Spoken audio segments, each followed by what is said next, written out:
Chapter 2379, Overestimating Oneself. They're finally done. Joy blossomed in Shifeng's heart when he read Cola's message. Any player that successfully completed their Tier 3 promotion quest at this stage of the game instantly became an Apex combatant. Their combat power would be leagues ahead of Tier 2 players. Not even Tier 2 domain realm experts were a match for Tier 3 players. Now that Cola and the others had completed their Tier 3 promotion quests as well, they could be the guild spearhead, quelling any troubles that plagued their guild mates. Shifeng would no longer have to spend all day running around and putting out fires, having more time to invest in his own affairs. He still had many important, unfinished quests, but since Zero Wing had been at risk and lacked enough powerful experts to protect it from the various superpowers, Shifeng had been forced to put his quests on hold. Now that Cola and the others had returned, he could return to his quests without worry. Suddenly, Liang Jing contacted Shifeng, nervously informing him, "Guild leader, a group of people from Demon Palace wish to discuss business with you." The Demon Palace. Shifeng was confused when he heard the name. What business do they have with me? Demon Palace had been extremely famous during his previous life. Not only had the guild taken over the entire demonic hell world early on, but it had also been one of the few up-and-coming superpowers in God's domains. After years of development, it had grown into one of the few existences that had the power to contend with the 5 great super guilds of God's domain. However, the demonic hell world's planar passage was connected to the Ten Saints Empire, one of the 4 great empires. The Ten Saints Empire was also quite far from Starmoon Kingdom. Teleporting between the empire and the kingdom cost roughly 9 gold per person. Do you wish to meet them? Liang Jing asked. Let them wait in the reception room for now. I'll head that way, Shifeng said. After giving the matter some thought, he agreed to meet with the Demon Palace's representatives. Demon Palace was no ordinary superpower. Although it had yet to reveal its fangs, no superpower would dare underestimate it. The Demon Palace had the support of 2 international corporations and was the demonic hell world's absolute overlord. The demonic hell world was only slightly smaller than an empire, and due to its environment, the players from the demonic hell world were far stronger than those on the main continent. In addition, Demon Palace had developed relatively smoothly since it had no competitors in its homeworld. Even the strongest super guild on the main continent struggled with roadblocks and setbacks, yet Demon Palace had faced no such issues. It was easy to imagine how powerful the guild had become. Most importantly, the easiest way for players to travel to the western continent was through the Ten Saints Empire. The empire had a dimensional passage, which was the largest and most stable in God's domain, that connected the 2 main continents. This passage also had the least restrictions. Naturally, the Ten Saints Empire's various superpowers had taken control of the dimensional passage after its activation. One of those superpowers was Demon Palace. Because of this, many superpowers petitioned the Demon Palace for partnerships, which allowed the guild to build its strength and influence. At this point, it was only slightly weaker than the 5 great super guilds. Once Shifeng had tidied up his work with the Crimson Sunsets, he made his way to the reception room in Zero Wing's residence. 3 demonic fighters in pitch-black armor quietly waited in the top-floor reception room. Not only were all 3 level 100, but their auras felt as if the demon god himself stood in the room with them. The Tier 2 experts standing guard by the doors shuddered as these auras washed over them. Zero Wing is quite interesting. Despite such weak members, it dares to provoke Starlink.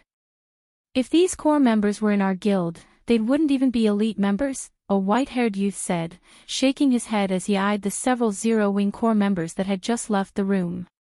They are a little underwhelming, but this is a kingdom, after all. It's a miracle that they've grown this strong, a robust, 2-3 meter tall, middle-aged man calmly stated. Moreover, Zero Wing's guild leader has reached Tier 3. It is not without reason that the Vice Guild leader has set his sights on Zero Wing. Naturally, the Vice Guild leader knows what he's doing. Zero Wing is lucky our Vice Guild leader has noticed it. Even Starlink's guild leader had to go to great lengths to negotiate a partnership, a tall, slim woman said with a reverent look whenever she mentioned Demon Palace's Vice Guild leader. As far as these three were concerned, neither Zero Wing nor the prosperous Starlink was of any significance. Only super guilds were worth Demon Palace's attention. While the trio conversed, Shifeng entered the room. However, the three players didn't seem overly interested in him. They only observed Shifeng in silence. Greetings, Guild Leader Black Flame. I am Evil Qilin, an elder from Demon Palace, the middle-aged man introduced himself. My two companions are the vice commanders of Demon Palace's 3rd Trump Card Legion. Greetings, Shifeng replied. When he sensed the trio's violent auras, he realized that all three were very strong. The middle-aged man, in particular, was likely only slightly weaker than Giant's Heart's White Autumn. If not for White Autumn Sea God's blessing, he wouldn't even be a match for the middle-aged man. May I know what business you have with me? Our Vice Guild leader values the Star Moon Adventurer Alliance and desires a cut of the action. We aren't asking for much of the Alliance's shares, 30% will be enough. In return, Demon Palace will supply Zero Wing with the demonic hell world's rare materials and special legacies, Evil Qilin said. In addition, we would like a temporary residence in Stone Forest City and 30% of the city's shares. In exchange, Demon Palace will step in to resolve the Zero Wing's trouble with Starlink. I'm sure Starlink will back away out of respect for Demon Palace. With our members garrisoned in Stone Forest City, I'm sure we can provide a sufficient deterrent to the other superpowers if they have ideas of trying to steal the city. Zero Wing will be able to develop in peace and join the ranks of God's domain superpowers. Naturally, Zero Wing welcomes a partnership between Demon Palace and the Star Moon Adventurer Alliance. However, we can handle Starlink on our own. There is no need for Demon Palace to get involved, Shifeng said, chuckling. Shifeng had no intention of parting with a single % of Stone Forest City's shares right now, let alone handing over 30% in exchange for protection. Although you are quite formidable, Guild Leader Black Flame, you are only one person. Meanwhile, thanks to some of the demonic hell world's special legacies, Starlink has established the Hellfire Legion, its strongest force. If you encounter 5 or 6 members of the Hellfire Legion, you might be fine. But even as a Tier 3 player, a 100-man team may overtake you. You should reconsider, Evil Qilin said, sneering disdainfully when he heard that Shifeng had no intention of sharing Stone Forest City. He assumed Shifeng must think himself invincible now that he had reached Tier 3, but even Tier 3 players would have to flee from a 100-man team from the Hellfire Legion, not to mention Zero Wing's other experts. Demon Palace had already shown a lot of respect by offering to help Zero Wing. Thank you for your warning, Elder Qilin, but I am confident that Zero Wing can cope with this situation on its own, Shifeng said. If there's nothing else, I'll be taking my leave. I still have other matters I need to attend to. Read latest chapters at Wuxia World. EU. After dismissing his guests, Shifeng stood and left the Demon Palace's representatives alone in the reception room. By the looks of it, Elder, it will be impossible to ally with Zero Wing regarding Stone Forest City. Black Flame is simply too arrogant, the white-haired youth beside Evil Qilin said. However, the Vice Guild leader told us to secure Stone Forest City. What should we do? It's fine. We can wait.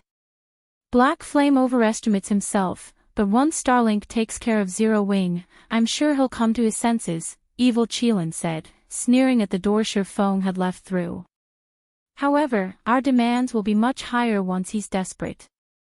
The Star Moon Adventurer Alliance had lured many experts away from Starlink's alliances, but the guild still had many peak experts and top adventurer teams on its side. Starlink also had the Hellfire Legion. With so many enemies at their doors, Zero Wing's members shouldn't even think of stepping out of Stone Forest City. Shortly after Evil Qilin's group left Zero Wing's residence, another group of 24 players wearing Zero Wing's guild emblems entered. Chapter 2380, Tier 3 Team. Many players waited in Zero Wings residence for their turn to take the recruitment test, making the residence quite lively. Because of the commotion, no one noticed the 24 cloaked Zero Wing members' arrival. At this point, seeing Zero Wings leave or enter the residence in their cloaks had become the norm. Starlink's bounty was no trivial matter, and for poorer experts, killing Zero Wings members for a quick buck was easy. Zero Wings members could only avoid hostile players by hiding their identities with black cloaks, and to enter the guild residences, they only needed to reveal their guild emblems to the members that guarded the entrances. Many of Zero Wings members had begun to take these precautions recently. However, unlike most of the guild's players, these cloaked players didn't stop to rest in the lounge or visit the quest area. They made their way straight to the guild leader's office, where Shurfong had been waiting for a while. Once they entered the office, the 24 players removed their cloaks and revealed themselves. As they did, violent, scorching auras filled the room. Their combined auras could paralyze Tier 2 experts with fear. "What do you think, guild leader? We're much stronger than before, aren't we?" Kola boasted as he radiated dense mana. "Guild leader, don't listen to him. He was the last of us to complete his promotion quest. He just got lucky and constructed an advanced gold mana body with an 80% completion rate," Shadow Sword said. "Hey, I'm satisfied with that. At least my mana body is better than yours. I'm happy enough to squeeze into the 8th place on the team," Kola said joyfully. Before they had left to challenge their Tier 3 promotion quests, Shurfong had informed them of the importance of their mana body and told them that they should try as hard as they could to earn a gold mana body. Shurfong had also offered tips about the mana body's construction process. Initially, Kola had only aimed to construct an intermediate gold mana body with an 85% completion rate, but during his second try, he had been inspired and constructed an advanced gold mana body. Of their group, only 10 people had completed an advanced gold mana body with a 75% completion rate or higher. Although the difference was only 1 rank, the difference between their stamina and concentration recovery rates was significant. An advanced gold mana body would be immensely helpful to them in the future.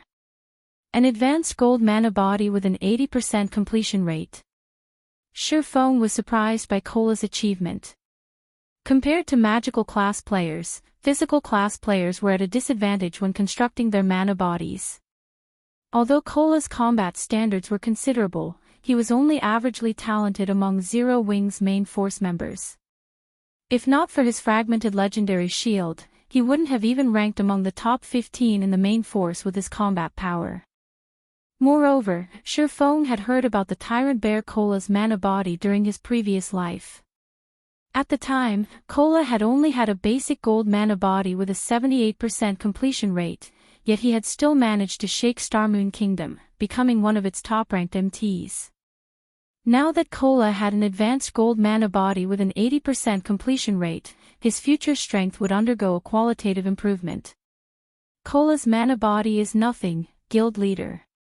Boss Tianqing and Big Sis E are even more amazing. Boss Tianqing constructed a 93% peak gold mana body, and Big Sis E constructed a 95% peak gold mana body. Their stamina and concentration recovery rates are ridiculous, Turtledove interjected. Originally, Turtledove had been relatively proud of constructing an advanced gold mana body. After all, Shurfong had told them that the difference between intermediate and advanced rank was considerable. However, Yen Tianqing, Iluofei, Xiao Yueru, Silent Blade, Alluring Summer, and Yulan were so much more powerful. Every one of them had successfully constructed a peak gold mana body. Moreover, the weakest among them had an 80% completion rate. Since Stubborn Bone, who ranked 7th among them, hadn't been able to construct a peak gold mana body with an 80% completion or higher, he had settled for an 89% advanced gold mana body as he ran out of time. Compared to the top 7 players, Kola's achievement was nothing. While the team bickered, Shurfong received a compilation of their promotion results. He was shocked when he examined the data. Of the 24 players that had completed their Tier 3 promotion quests, the weakest of them had constructed an 80% peak silver mana body. Not even the superpowers of his past had dreamed of such wonderful results. In the past, the majority of the various superpowers experts had been fortunate to construct an intermediate or advanced silver mana body. Second- and third-rate guilds had thrown massive celebrations if any of their experts had constructed a silver mana body at all. A silver mana body was the minimum requirement for players to reach Tier 4 or higher, after all. Not even experts from ordinary guilds had dared to dream of acquiring a gold mana body. In fact, players with gold mana bodies were even quite rare in the various superpowers. Every additional expert with a gold mana body had significantly elevated a superpower status. The advantages of a gold mana body when exploring level 100+ neutral maps were that massive. And yet, of the 24 Zero-Wing members that completed their Tier 3 promotion quests, 19 had constructed gold mana bodies. Guild leader, we haven't had the opportunity to test out our new bodies, so I suggest we head to the battle arena. I agree. My body feels too strong. It feels a little strange to move. Since we've already completed our promotion quests, we should spar with each other to get a feel of our new strength. They had been too busy celebrating their success that they hadn't bothered to test their new strength. They hadn't had any good places to do so, either. However, since so many Tier 3 players were here, it was a good opportunity to learn what they could do. You want to test your new strength? Chuckling, Feng said, "Alright, it's simple then. Plenty of superpowers want a piece of our stone forest city right now, and Starlink has sent a large number of experts to the Cold Spring Forest.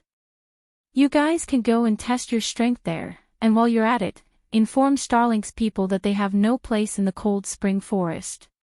Even after finding out that Cola and the others had completed their Tier 3 promotion quests, Feng had still worried that they didn't have enough players to deal with Starlink's forces. Initially, he had planned to mobilize the Night Division to teach Starlink a lesson and warn the other superpowers against trying to steal Stone Forest City. However, it seemed that he could save Zero-Wing's final trump card. With the superior mana bodies Cola and his companions had constructed, they could move through the Cold Spring Forest unobstructed. Read latest chapters at Wuxia World. EU, Starlink. Wonderful. I've been itching to practice some of the combat techniques I haven't fully mastered yet. Starlink's peak experts should be excellent practice partners. Feng's decision excited the entire team.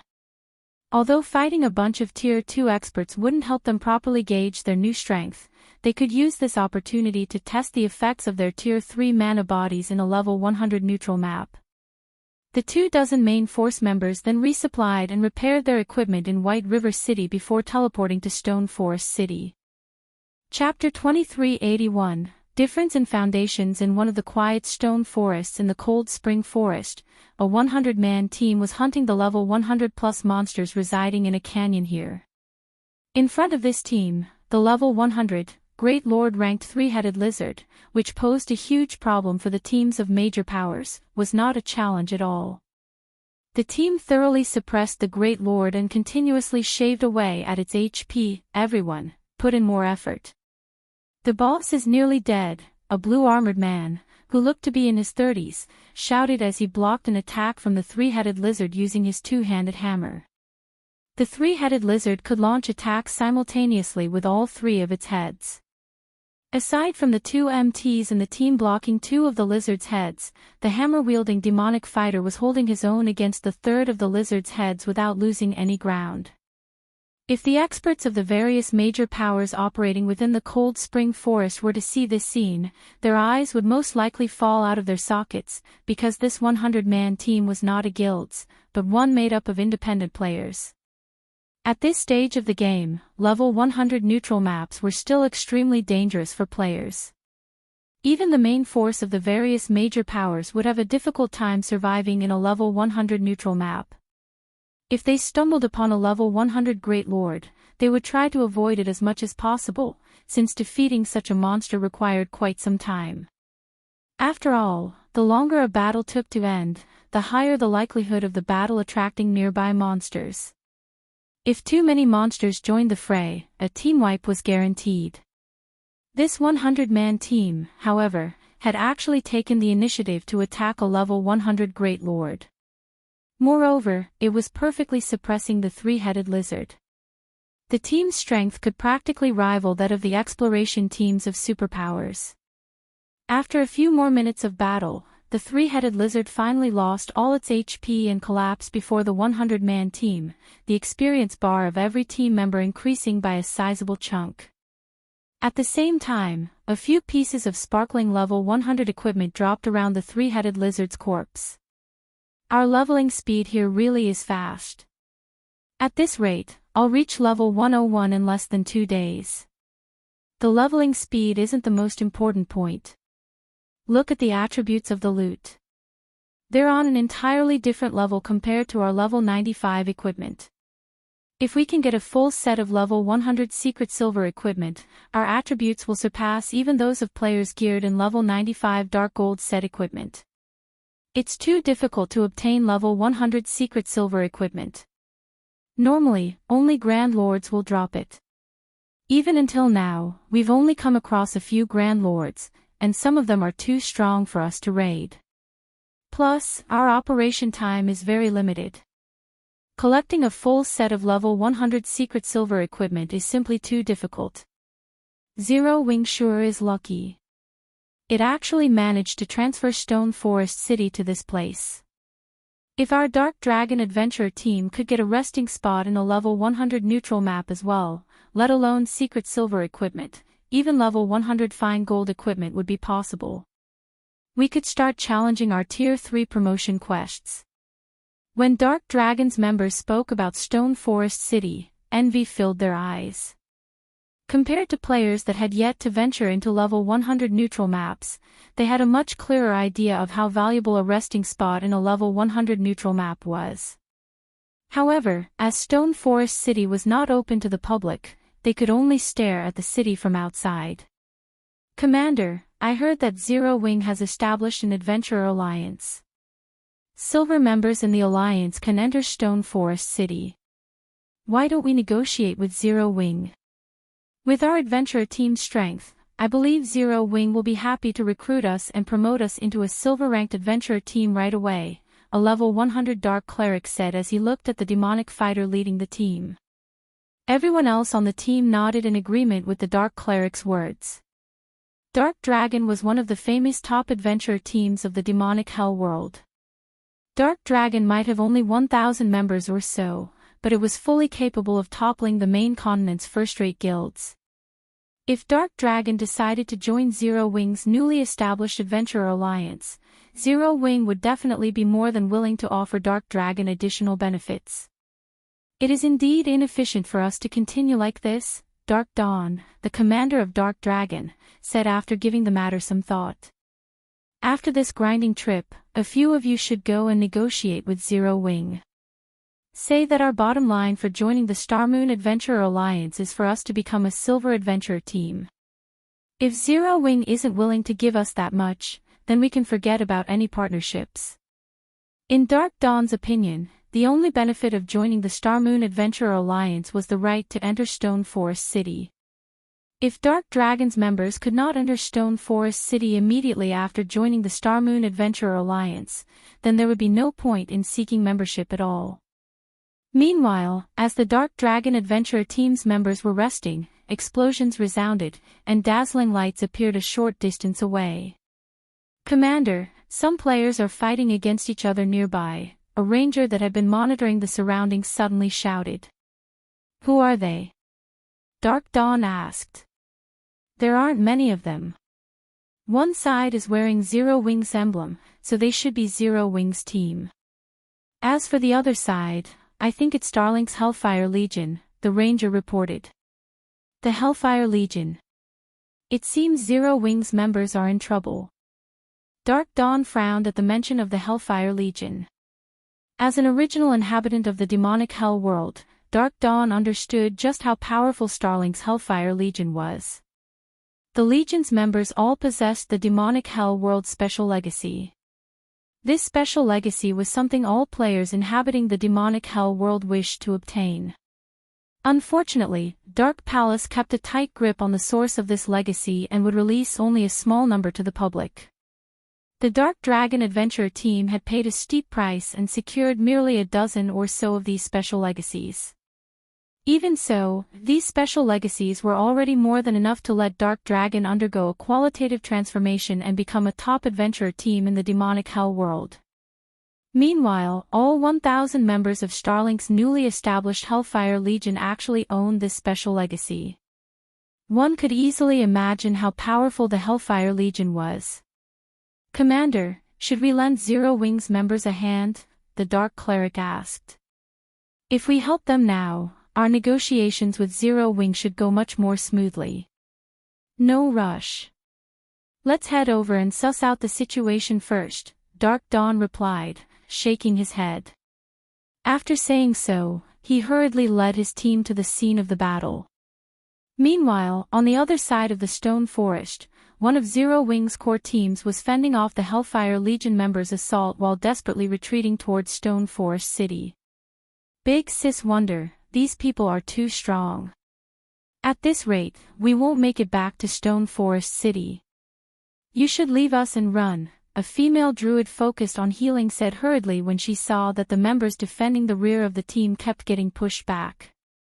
In terms of basic attributes and combat standards, the Hellfire Legion's members were superior to them by a large margin.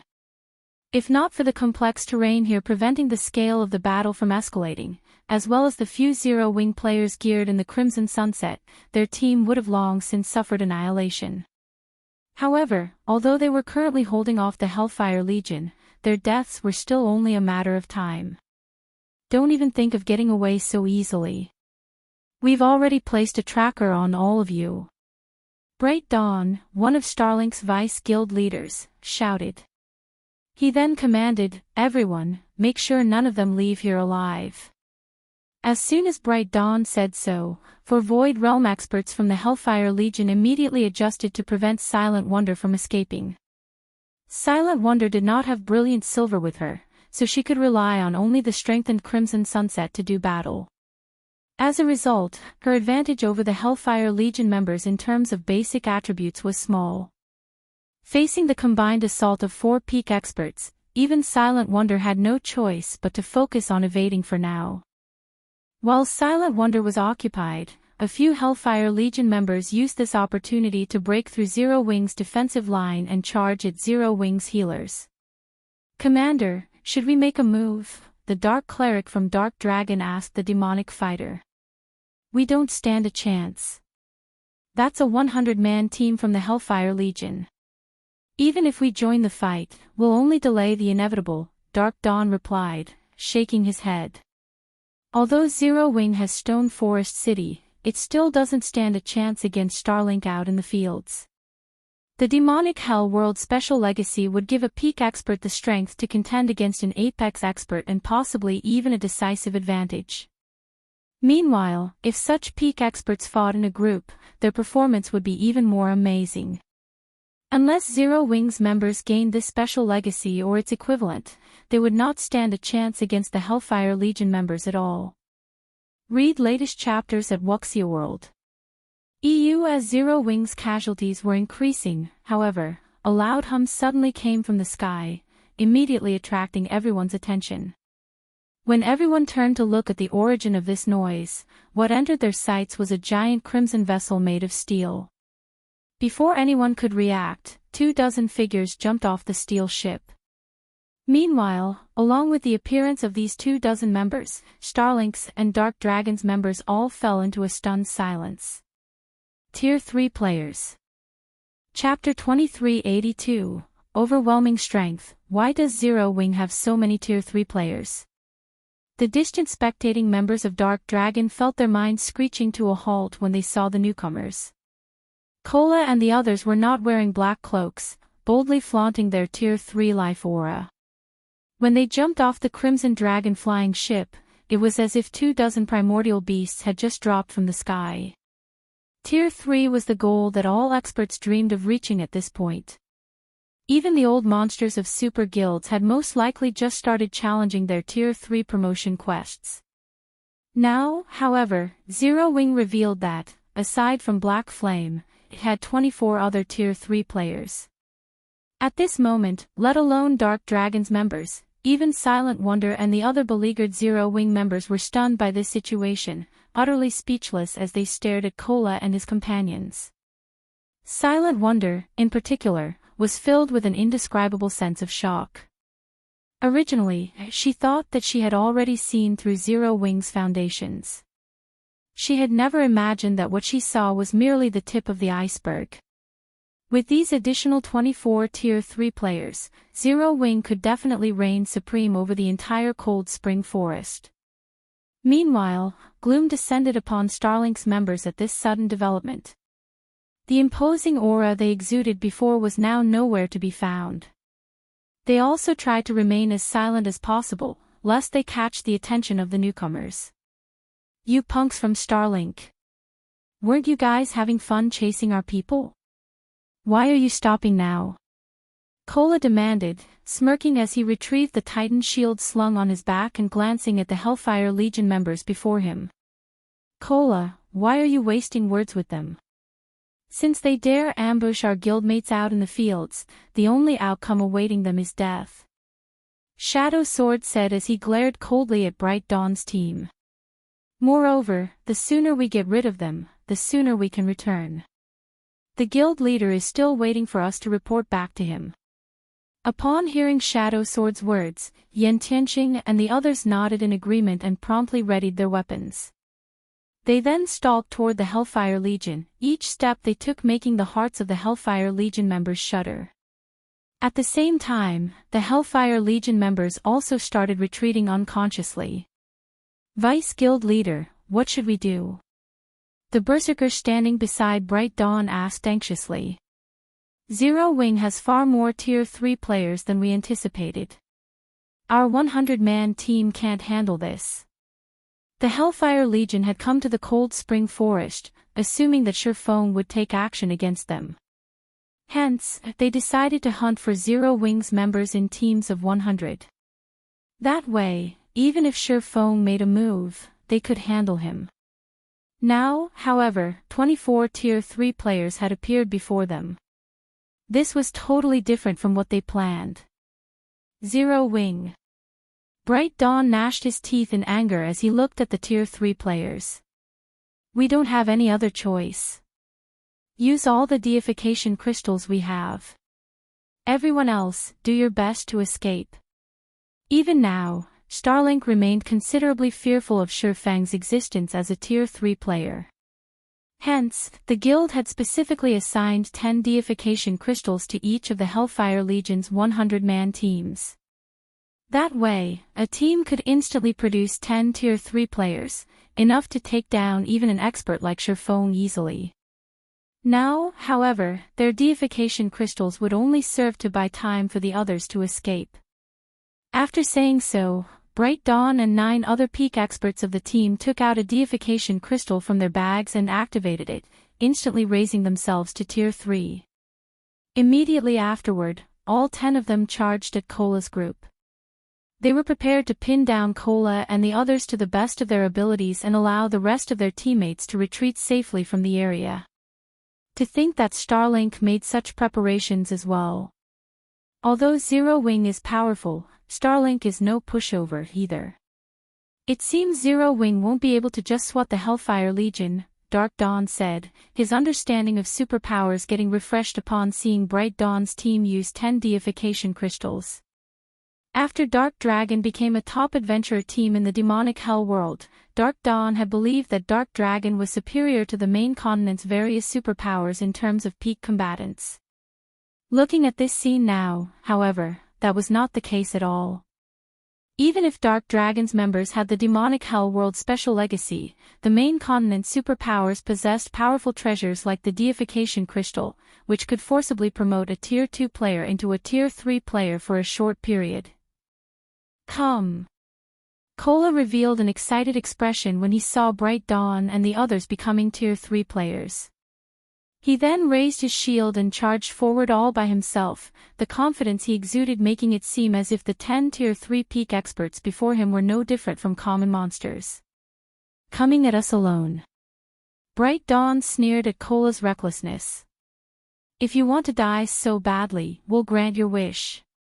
Everyone, get rid of him first. Although they were at a numerical disadvantage in terms of Tier 3 experts, every one of them was a true peak expert. This was also the reason why Bright Dawn dared harbor the thought of distracting Cola and the others. Now, Cola was actually charging at their group all alone.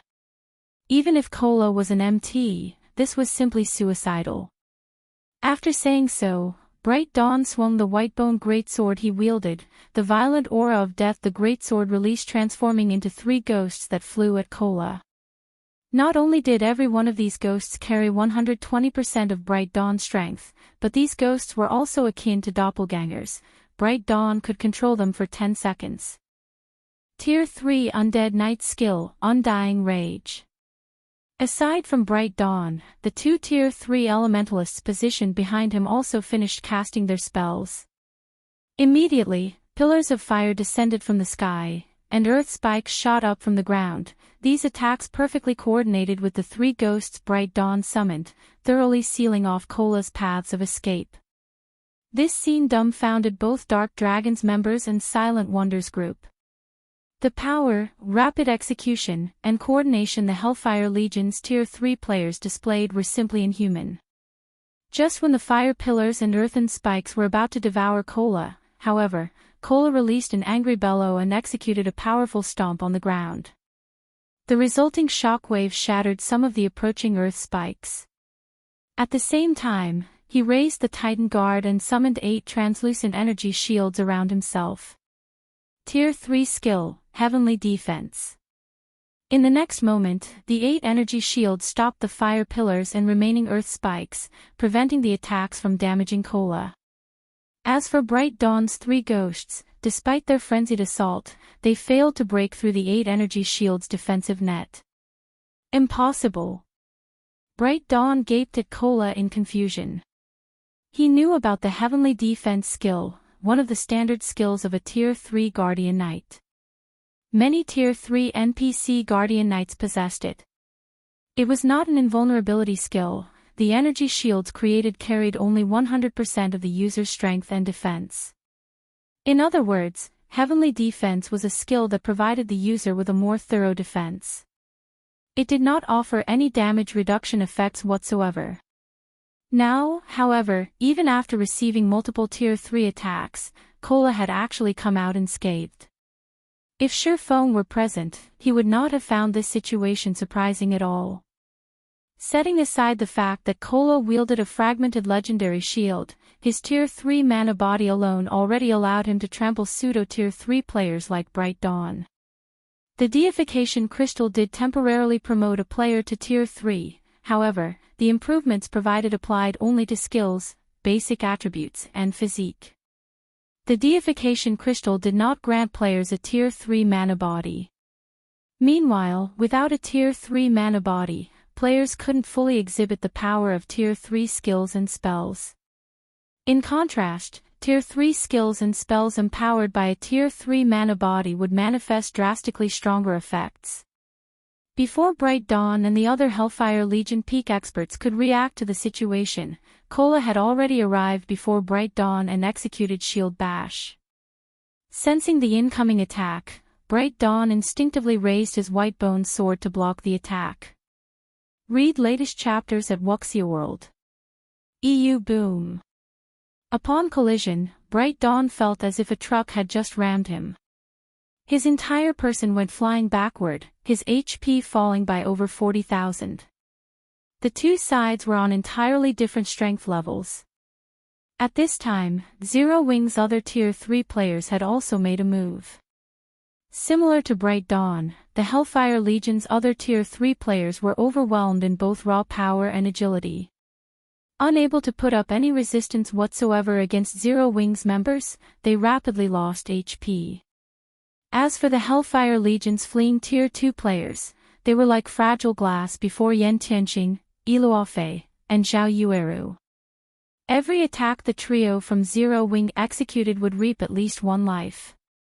Rather than fighting experts, the trio felt as if they were slaughtering chicken. The difference in strength drove the Hellfire Legion members to despair. In less than 30 seconds, Zero Wing's members had not only disfigured the surrounding terrain completely but also reduced all 100 Hellfire Legion members into corpses that gradually transformed into particles of light. Chapter 2383. Shocking the continent. Upon seeing the Hellfire Legion members dissipating corpses, the spectating members of the Dark Dragon Adventurer team fell into a daze. So, these are Tier 3 players? Dark Dawn's heart quaked after seeing Cola and the other Tier 3 experts' performance.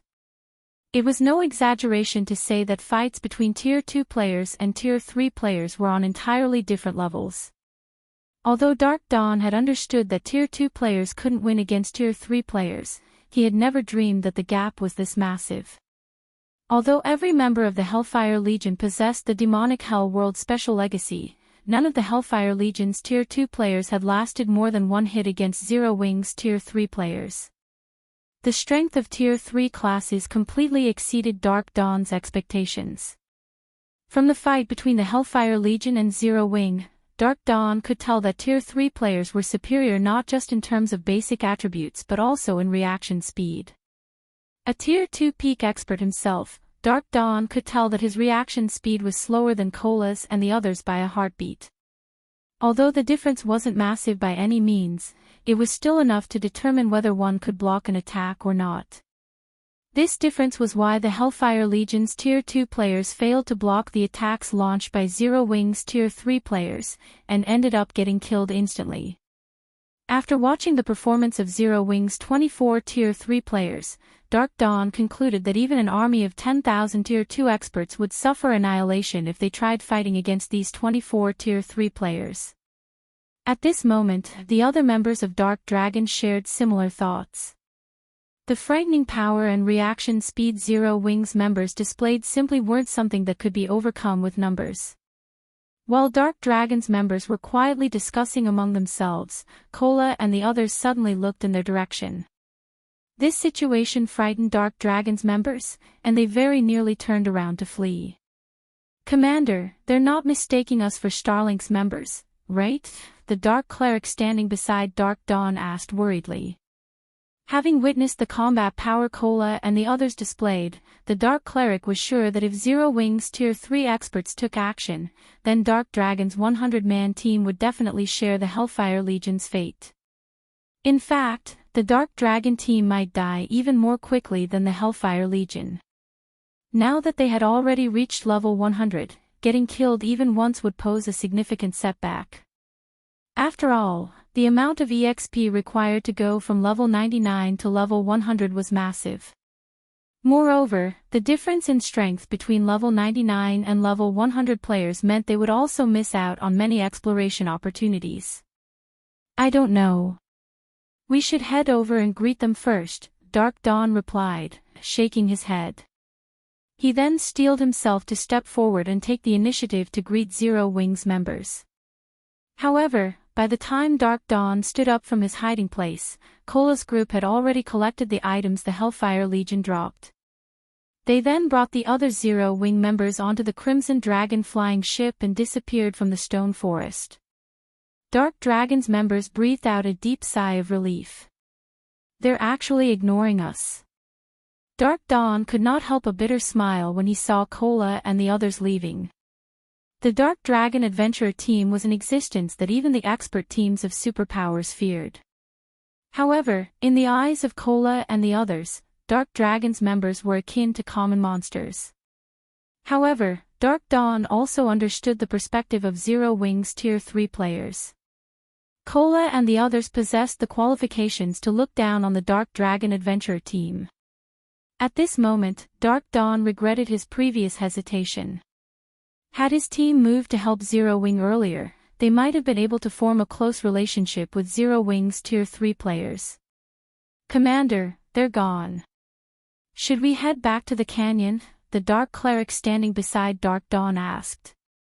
"No, we're returning to White River City," Dark Dawn said, shaking his head. "We're returning. But we still have plenty of time before we run out of gas, the Dark Cleric argued. Returning now will be a huge waste. Level 100 neutral maps were quite distant from NPC cities. Even with the help of a mount, players still took a very long time to reach a level 100 neutral map. Hence, every team that visited the Cold Spring Forest would endure to their very limits before choosing to return. Their team had spent just half of their expected time in the Cold Spring Forest, yet Dark Dawn was already calling for them to return. We're returning. The sooner, the better. It'll be best if we can join the Starmoon Adventurer Alliance before news regarding this matter gets exposed, Dark Dawn said seriously. Previously, Dark Dawn had still been hesitating over whether he should get Dark Dragon involved in the struggle between Zero Wing and Starlink. After all, the potential risks of siding with Zero Wing were greater than the potential gains. Now, however, he no longer cared about that. 24 Tier 3 players. With this many Tier 3 players, Zero Wing could rule over the Cold Spring Forest with an iron fist. The various superpowers would be crazy to pick a fight with Zero Wing here. Not to mention, Zero Wing also had Stone Forest City as its base. Once news of Zero Wing's Tier 3 players got out, adventurer teams and experts would definitely flock to the Star Moon Adventurer Alliance. Hence, Dark Dragon had to join the Alliance before that happened and quickly accumulate CPs to raise its position in the Alliance. After all, once the demand for the Alliance's CPs increased, acquiring CPs would become more difficult. The Dark Cleric immediately understood what his commander meant. Following which, Dark Dragon's members hurried back to White River City. Meanwhile, shortly after the Dark Dragon adventurer team left the Cold Spring Forest, the shocking news that a 100-man team from Starlink's Hellfire Legion got annihilated reached the ears of the various superpowers. A 100-man team from the Hellfire Legion got annihilated. 24 Tier 3 players. How is this possible? Burning Owl, who was currently raiding a field boss, was astonished as he read the report his subordinate just sent him. Starlink's Hellfire Legion had shocked the various superpowers with its might. Even Burning Owl was not confident that his Heaven Piercer team could survive an encounter with the Hellfire Legion.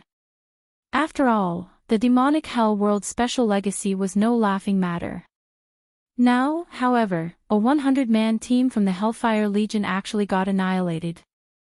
Moreover, Zero Wing now had an additional 24 Tier 3 players. Burning Owl could understand how a monster like Sherfong had come into existence. After all, as the guild leader of Zero Wing, Sherfong could utilize all of his guild's resources to go on dangerous and rewarding adventures. Hence, his reaching level 100 and completing his Tier 3 promotion quest so quickly was still within the realm of probability. However, Burning Owl simply couldn't bring himself to believe that aside from Sherfong, Zero Wing also had 24 more Tier 3 players. After all, even Long Xianglong had just started challenging his Tier 3 promotion quest. Burning Owl himself felt unready to take on the challenge. Shortly after the various superpowers received this information, news of Zero Wing's 24 additional Tier 3 players spread quickly to the ears of the various major powers as well. Over 20 Tier 3 players? How did Zero Wing accomplish such a feat? Amazing! Too amazing! Zero Wing is actually patrolling the Cold Spring Forest using its flying ship, combined with those 24 Tier 3 players. Nobody will dare target Zero Wing in the Cold Spring Forest now. Aside from the various major powers members, quite a few independent experts also heard about Zero Wing's recent achievements and were stupefied by this situation. As for the top adventurer teams that were originally planning to attack Zero Wing's members, they gave up on the idea, especially after seeing the mobility of the Crimson Dragon flying ship. After this incident, the number of players seeking to join Zero Wing and the Starmoon Adventurer Alliance skyrocketed. Guild Leader. The commanders of many top and well-known adventurer teams have just contacted us. They're hoping that we can increase the variety of rare resources we're accepting so that they can earn more points and get promoted to the silver rank a little sooner. Some superpowers also want to form a partnership with us in exchange for letting their members enter Stone Forest City, Liang Jing announced excitedly after contacting Shifeng. Read latest chapters at Wuxia World. EU. It seems the actions of Cola's group yielded quite a result, Shifeng said, chuckling. How are things coming along with Stone Forest City's private houses? Shifeng had to admit that the deterrent effect of having over 20 Tier 3 players was much greater than just having one Tier 3 player. Now, even the various superpowers that had adopted a wait-and-see approach could no longer sit still. It's done. I've already refunded everyone who asked for one. Currently, we have over 12,000 empty private houses available in Stone Forest City, Liang Jing reported. Good. Make an announcement stating that Stone Forest City will not be open fully to the public. Candlelight will also be holding an auction for the leasing of Stone Forest City's private houses, and anyone who rents a private house in the city will be able to live in it immediately, Shifeng said, smiling. Shifeng had set aside the matter of leasing Stone Forest City's private houses, as the time hadn't been right. However, now that Cola and the others had completed their Tier 3 promotion quest and Zero Wing already had its own night division, including Stone Forest City's current popularity, it was the perfect time to lease Stone Forest City's private houses. Chapter 2384, Accumulating Advantages. After receiving Shifeng's instructions, Liang Jing posted an announcement on the forums, stating that Zero Wing would be leasing Stone Forest City's private houses. The moment she published the post on Star Moon Kingdom's official forums, the kingdom erupted in an uproar. Everyone had already learned a little about Stone Forest City through the information Zero Wing's members had leaked. They all came to the conclusion that the city was a haven for leveling resources. Unfortunately, players had been forced to gaze at the city from afar, since it had only been open to Zero Wing's members and the Star Moon Adventurer Alliance's silver members. However, now that Zero Wing had announced a way for non-members to gain access to the city, how could anyone ignore it? When they saw the private houses' leasing conditions, however, both the various major powers and the kingdom's independent players gasped. Stone Forest City's private houses were available for rent, but the Zero Wing was only leasing the houses on a weekly basis, not monthly, and the starting bid for the weekly rent was 30,000 credits. The price could easily rival the private house's monthly rent in the bottomless abyss. Zero Wing is too vicious. Although it's somewhat opening Stone Forest City to the public, only players who rent its private houses will be allowed in the city, But this is an opportunity for independent players like us. If we can win a private house in the upcoming auction, we'll have a much easier time leveling up and completing our Tier 3 promotion quests. Isn't the rent a little too expensive, though? Zero Wing's charging 30,000 credits per week. How can ordinary players possibly afford that rent? Everyone immersed themselves in heated discussions over Zero Wing's latest announcement, and many players considered the private house's starting bid too demanding. None of the independent players that were interested in Stone Forest City's private houses could bring themselves to accept this price. In contrast, a large number of adventurer teams and guilds began to apply to join the Candlelight trading firm's leasing auction as the news spread. Candlelight's shops in White River City grew overcrowded as these adventurer teams and guilds representatives arrived. Are these people mad? We're talking about 30,000 credits per week. How much of an advantage could they possibly gain in 7 days? A level 40 female player new to God's domain was confused when she saw the frenzied crowd in the shop.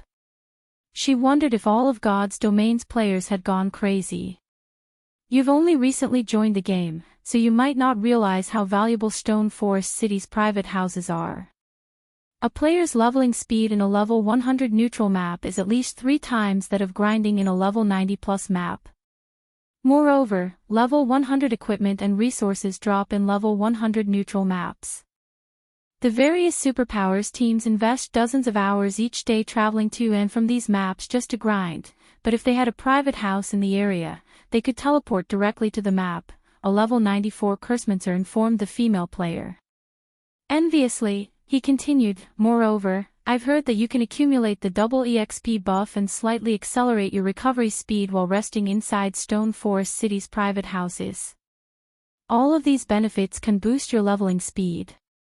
If he had had enough money, he would have applied to join the auction as well. He wouldn't have wasted his time slowly earning CPs in the Starmoon Adventurer Alliance, trying to become a silver member. Meanwhile, inside one of White River City's restaurants. Elder, Zero Wing has over 20 Tier 3 players now. Even Starlink will be helpless against the guild in the Cold Spring Forest now, a handsome man in pitch-black armor reported to Evil Cheelin. Anxiously, he asked, what should we do about the Vice Guild leader's command? Zero Wing's foundations had surprised them. With Tier 3 players' survivability in level 100 neutral maps, not even 10 Hellfire Legions could affect Zero Wing's development, much less the current 1,000-man Hellfire Legion. We've underestimated the guild. Zero Wing is certainly impressive to nurture so many Tier 3 players so soon. For now, we should settle for renting private houses in Stone Forest City, Evil Cheelin said, frowning as he read the latest report. Demon Palace only had around 24 members that were preparing for their Tier 3 promotion quest, yet Zero Wing already had that many Tier 3 players. Even if we win some, I'm afraid that it won't be enough, the handsome youth worried. Demon Palace ruled over the demonic hell world and had a massive number of experts under its command. Even if they rented all of Stone Forest City's private houses, they wouldn't satisfy the guild's demand. We're not in a hurry. Very few guild members are capable of challenging their Tier 3 promotion quests right now. A few hundred private houses should be enough, Evil Cheelin said, chuckling. However, this decision will haunt Zero Wing. Since the guild has opted out of opening Stone Forest City to the public, it won't last long once the various superpowers members complete their Tier 3 promotion quests. I can't wait to see whether or not Zero Wing can hold on to Stone Forest City. Evil Cheelin only expected Zero Wing to rule over the Cold Spring Forest for a short time. How many experts could the guild possibly have that could reach Tier 3 so soon compared to the various superpowers? It would only be a matter of time before Zero Wing was left behind. While the various powers discussed Zero Wing, Sherfong teleported to one of the Ten Saints Empire's border towns with Kola and his team. They then boarded the Crimson Dragon flying ship and flew to the Demonic Wolf Mountains, another level 100 neutral map. The Demonwolf mountain range was a forbidden land south of the Ten Saints Empire, and there were rumors that a ferocious beast, the Dark Battle Wolf, lived there. Even the Ten Saints Empire, one of God's domain's 4 great empires, was afraid of provoking the beast. The Dark Battle Wolf had the strength to rival a Tier 5 Dragon King, a being that could even contend with Tier 6 gods. Moreover, a destructive aura enveloped the entire mountain range. Tier 2 players wouldn't survive more than 3 hours in the area. It was also home to the Dark Wolf race, which had inherited the Dark Battle Wolf's bloodline. They were no weaker than bloodline creatures of the same level and tier. During Shifeng's previous life, not even the various superpowers had dared to venture into the Demonwolf mountain range casually. Why are we here, guild leader? This environment even feels ominous for Tier 3 players. We're not here to grind, are we? Kola asked nervously as he watched the numerous wolf packs roam the forest below the flying ship. Since reaching Tier 3, Kola had felt as if he had the strength to toy with level 100 Great Lords, but when he saw the three-eyed demon wolves below, he sensed the threat of death. The Great Lord ranked three-eyed demon wolves felt particularly dangerous. Yan Tianqing and the others felt the same and were just as uncomfortable. We're not here to level. These monsters are cheapskates. They give very little EXP and loot. Moreover, those wolves generally move in packs of 500 or more. Even a 100-man, Tier 3 expert team would be dog food here, not to mention our team, Sherfong said, shaking his head. Then, why are we here? Yan Tianqing repeated the question. Read latest chapters at Wuxia World. Now that Zero Wing had so many Tier 3 experts, they could raid level 100 team dungeons, yet Shifeng had brought them to this godforsaken place. We're going to open a portal to the Western continent. Shifeng answered, chuckling. If the various superpowers had so many Tier 3 experts under their command right now, they'd definitely start raiding level 100 team dungeons or powerful field bosses. It was the easiest way to gain more level 100 weapons and equipment, which would enable more of the guild's members to challenge their Tier 3 promotion quests, after all. However, Shifeng thought that method was too slow for Zero Wing. His guild didn't have as many experts as the various superpowers, and if he wanted Zero Wing to grow quickly, he had to expend an abundance of resources. The fastest way to acquire these resources was through trade between the two continents. Shifeng hadn't had the ability to travel to the Western continent before, but now that Cola and his team had reached Tier 3, Zero Wing had a chance of opening the portal to the other continent. Naturally, Shifeng would take advantage of this opportunity. Chapter 2385, Western Continent, a portal to the Western Continent. Tianqing and the others turned to their guild leader in astonishment. God's domain's various powers were no longer ignorant of the Western continent, and a few superpowers had already gained the ability to travel between the two main continents. The resources these superpowers had returned with had made the various powers jealous. God's domain's continents had very different cultures. Not only did their developmental directions differ, but each continent had largely different resources. Thus, each continent's players could greatly benefit from the other's resources. Based on what Tianqing and his comrades knew, players on the Western continent had very different daily expenditures than those on the Eastern continent. The Eastern continent's players mainly relied on coins as a currency due to the continent's focus on combat techniques.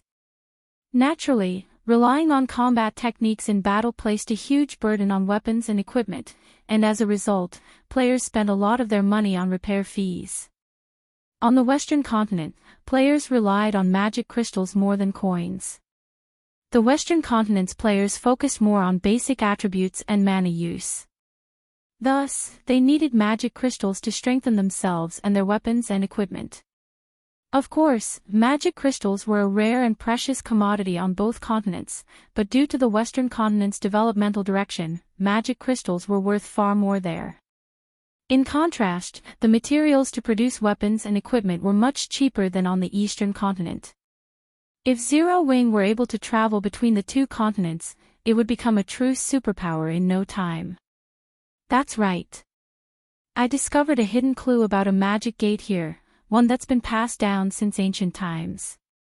As long as we activate the magic gate, we'll be able to travel between the continents, Shifeng said, making up a random excuse to avoid suspicion.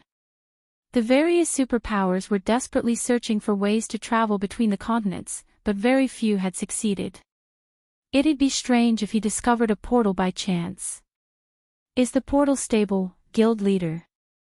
Luofei eagerly asked. When they heard Luofei's question, the rest of the team perked up in curiosity. None of them doubted Shifeng's word. Players had discovered many of God's domain's quests and portals through hidden clues. There was nothing strange about one of these clues leading to a portal connected to the two main continents. Rather, everyone was more curious about whether or not the portal was safe. If it were a single-use portal, it wouldn't be of much help to Zero Wing. At most, they could make a quick buck by reselling the Western continent's resources once. However, if the portal were stable, they could continue to make money until travel between the continents became the norm. The difference between the two would be massive. Based on the clue I found, it should be, Shifeng said. Unfortunately, we'll only know how large the portal is once we activate it. The portal they were looking for was stable, or he wouldn't have bothered to travel all the way out here, but since he had never seen or used the portal personally, he didn't know its exact details. On the Eastern continent, the Ten Saints Empire had the most portals that led to the Western continent. Based on what Shifeng knew, there were nearly 10 stable portals in the Empire, and among them, the largest and most stable was under multiple superpowers' control. That was also the portal most players relied on to travel between the continents. After considering Zero-Wing's situation, Shurfeng had decided that the Demonwolf Mountain Ranges portal was the best suited for his guild. This portal was incredibly stable. During Shurfeng's previous life, a dark power had secretly controlled it. The public had only learned about its existence after travel between the continents had become more commonplace, and the various superpowers had grown to envy the dark power that had controlled this portal. Shurfeng's answer excited his team. The guild really wouldn't have to worry about its development if they could secure this portal. While Shurfeng and his players conversed, the Crimson Dragon flying ship reached a frozen lake within the Demonwolf Mountain Range's inner region. A layer of snow covered the frozen lake, which was so large it could easily contain several cities. If the system map hadn't labeled this area as a lake, players would have likely mistaken it for a snowy plain. However, before the Crimson Dragon flying ship began to descend, the team was overwhelmed by an eerie feeling. They looked down at the lake, noticing a large number of frozen humans and beasts. The human sculptures all wore the same armor and clothing, and the weakest among them was Tier 3. If the 10 Saints Empire's players saw these humans' armor, they would have been shocked. The armor and clothing those statues wore were that of the Sacred Brilliance Division, one of the 10 Saints Empire's 7 Mythic Knight divisions. The 7 Mythic Knight divisions have been the 10 Saints Empire's prided source of apex combat power since ancient times. It was rumored that just one of these knight divisions could destroy an entire kingdom. However, these several thousand knights stood, frozen, on the lake below.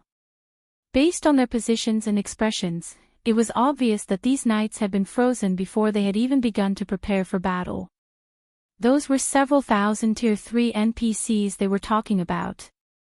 Just thinking about the implications of this made Yen Tianqing and his companions shudder. God's domain operated on a system of cause and effect. A group of Tier 3 NPCs wouldn't freeze to death for no reason. Something must have attacked these Sacred Brilliance Division knights. The scene even dumbfounded Shurfeng. According to his information, there shouldn't be any NPCs here, let alone one of the 7 Mythic Knight divisions. All he should have needed to do was repair the magic gate and protect it from the monsters in the lake. Look at that statue, guild leader. It seems to be radiating a faint glow. Blackie said as he pointed at an ice sculpture beneath the flying ship. Unlike the other frozen knights, the sculpture Blackie pointed to glowed with a faint, golden light. It was also dressed more luxurious than the rest and gave off a trace of divine might. The divine might didn't originate from an item, but from the NPC himself. A hero. Shurfeng was surprised to see the frozen NPC in question. Heroes were apex beings among the human race, and although everyone knew they existed, meeting a living hero was an extraordinarily rare encounter. Most heroes had died ages ago and only retained a fraction of their original strength. And yet, Shurfeng could tell that the frozen hero below him was still alive. Read latest chapters at Wuxia World. EU Guild Leader, should we check them out? Blackie asked. Let's go take a look, Shurfeng agreed after considering the situation. They didn't really have a choice. The magic gate they were after was sealed under the hero's feet. They couldn't avoid approaching the NPC unless they gave up on the magic gate. Shortly after the Crimson Dragon flying ship landed on the lake, a deep, powerful voice addressed the team. Adventurers, might I trouble you to remove this seal? Shurfeng, the team leader, then received a system notification. Chapter 2386, Another Inferior Legendary Quest System, Inferior Legendary Quest, Last Night, triggered. You have 3 minutes to accept the quest or not. You will not be penalized for refusing the quest. System, if you choose to accept the quest and complete it, you will gain Holy Knight Alba Gray's favor. Alba Gray's favorability of you beyond the corresponding reward will depend on the quest's completion rate. System, if you fail to complete the quest, all basic attributes will be permanently decreased by 100 points. You will lose 5 levels, and your reputation in the 10 Saints Empire will be reduced by 500 points. The system notifications repeated 3 times. He's Alba Grey. Shurfong stared at the frozen, middle-aged man before him in astonishment. The penalties for failing the quest didn't particularly surprise him. In fact, for an inferior legendary quest, the penalties were a bit light. Even epic quests had more severe consequences for failure. What truly surprised Shurfong was the hero's name. Alba Grey. Every player in Shurfeng's previous life had known this name. Alba Grey had been one of the 8 famed smiths in the past. Before him, even a talented Grandmaster Forger amounted to nothing. The various superpowers had gone crazy over Alba Grey in the past because only the famed smiths could forge legendary items. The easiest method of obtaining a suitable legendary item was to seek the help of a famed smith. Relying on players to craft such an item was barely a dream. Hence, the various superpowers had done everything they could to gain any of the known famed smiths' favorability. Even Tier 6 God-ranked players would go crazy for a custom-made legendary item. They'd even destroy an entire kingdom to get their hands on one. Unfortunately, gaining a famed smith's favorability was easier said than done. Players would be lucky enough to meet a famed smith, much less earn their favorability. Famed smiths enjoyed even higher status than kings, and even the War God's Temple, one of God's domain's few apex powers, treated such NPCs with great respect. It was easy to imagine how difficult it would be to earn such an influential individual's favorability.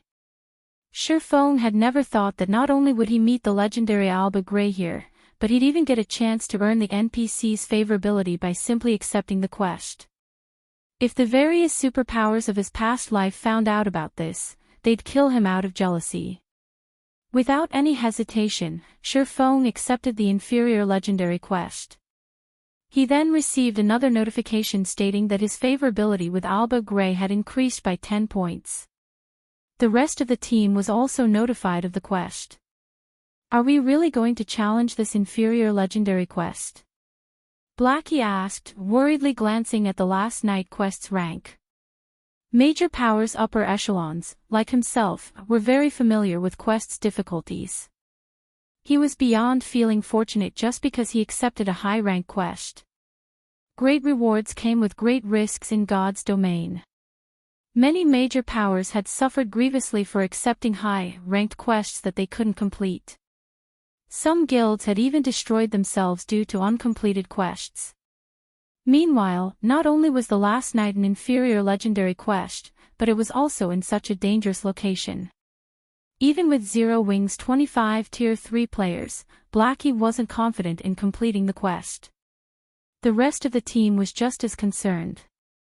The weakest monster they had seen in the Demonwolf mountain range had been a level 100 lord, and throughout their journey, they had spotted level 110 plus great lords and grand lords.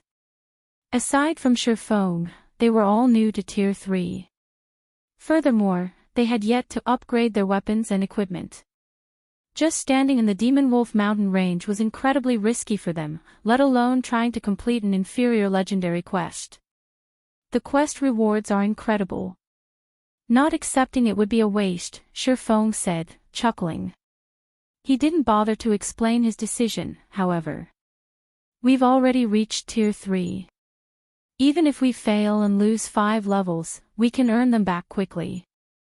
Enough worrying. Let's get going. The 10 favorability points they had just gained were far more valuable than the basic attributes and levels they risked losing. Countless superpowers would willingly make such a trade. There were many methods to increasing basic attributes, and gaining levels was even easier. Furthermore, if they completed this quest, they'd gain even more favorability with Alba Grey. Regardless of the outcome, accepting this quest would only benefit players. Only a fool would reject it. Shurfong then approached Alba Grey, and after a moment of thought, the rest of the team saw their guild leader's reasoning. Now that they had reached Tier 3, their leveling speed was far faster than Tier 2 players.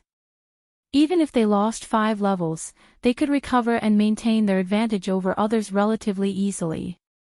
Lord Hero, may I know what we need to do to remove your seal? Shurfeng asked Alba Grey. Unfortunately, my night division came across the Jealous Witch at a bad time, and she cursed us, adventurers. Since my comrades lacked the protection and blessings of the gods, they died when they were frozen. Although I am protected by the gods, I cannot fully stop the curse from eroding my body. I ask that you collect some of the mana the Jealous Witch left behind in this land. I will also need you to stop the Ice Elf, Ulunium, whom the Jealous Witch left to oversee my demise. That will buy me enough time to break free from the curse, Alba Grey mentally relayed.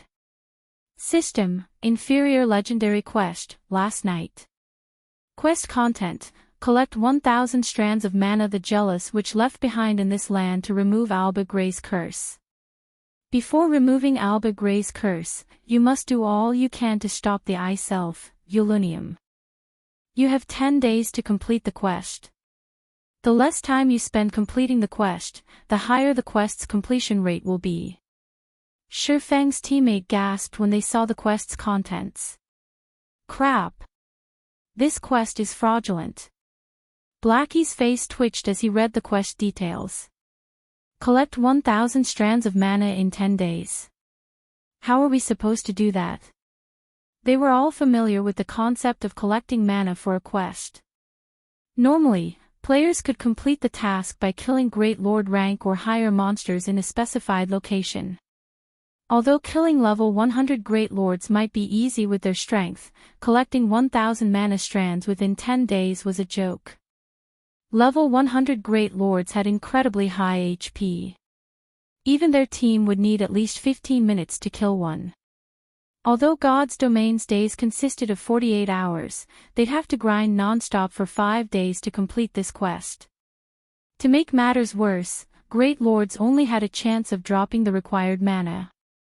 To put it simply, this quest was the system's way of toying with them. It's no wonder why only a few superpowers had earned enough of the famed Smith's favorability to commission an item. Shurfeng couldn't help his bitter smile after listening to Alba Grey's request. Not even a 100-man, Tier 3 team could complete this quest, especially since players had just recently reached level 100. Guild leader, we should call in all of the guild's experts, Enchanting suggested. That's not a viable option, I'm afraid, Shurfeng said, shaking his head. More help would increase their chances of success, but the Ten Saints Empire was quite far from Starmoon Kingdom. The teleportation fees alone would be a huge burden on the guild, and players would need a long time to travel from the Ten Saints Empire to the Demonwolf mountain range. Most importantly, ordinary Tier 2 experts would have no hope of surviving in this forbidden land. But at this rate, we won't be able to complete the quest, Enchanting insisted. He had considered the same issues with his suggestion, but their team of 25 simply couldn't slay enough Great Lords within the time limit. Read latest chapters at Wuxia World. Ew, we're not completely out of options, Shurfeng said after giving the matter some thought. Blackie, contact Melancholic and tell her to gather all of the secret silver guards I asked her to find in White River City's Candlelight trading firm. I'll head over right away. While I'm gone, I want the rest of you to collect as many mana strands as possible. He had already instructed Melancholic Smile to locate high-growth potential secret silver guards for him. He had even shared all of the clues he knew of with her. He had intended to use soul strengthening to upgrade these secret silver guards to fine gold rank and use them to boost Zero Wing's combat power. While secret silver guards could fend off peak experts, they'd be no match for apex experts. The same couldn't be said of fine gold guards, however, especially a full team of them. If they worked together, fine gold guards could slay domain realm experts as easily as playing with children. Secret silver guards. Shurfeng's order confused Blackie.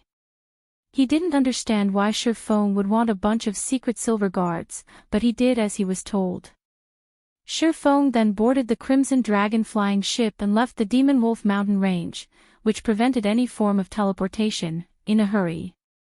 Once he was free of the Forbidden Land, he used a return scroll and teleported to White River City's Candlelight trading firm. Chapter 2387, Strengthening the Ancient Gods Literature. Fragment. White River City, Candlelight trading firm. Compared to the surrounding player-owned shops and NPC shops, the Candlelight trading firm's 21-story shop loomed a giant overseeing the city's business district. Almost every new visitor to White River City gasped when they saw it. The players that focused on their subclasses gave the magnificent building particularly longing looks. These players' reactions weren't simply because White River City's Candlelight trading firm was a 4-star shop, but also due to Zero Wing's latest announcement. All Zero Wing and Candlelight trading firm members could purchase a private house in Stone Forest City with their GCPs. Even the various superpowers hungered after Stone Forest City's private houses, and because of this announcement, the various major powers players envied Zero Wing and Candlelight's members. Even a fool would recognize the immeasurable future ahead for Stone Forest City. Although a level 100 neutral map was very dangerous, there was no doubt that it was an excellent leveling spot for current players. Furthermore, nowhere within God's domain's many kingdoms and empires could match the city's scenery. With one of the city's private houses, one would have bragging rights for life. Unfortunately, securing a permanent private house in Stone Forest City was easier said than done. Zero Wing had no intentions of selling its private houses to outsiders, only lease them. Once the lease ended, players would have to bid for the house in another auction. And yet, as a member of Zero Wing or Candlelight, one could own their own house in the city. Why wouldn't outsiders be jealous? As Feng made his way toward the Candlelight trading firm, his guild emblem, that of Zero Wing's core members, attracted many envious looks, even though he hid his appearance and identity with a black cloak. He's actually a Zero Wing core member? It'd be great if I could get to know him, a level 96 female elementalist said, her eyes glowing brightly as she watched Feng pass by. Nowadays, Zero Wing shone like the midday sun in Starmoon Kingdom and its several neighboring kingdoms. Even other kingdoms' major powers had to show respect for the guild. In addition, countless adventurer teams sought to befriend Zero Wing's core members in hopes of gaining some advantage in the cold spring forest. Isn't he just a core member? What's so great about that? A level 97 male shield warrior said in jealousy. If I were willing to deal with the restrictions, I could join Zero Wing and become a core member, too.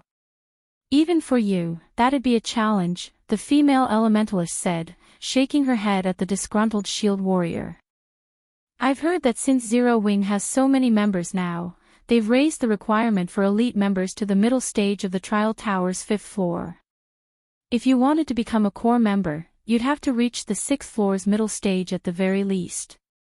At this stage of the game, players only needed to reach the late stage of the Trial Tower's 5th floor to be considered an expert. There was a huge difference between the 5th and 6th floors. Even in well-known adventurer teams, the experts that could reach the 6th floor's middle stage could be counted on one hand. When he heard the requirement to become a Zero Wing core member, the level 97 shield warrior fell silent.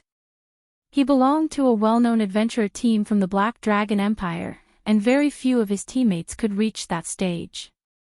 He had only recently reached the 5th floor's late stage. He was nowhere strong enough to become a core member in Zero Wing. We've already raised the core member requirements that high. Feng was similarly surprised when he overheard the conversation. To ensure that the guild's core members had enough resources to develop, Zero Wing had limited the number of players that could become core members. The guild only had limited resources, especially the rarer resources, after all. There simply weren't enough to supply an endless number of members. Of course, exceptions could be made for the players that met the guild's high standards. As far as Feng could remember, the minimum requirement to become a core member had been fixed at the early stage of the Trial Tower's 6th floor, with the higher standard of reaching the 6th floor's late stage. If players reached the late stage, they wouldn't have to take part in the core members' monthly elimination competition. But apparently, the minimum requirement had been raised to the 6th floor's middle stage. It was easy to imagine how many experts had recently joined his guild. Feng had to admit that using Stone Forest City to promote Zero Wing had been amazingly effective. Moreover, as time passed, the core membership minimum requirements would become more demanding, and the guild would acquire even more experts. Although Feng was pleased with his guild's development, he felt a little pressured. More experts meant greater demand for resources. If the guild failed to meet these experts' needs, it would only be a matter of time before they left the guild as other powers established towns and cities in level 100 neutral maps. Whether or not Zero Wing grew into a superpower would depend on the guild's income of coins and resources. Considering this issue, Feng hurried toward the Candlelight trading firm. Melancholic Smile had already gathered the secret silver guards she had gone to great lengths to find in one of the top-floor basic meditation rooms. As Feng entered the room, she promptly handed him a detailed list of these guards. Guild leader, after scouring the various kingdoms and empires, I managed to find 16 secret silver guards with very high growth potential. I've secured other secret silver guards as well, but their growth potential isn't as high, Melancholic Smile awkwardly reported as she gestured to the row of guards behind her. Feng had provided her with plenty of clues, and she had utilized the secret pavilion's connections to follow them. However, even after so many days of searching, she had only found 16 secret silver guards that fit Feng's criteria. 16. Feng was ecstatic with her results. Finding secret silver guards wasn't easy. They all had a considerably high chance of reaching Tier 4, after all. Even after 10 years in God's domain, not even first-rate guilds have been able to afford to take a Tier 4 combatant lightly. Tier 5 and Tier 6 experts were far too rare. As for second- and third-rate guilds, they had been wise to fear Tier 4 combatants. Melancholic Smile simply didn't realize how amazing her accomplishment was.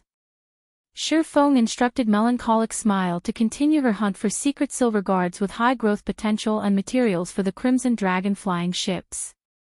Meanwhile, he snuck the 16 secret silver guards to the shop's second basement floor, where the shop's private warehouse was located. Only the shop's owner had access to this area. At epic rank, the ancient god's literature fragment could only strengthen 1 soul per day, but he only had 10 days to complete his inferior legendary quest. At most, he had time to strengthen 9 secret silver guards. He'd never complete his quest with so few fine gold guards. Hence, Feng intended to use the Holy Grail to upgrade the ancient god's literature fragment. Since the ancient god's literature fragment was bound to his soul, which prevented him from trading it or storing it in a warehouse, he had been afraid of upgrading it. It could also drop if he died. If he lost the literature fragment after upgrading it, he would mourn the loss. However, now that he had risen to Tier 3, he was strong enough to protect himself. Now, the chances of someone killing him were extremely low. The ancient god's literature fragment's abilities were frightening, and if he could evolve it, it'd become an unimaginable benefit to Zero Wing. After carefully retrieving the Holy Grail from its shelf, Feng used it to scan the ancient god's literature fragment. A short moment later, a system notification informed Feng of the life force required to evolve the literature fragment. He would have to permanently sacrifice 50,000 HP. Read latest chapters at Wuxia World. EU so much. The number took Feng by surprise. For Tier 2 players, losing 50,000 HP was fatal, and the evolution wasn't even a guaranteed success. If the evolution failed, then he'd lose 50,000 HP for nothing, which was why Feng didn't use the Holy Grail casually. However, Feng did not consider the issue for long. Compared to the benefits he could gain from upgrading the ancient god's literature fragment, losing 50,000 HP was acceptable. After all, the ancient god's literature fragment wasn't an ordinary epic item, and he currently had nearly 1 million HP. Fortunately, HP wasn't particularly important for a swordsman, and Feng knew of many ways in God's domain to increase his HP permanently. Evolve. Feng growled, gritting his teeth. As he did, the Holy Grail plundered 50,000 HP from Shurfeng and converted it into purple-blue smoke that enveloped the ancient god's literature fragment. Chapter 2388, Evolution Effects Suspended in Mid-Air. The ancient god's literature fragment radiated a golden light as it hungrily devoured the purple-blue smoke. As the literature fragment absorbed more of the smoke, the engraved divine runes sharpened. The surrounding mana began to flow toward the literature fragment, as well. After 10 seconds of this, the divine runes on the ancient god's literature fragment had completed, fully repaired, and it radiated far stronger divine might than before. What a powerful aura! Shurfeng began to grow excited as he sensed the literature fragment's divine might. The strength of the divine might meant the literature fragment had been upgraded, and the process was a success. Eagerly, Shurfeng clicked to inspect the ancient god's literature fragment. Ancient Gods Literature Fragment, Page V, Epic Rank Item, an ancient parchment that has undergone the baptism of time. The divine runes have been fully restored by the Holy Grail and contain unbelievable power. Summon Heroic Spirit, sacrifice a portion of the user's soul to summon 18 ancient heroic warriors to do battle. The summoned heroic warriors will be one tier higher than the user up to tier 3. Duration, 12 hours cooldown, 3 natural days. A weakened soul cannot conduct the summoning. Skill 2, Soul Absorption, absorbs the souls of half-dead creatures for a high chance to generate a drop of soul essence. Cooldown, 3 hours, stronger targeted creatures increase the chances of generating soul essence. Skill 3, Soul Strengthening, consumes soul essence to strengthen a creature's soul. Cooldown, 3 hours, stronger targeted creatures require more soul essence for soul strengthening. Skill 4, Divine Resonance, automatically detects any ancient god's literature fragments within a 1,000-yard radius. This item is bound to the owner's soul and cannot be traded or stored in a warehouse. This fragment also has a chance of dropping on death. Drops on death if in a weakened soul state. Why is it still epic rank? Shurfeng was confused when he saw the ancient god's literature fragment statistics. In terms of abilities, the upgraded ancient god's literature fragment was stronger than some of the fragmented legendary items Shurfeng had seen. In fact, if the various superpowers found out about the literature fragment's current abilities, they'd likely offer to trade several fragmented legendary items for it. Yet, despite such abilities, the ancient god's literature fragment was still an epic item. It was unbelievable. Sure enough, I'll need to collect more fragments if I want to upgrade its rank, Shurfeng concluded. The ancient god's literature was a divine tome, which numerous ancient gods had written. It had the power to decimate the heavens and earth. Trying to upgrade a single fragment to fragmented legendary rank was simply unrealistic. However, Shurfeng was satisfied with the results. With the minor strengthening, the literature fragment's summon heroic spirit skill had massively improved. The skill was enough to make him a one-man army. Furthermore, soul absorption and soul strengthening's cooldowns had shortened significantly. Every one of the changes had exceeded Shurfeng's expectations. Most importantly, his ancient god's literature fragment now had the ability to locate other fragments within range. This effect would make it much easier to compile the fragments. If he could complete the tome, the ancient god's literature would benefit the guild far more than 4 or 5 more fragmented legendary items. Following which, Shurfeng stored the Holy Grail and turned to face the secret silver guards behind him. These secret silver guards weren't like monsters like Anna and Kite. Each only needed 3 drops of soul essence for their first soul strengthening.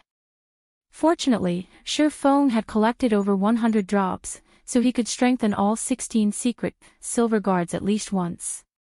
With 16 fine gold guards and Anna and Kite's strength, he could move through the Demonwolf mountain range unhindered. Shurfeng wasted no time as he began to chant the soul strengthening's incantation and target the elementalist before him.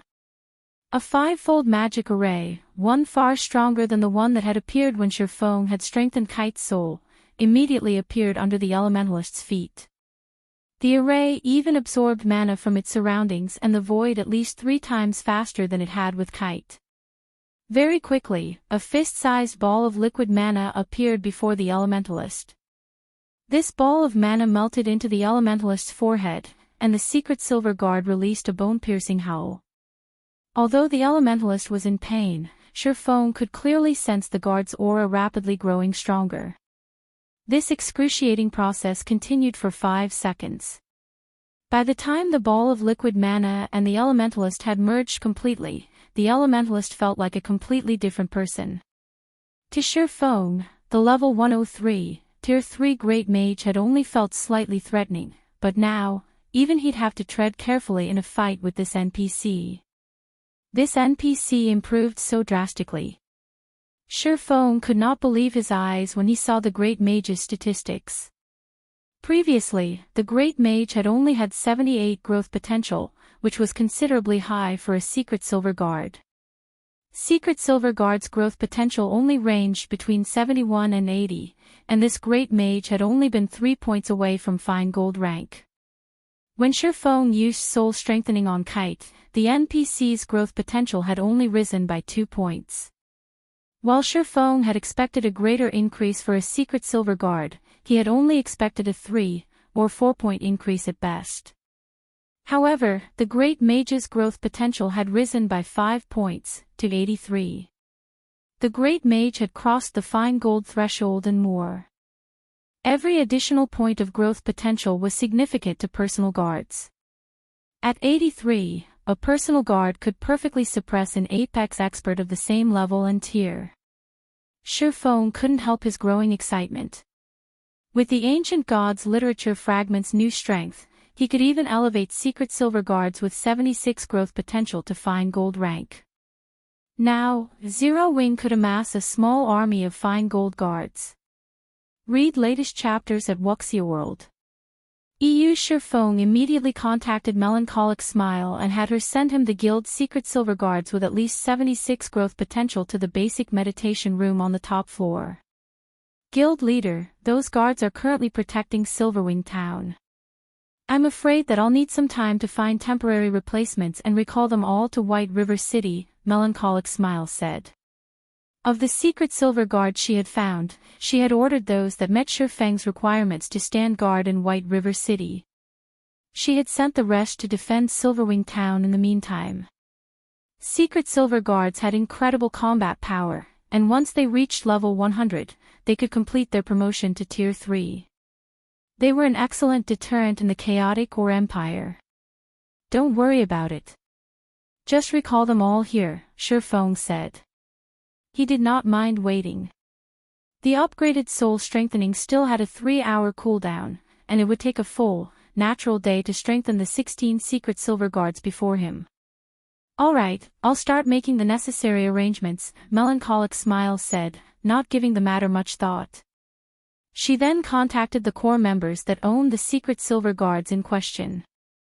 Chapter 2389, Fine Gold Team. While Sherfone waited quietly for Silverwing Town's Secret Silver Guards to arrive in the top-floor basic meditation room, Liang Jing contacted him. Guild leader, we've got trouble in the Dark Knight Empire. Liang Jing exclaimed.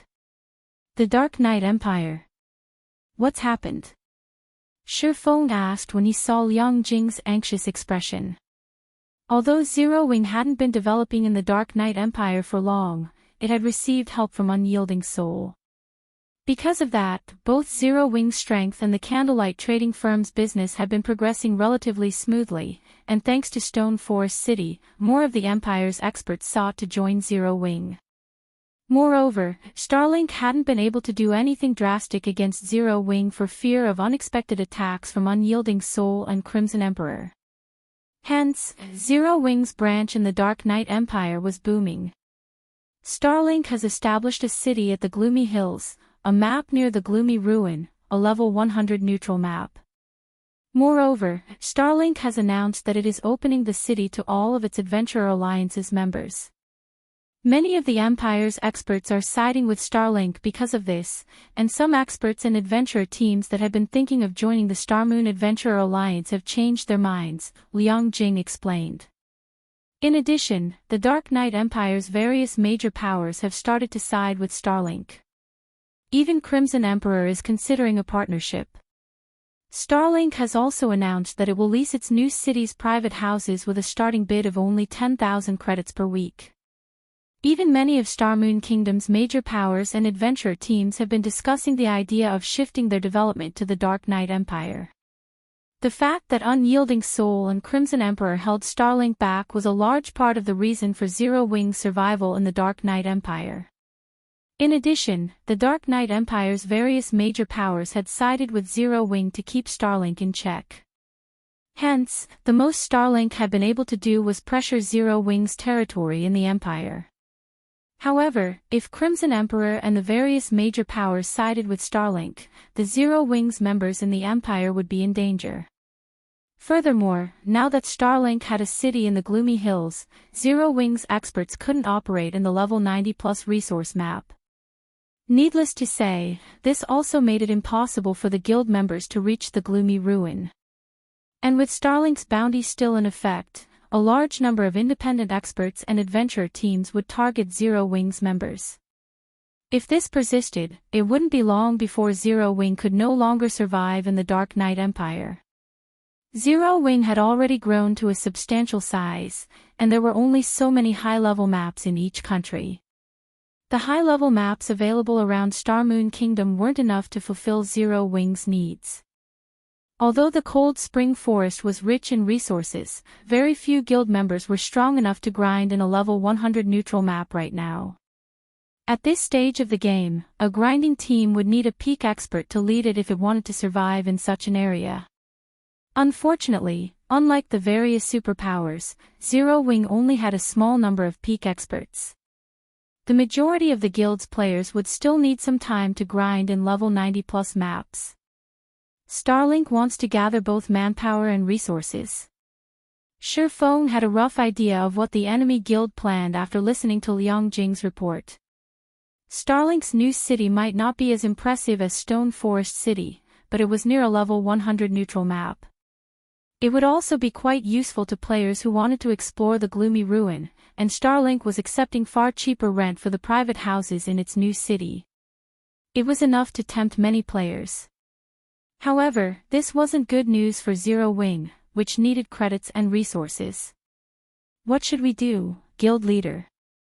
At this rate, not only will we earn less income from our private houses, but more experts will target our guild members as well, Liang Jing said.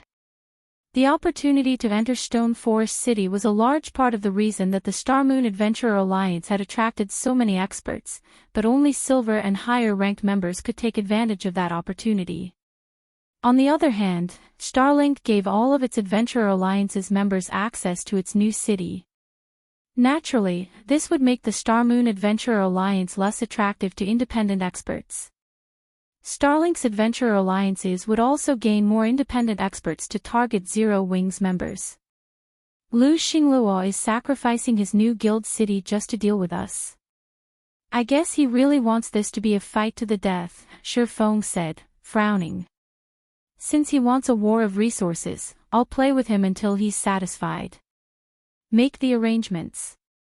From now on, half the number of CPs required to become a silver member in the Starmoon Adventurer Alliance, and will hold auctions for the Crimson Sunsets.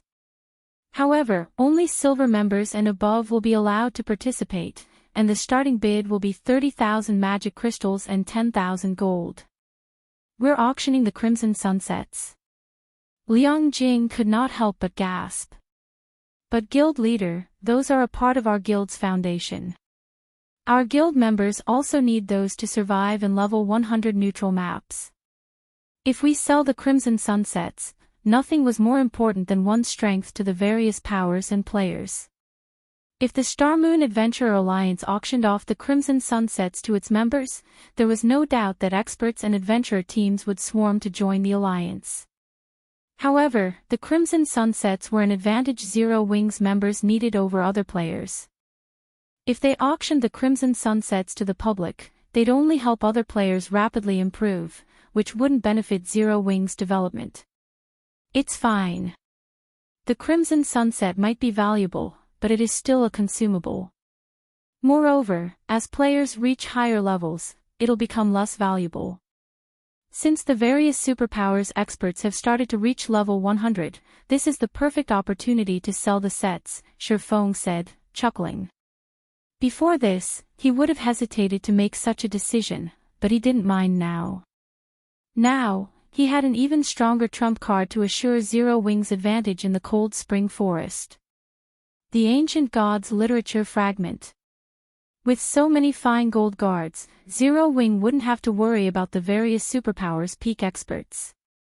Giving the matter some thought, Liang Jing agreed with Shurfeng. Besides, Zero Wing didn't have a better option to stop Starlink from poaching its potential members.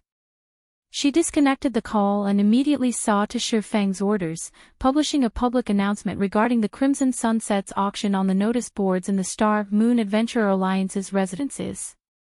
When players noticed the announcement, it caused a sensation throughout the Adventurer Alliance. Crap! Zero Wing is too amazing. A Tier 2 mana set equipment. If I had a Crimson Sunset, I could challenge my Tier 3 promotion quest right away. The Star Moon Adventurer Alliance's members were astonished when they saw the Crimson Sunset's attributes. None of them had ever thought that Zero Wing would have such powerful equipment. The experts and adventure teams that had considered joining Starlink's Adventurer Alliances changed their minds instantly. Some that had even joined Starlink's Adventurer Alliances already made their way to the Star Moon Adventurer Alliance after learning about the Crimson Sunsets. Of course, the various large guilds were just as stunned. Is Zero Wing insane? It's actually selling mana set equipment? Zero Wing is probably panicking. Starlink's new city has dealt quite a blow, after all. These large guilds all thought Zero Wing was foolish to sell the Crimson Sunsets. The guild was practically throwing away a huge advantage. Selling the Crimson Sunset might alleviate Zero Wing's current problems, but it wouldn't benefit the guild in the long run. Moreover, once the Crimson Sunsets were no longer useful, the various adventurer teams and independent experts would return to Starlink's side. While everyone discussed the mana set equipment, Shurfeng visited his special forging room to produce more of them while he waited for the Soul Strengthening's cooldown to end. Before long, all 12 secret silver guards with 76 growth potential arrived in White River City's Candlelight trading firm. Including the 16 secret silver guards he already had, Zero Wing would have 28 more fine gold guards in its ranks once he finished strengthening them all. Even 28 secret silver guards would be more than enough combat power for a guild to rule a level 100 neutral map with an iron fist, not to mention 28 fine gold guards. After nearly 2 days, Shurfeng had finally strengthened all of the 28 secret silver guards. The smallest improvement had still been a 5-point growth potential increase, while the largest had been a 7-point increase, rising from 79 to 86 growth potential. Even among fine gold guards, 86 growth potential was incredibly rare. Read latest chapters at Wuxia World. EU 28 fine gold personal guards. If the various superpowers of my past knew about this, they'd go mad. Shurfeng sighed ruefully as he gazed at the 2 rows of personal guards before him.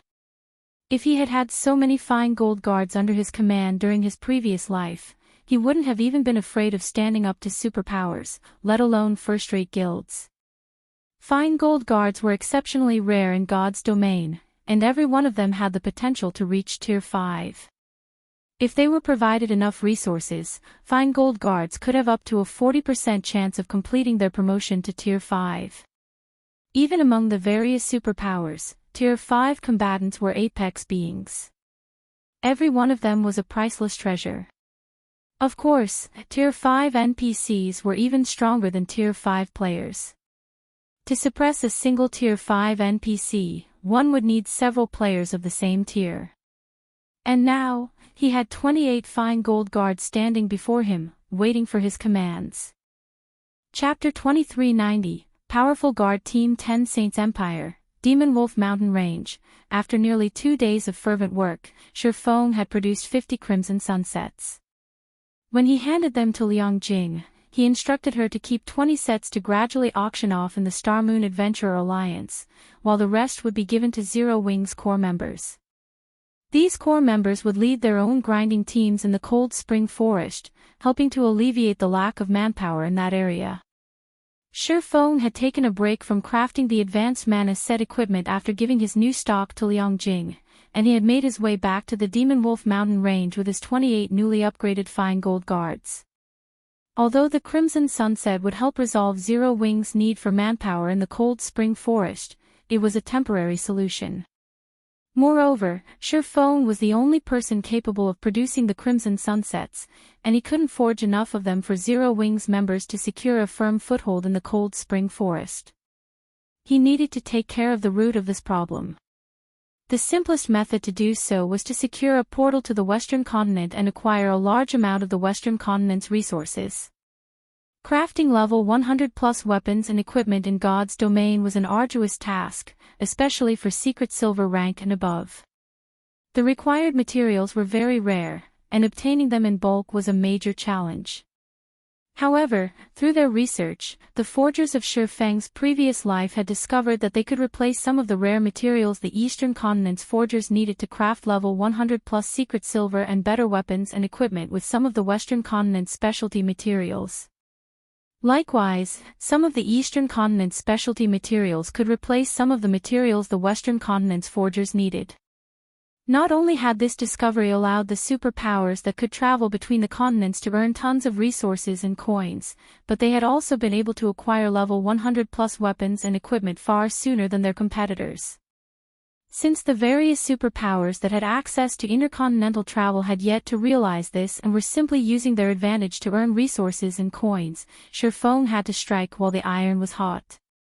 If he waited until these superpowers learned this secret, it had become far more challenging to purchase the Western Continent's specialty materials in bulk. These specialty materials were essential to crafting level 100+ weapons and equipment at secret silver rank and higher, and if this secret got out, the various powers would try to collect and hoard the materials, rather than sell them. If Shifeng waited too long, he'd only be able to purchase materials from independent players and adventurer teams, which would limit his collection rate. After piloting the Crimson Dragon flying ship through the Demonwolf mountain range's outer region for about 15 minutes, Shifeng finally located Kola and his team, who were engaged in a battle against several hundred battle wolves. After the past 2 days of grinding in the mountain range, Kola and the others had risen to level 101. If the various Tier 2 experts heard that this team could gain a full level every 2 days, they'd be incredibly jealous. However, Kola and his team weren't having an easy time against these battle wolves, especially as they fought the Alphas, the two-headed battle wolves.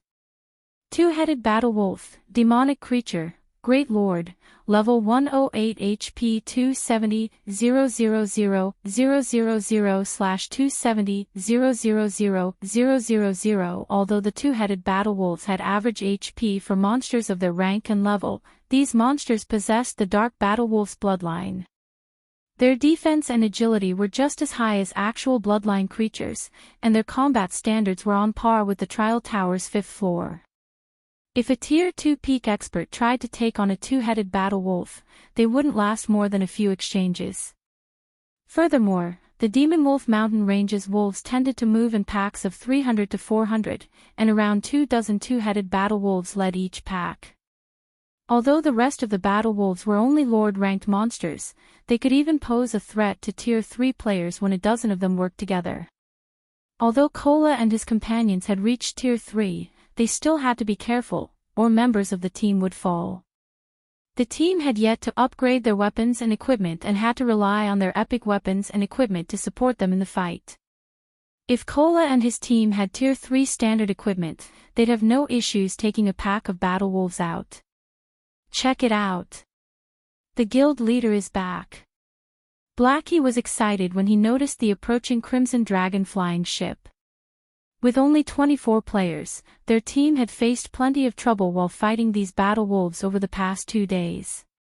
Not even the magical class players' powerful AoE attacks could alleviate the pressure. These battle wolves were too smart. Once they sensed a player casting an AoE spell, they split up, preventing the spell from hitting too many of them. But if Sherfong joined the battle wolves would be much easier to defeat. As the team members looked up at the flying ship, they saw over 24 figures jump from the ship's deck. Every one of those figures' frightening auras made Kola and his companions' hearts skip a beat. NPCs. How are these NPCs so strong? The team was shocked and confused as they stared at the Tier 3 NPCs that had disembarked. The idea of challenging ordinary Tier 3 NPCs no longer fazed them now that they were Tier 3, as well. They had superior combat standards, after all. However, even Enchanting shuddered when he saw the 28 Tier 3 NPCs that had jumped from the Crimson Dragon flying ship. His instincts even warned him to flee. Before Kola and his companions could react, the personal guards charged at the surrounding battle wolves. Taking the lead, the dozen or so melee NPCs dispersed the crowding wolves with their charge instantly. They even sent the Great Lord ranked two-headed battle wolves flying. The magical class NPCs then followed with a round of spells, each dealing over -1 million damage. The Lord-ranked battle wolves lost 1/3 of their HPs in that single bombardment, while the Great Lords had lost 1/10 of their HPs. The ferocity of the Fine Gold Guard's attacks easily outshone Iluofe's, a Tier 3 magical class player. After about 3 minutes, the 300+ Lord-ranked battle wolves and 20+ Great Lord-ranked two-headed battle wolves had been slain, leaving only a bunch of items behind. Kola and the others were dumbfounded. Normally, they needed over an hour to defeat a battle wolf pack, yet these 28 NPCs had done so in 3 minutes. The difference between their combat power was massive. From his position on the Crimson Dragon flying ship, Sherfong leveled from 104 to 105 after the battle ended, crossing the first minor threshold after level 100. Where did you find so many powerful NPCs, guild leader? Kola asked once Sherfong had descended from the flying ship. Enchanting and the others were just as curious, waiting for Sherfang's reply. An ordinary Tier 3 NPC could serve as a small city's magistrate in God's domain, yet Sherfong had managed to employ so many of them, and every one of them was extraordinarily strong. Read latest chapters at Wuxia World. EU. From what Kola and the others could tell, 5 or 6 of these NPCs would be more than enough to annihilate their team of 24. If they had these 28 NPCs help, they could explore the Demonwolf mountain range without issue. How could I possibly afford the help of Tier 3 NPCs? These are our guild's personal guards, Sherfong said, chuckling. Personal guards. The explanation stunned Enchanting. How is that possible? Not even Tier 3 personal guards can be this powerful. Enchanting had encountered the guild's Tier 3 personal guards before, and he had been confident of putting up a fight against the guild's Tier 3 secret silver guards. If he faced any of the personal guards standing behind Sherfong, however, he'd be able to do nothing but flee. Of course, these aren't ordinary Tier 3 personal guards. They are all fine gold guards, Sherfong continued with a grin. Chapter 2391, Pioneering Benefit, Fine Gold Guards. These are all fine gold guards. Kola and the others gasped and stared with wide eyes at the 28 personal guards behind Sherfong. They all knew how rare fine gold guards were. Not even some first-rate guilds had a single fine gold guard at this stage of the game, and at most, the various superpowers had 1 or 2. The various superpowers treated their fine gold guards like family heirlooms, and when these personal guards reached Tier 3, they'd be treated as a part of the guild's foundation. Fine gold guards were incredibly powerful. Even at Tier 2, they could suppress Tier 2 Apex experts of the same level, and they'd only grow stronger at Tier 3. And yet, Sherfong informed them that the 28 personal guards behind him were all fine gold rank. You're too vicious, guild leader. If we stationed these fine gold guards in the Cold Spring Forest, they'd likely frighten the various superpowers to death, Blackie said, his eyes glowing as he gazed at the fine gold guards. Compared to the various superpowers' shock when they had found out that these players had reached Tier 3, the fact that Zero Wing had 28 fine gold guards would be devastating. Every one of these Tier 3 fine gold guards had even greater combat power than Tier 3 Apex experts. In fact, one of these fine gold guards could take on 2 Apex experts at once. Needless to say, these fine gold guards would easily overwhelm peak experts. Now that Zero Wing had so many fine gold guards, the various superpowers would have to seriously consider the potential losses before moving against Zero Wing, even when their experts reached Tier 3. Alright, let's focus on completing the quest, Shifeng said, chuckling. These 28 fine gold guards might deter the various superpowers from attacking, but if Zero Wing wanted to become truly powerful, it would need to rely on players and resources. There were limits to what a personal guard could accomplish, after all. Right. Our quest. With these 28 fine gold guards, we can now raid the wolf dens we avoided earlier. Cola exclaimed. Their team had only dared to attack the battle wolves in the outer region, one pack at a time, but now that they had 28 fine gold guards to help, they could raid the battle wolves' dens. Not only could they collect the mana strands more quickly, but their leveling speed would also skyrocket. No, we're not going to the dens. We'll move to the Demonwolf mountain range's inner area, Shifeng said, shaking his head as he gestured to the mountains in the distance. There were a lot of battle wolves in the Demonwolf mountain range's outer region, but very few of these monsters were great lords or higher. Even with the fine gold guards, they wouldn't be able to collect the necessary mana strands fast enough. They'd be cutting it close if they stayed in the outer region.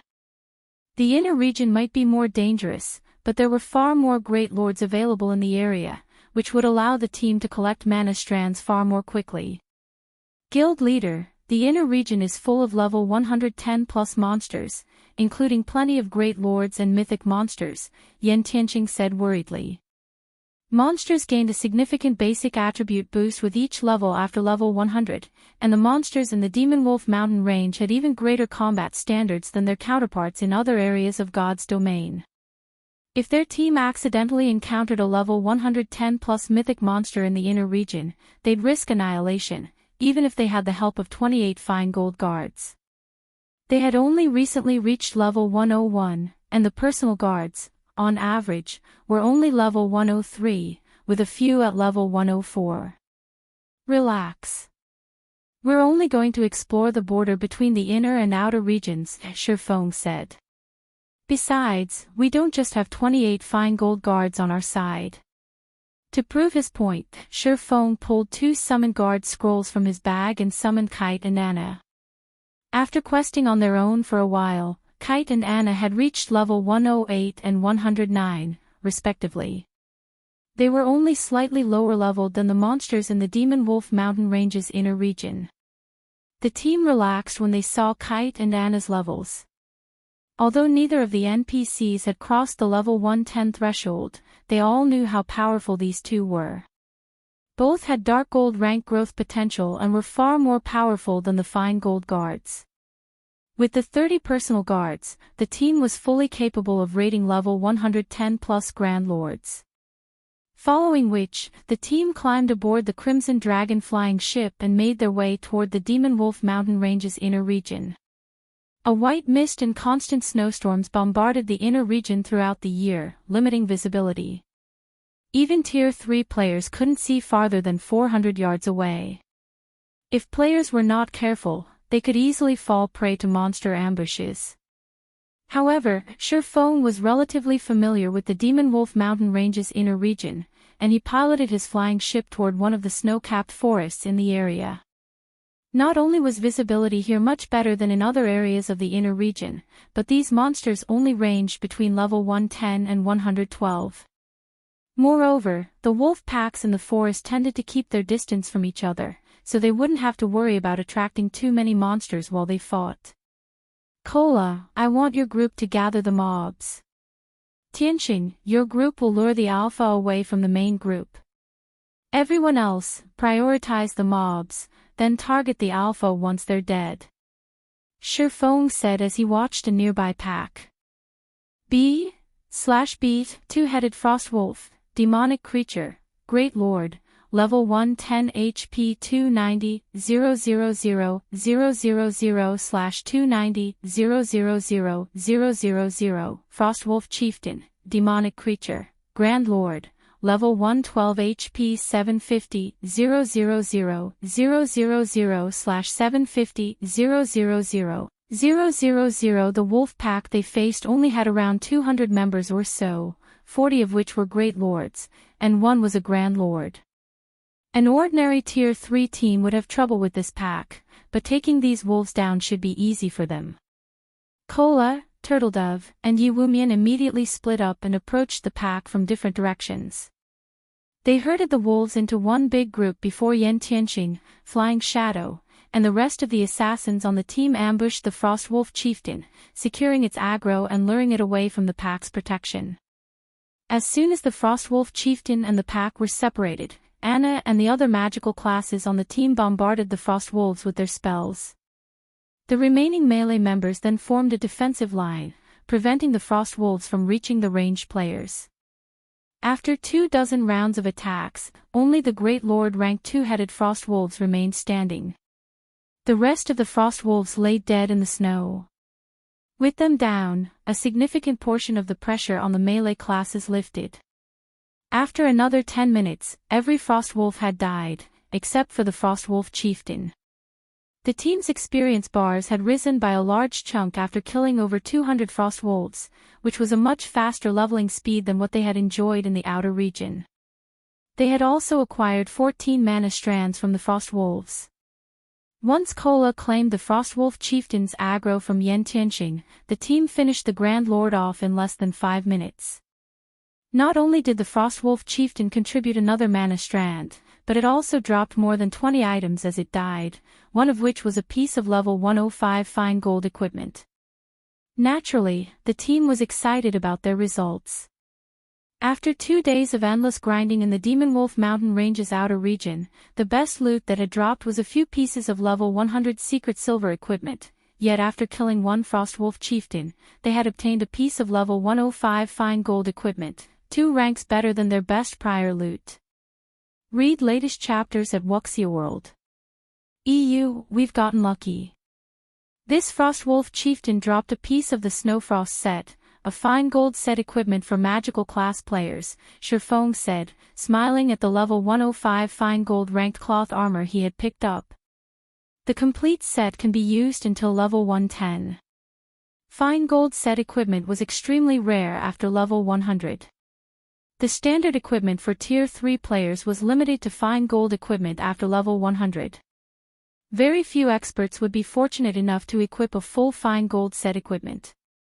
Aside from the Snowfrost set piece, the Frostwolf Chieftain had dropped 2 pieces of level 105 secret silver equipment.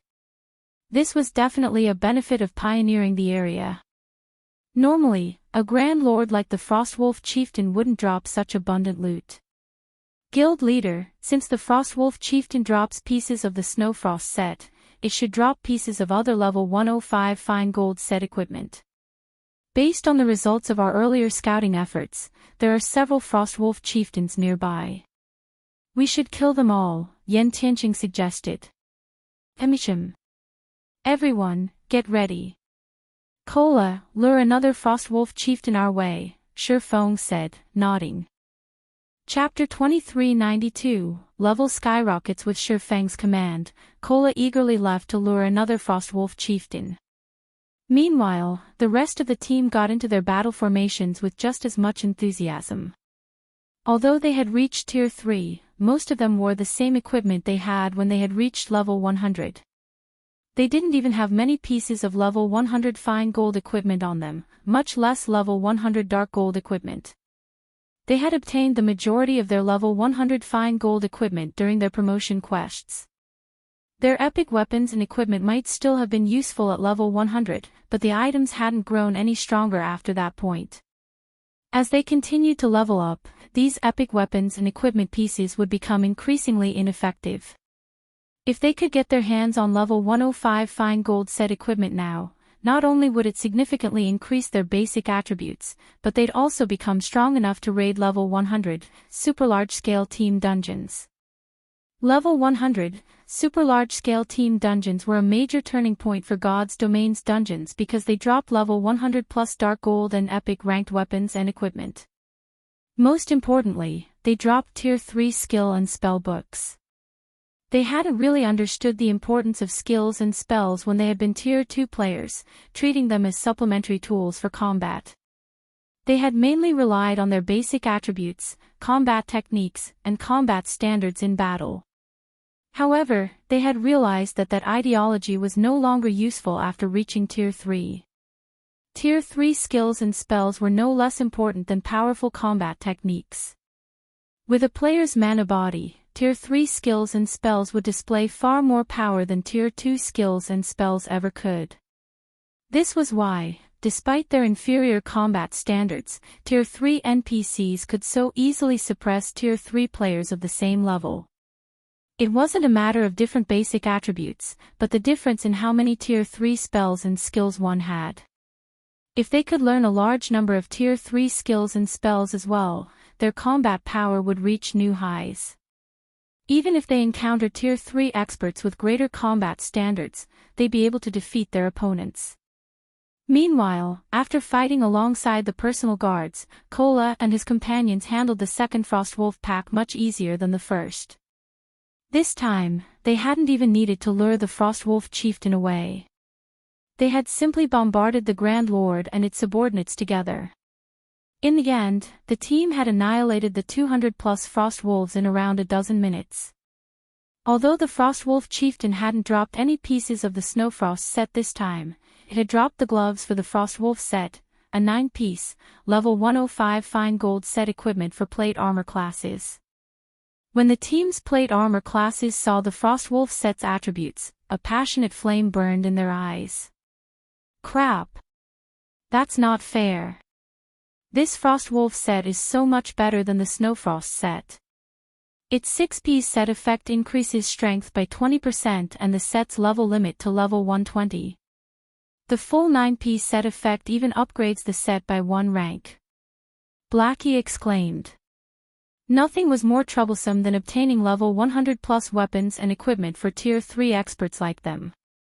Based on the fact that the Frostwolf set could be used until level 120, the complete set ranked at the top even among level 100-plus dark gold set equipment.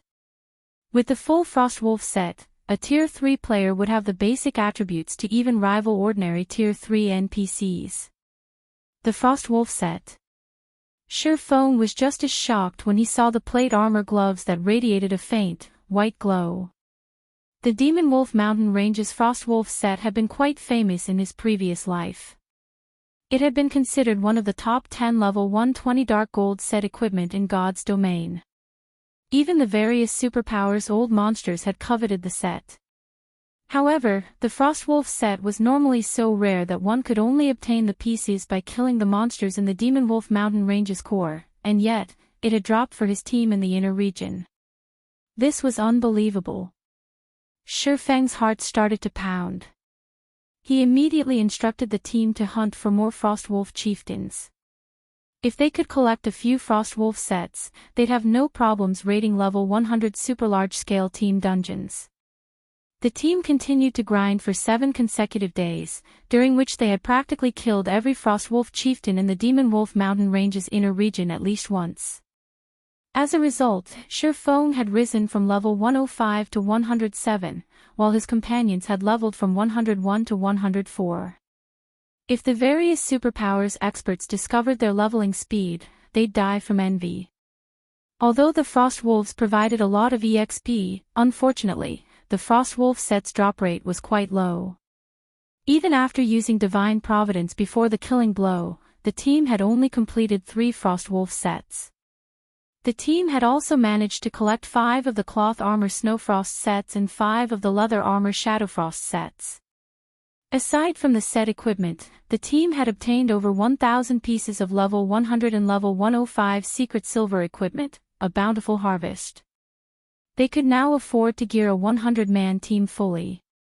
As for their quest's required mana, they had collected 956 strands in total. They were only a few dozen strands away from their target, and they should have no issues completing their quest in time. Meanwhile, the leasing auction for Stone Forest City's private houses had netted massive profits for Zero Wing. On average, each private house had been rented for 150,000 credits per week. After holding several leasing auctions, Zero Wing had earned over 1 billion credits in profit. Not only had this alleviated Zero Wing's desperate need for funds, but it had also allowed the Heavens Rumble Training Center to set up quite a few virtual combat platforms in Fenglin City, which, in turn, enabled the guild to recruit more capable internal members. Guild leader, when will you be done with your quest? Recently, Starlink has been expanding rapidly. It also has support from Demon Palace, now. Not only has it recruited plenty of experts, but we're seeing more players ambush our members in the fields. Many of the Dark Knight Empire's powers have also chosen to side with Starlink. Our members are even too afraid to set foot in a neutral map, and to make matters worse, the situation has started to affect our development in Starmoon Kingdom, Liang Jing reported, clearly frustrated. Although they had lured many experts into joining the Starmoon Adventurer Alliance with the Crimson Sunsets, Starlink had countered this by offering even greater benefits. Now, members of Starlink's Adventurer Alliances could purchase the Demonic Hell World Special Legacy for far cheaper. The new benefit had attracted many experts. As a result, Starlink had effectively restricted Zero Wing's resource income, which limited the guild members' leveling efficiency since they needed those materials to brew potions and craft special tools that were essential for grinding in high-level neutral maps. Although Zero Wing could purchase these materials through the Secret Chamber of Commerce, it needed coins to do so, which was by no means a worthwhile trade. Read latest chapters at Wuxia World. EU, I understand. I'm almost done here. If we need coins, start leasing Stone Forest City's private houses for coins, rather than credits. That should give us enough to hold out for some time, Shifeng decided after giving the matter some thought. I'll return as soon as I've finished my quest. Liang Jing had no choice but to nod and follow Shifeng's instructions. While Shifeng had conversed with Liang Jing, an abandoned, ancient magic array lit with a colorful brilliance in a forbidden land on the eastern continent. As the rainbow of lights faded, several figures emerged from the magic array. Despite the very thin mana in the forbidden land, a dense layer of mana enveloped these several individuals. In fact, due to their arrival, the surrounding mana density had substantially increased. So, this is the eastern continent. Chapter 2393. Demonwolf Mountain Range's secret Demonwolf Mountain Range, Howling Wind Canyon. Shifeng and his team stood on the mountainside, fighting fervently to fend off a large pack of demon wolves coming up from the foot of the mountain. This pack was larger than any of the Frostwolf packs they had encountered before, with thousands of members. Moreover, every demon wolf was level 110 or higher, including level 114 demon wolves. Many of these beasts were great lords, and there were a few grand lords in the pack. None of the team members could afford to rest lest the demon wolf pack overwhelmed them. If not for the fine gold guards blocking the only path up the mountain, and Anna using a magic array to suppress the demon wolves, these beasts would have devoured Shifeng and his team long ago. Guild leader, this is an amazing place to grind. Pack after pack of these demon wolves are running at us. Our leveling speed here is even faster than when we were grinding Frostwolves, Blackie said, grinning when he saw another pack of demon wolves approach the foot of the mountain. I bet we can even reach level 105 in less than a day of grinding here. Compared to when they had grinded Frostwolves, their current leveling speed was on an entirely different level. They had invested a lot of time in their hunt for Frostwolves, but they didn't need to chase down demon wolves, which regularly called for reinforcements. They simply needed to station the melee fine gold guards on the front line while the rest of the team attacked from a safe distance. These beasts are at least level 110. If we stay here, we can maintain our leveling speed until we reach the same level. If we do, we won't even have to fear the various superpowers experts when they catch up to Tier 3, Yen Tianqing said, his eyes glowing with excitement. It was true that Zero Wing had gained a massive advantage when they had reached Tier 3 so early, but Enchanting understood that the various superpowers had far more and stronger experts than his guild. Zero Wing's advantage over the various superpowers was only temporary.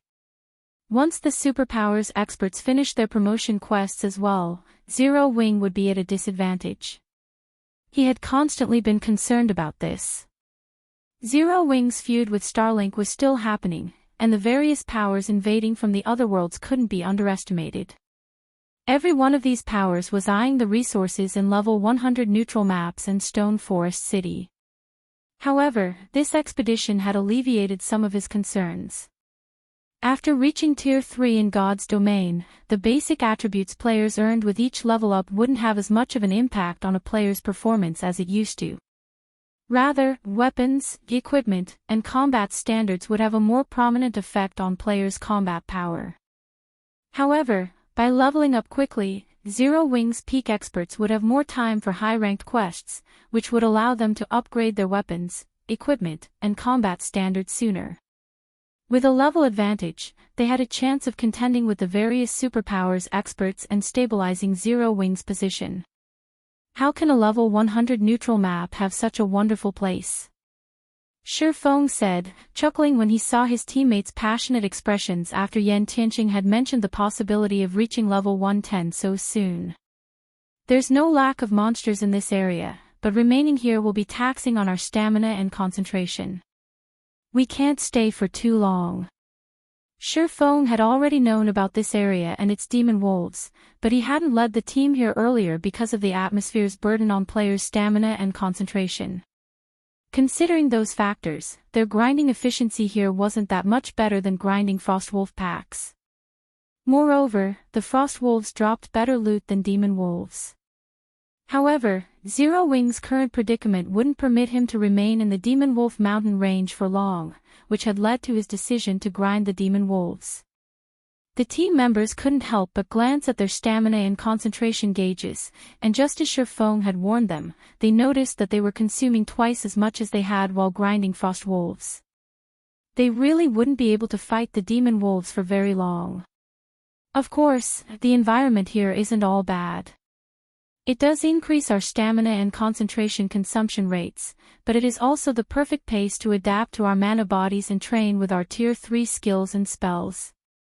You'll rarely find such an opportunity elsewhere, Shifeng said, smiling when he saw everyone's disappointment. The Demonwolf mountain range was no ordinary forbidden land. It was a prized location for players to train after reaching Tier 3, especially since it was infested with berserk demon wolves. Not only was the map full of chaotic energy, which was much stronger here, but that energy also disrupted mana. It was the perfect situation to help players adapt to their mana bodies. The mana body was the biggest difference between Tier 2 and Tier 3. The mana body could also be referred to as a player's mana pool. Players with mana bodies controlled mana in an entirely different way than players without. At Tier 2, players used the ambient mana to power their skills and spells, but once they reached Tier 3, they'd use the mana inside themselves, as well. This was why Tier 3 skills and spells were so much more powerful than those at Tier 2. However, using the mana within one's body wasn't easy. Players would need a certain level of understanding of their own mana body. Meanwhile, players would struggle to use the ambient mana in environments with chaotic energy, and as such, they'd be forced to rely on the mana within them.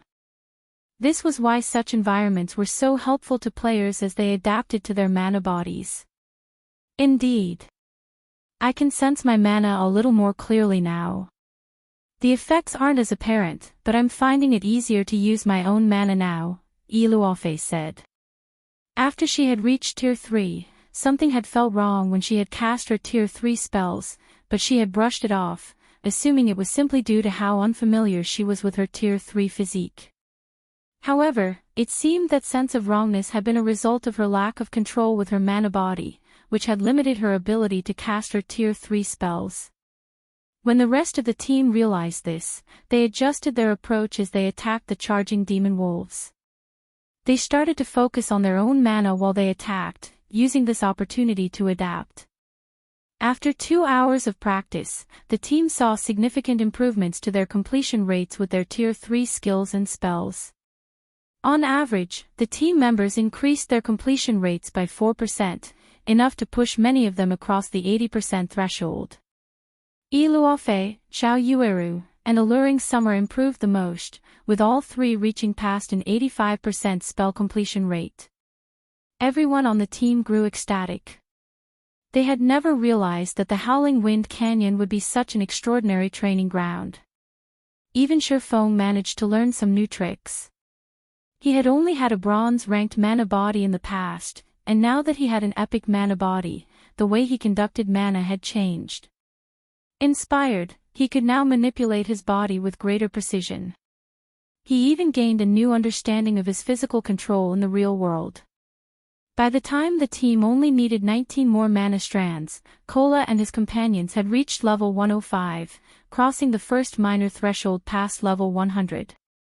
Without hesitation, Shifeng handed the 3 Frostwolf sets to Kola, Turtledove, and Shadow Sword, which gave the 3 a large boost to their basic attributes. The defense and basic attributes are so high. I feel like I can even tank a level 110 mythic monster now, Kola exclaimed as he examined his newfound strength.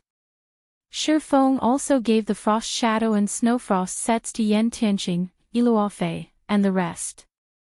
With their new equipment, these players' basic attributes were only slightly lower than those of ordinary Tier 3 NPCs. Armed with appropriate equipment, the team slew the incoming Demonwolves far faster than before.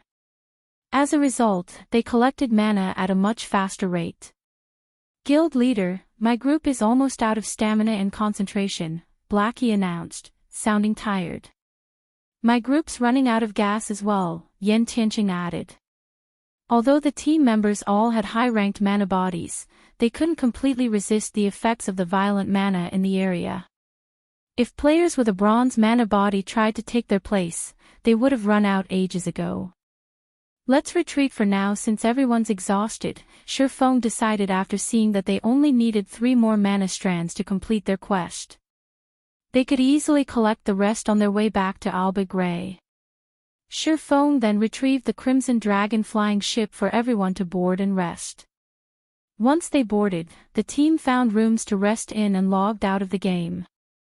Meanwhile, Shifeng piloted the flying ship back to the Demonwolf mountain range's outer area. Once he had reached the safety of the outer area, Shifeng received a call request from Liang Jing.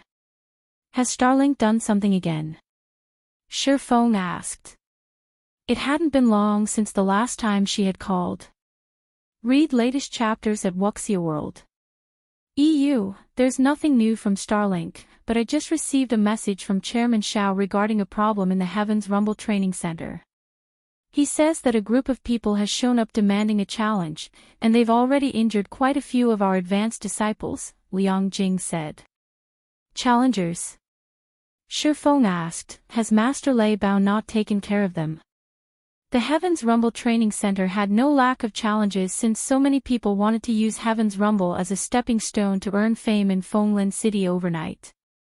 However, Shifeng normally lets Xiao Yu and Lei Bao take care of these issues. I've heard that Master Lei Bao lost in just 3 moves. Chairman Xiao only contacted me after he had run out of options, Liang Jing said. They even defeated Lei Bao. The news surprised Shifeng. Who is the challenger? Since he had begun training with Zero Wing, Lei Bao had grown considerably stronger. Even among Apex internal force experts, few were his match. No one knows, and the training center is in an uproar over it. Chairman Xiao is hoping that you can send Fire Dance to take care of this, Liang Jing said. No need. I'll visit the training center myself, Shifeng said, shaking his head. Fire Dance and the others were still in the midst of their Tier 3 promotion quest, so leaving their virtual gaming cabins wasn't convenient right now. Moreover, Shifeng was curious to find out who was strong enough to defeat Lei Bao. Chapter 2394, Powerful Assault Fenglin City, Heaven's Rumble Training Center, as Shifeng arrived at Heaven's Rumble Training Center's top floor training hall, he was greeted by the sight of a large number of people. They were split into two groups, a large group of Heaven's Rumble's disciples and a smaller group of 3 men and 2 women. The training center's members wore tense expressions as they stared at the smaller group on the opposite side of the hall in fear. The 3 men and 2 women appeared quite young. The oldest didn't look like he had even reached 30, while the youngest of these strangers seemed to be in their early 20s. However, these 5 visitors' auras made them stand out. The eldest of the group, a man with even more bulk than Feng Mingyu, the strongest member of the Feng family's younger generation, felt like a volcano.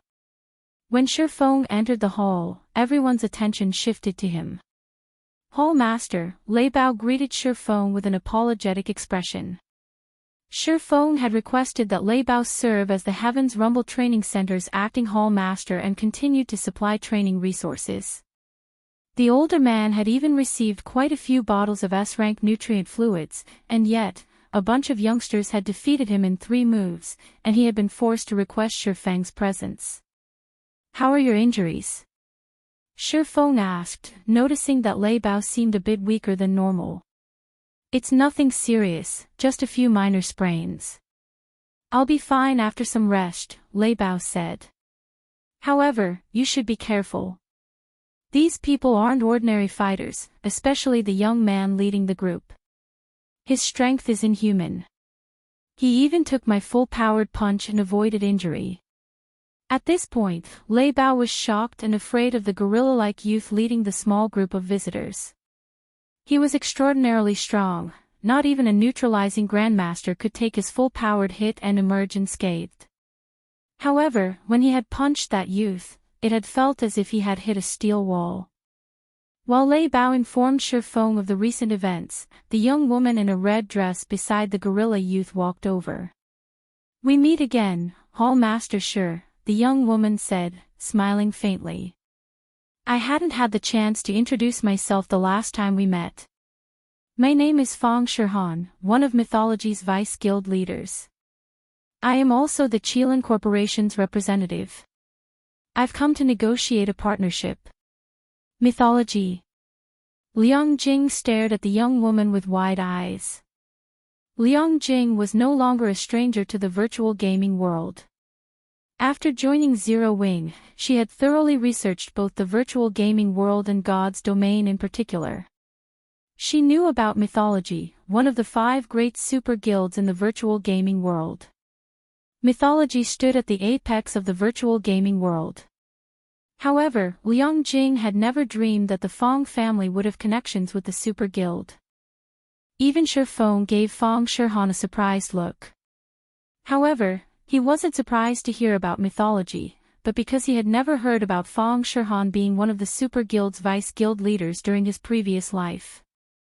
Partnership. What kind of partnership? Shifeng asked.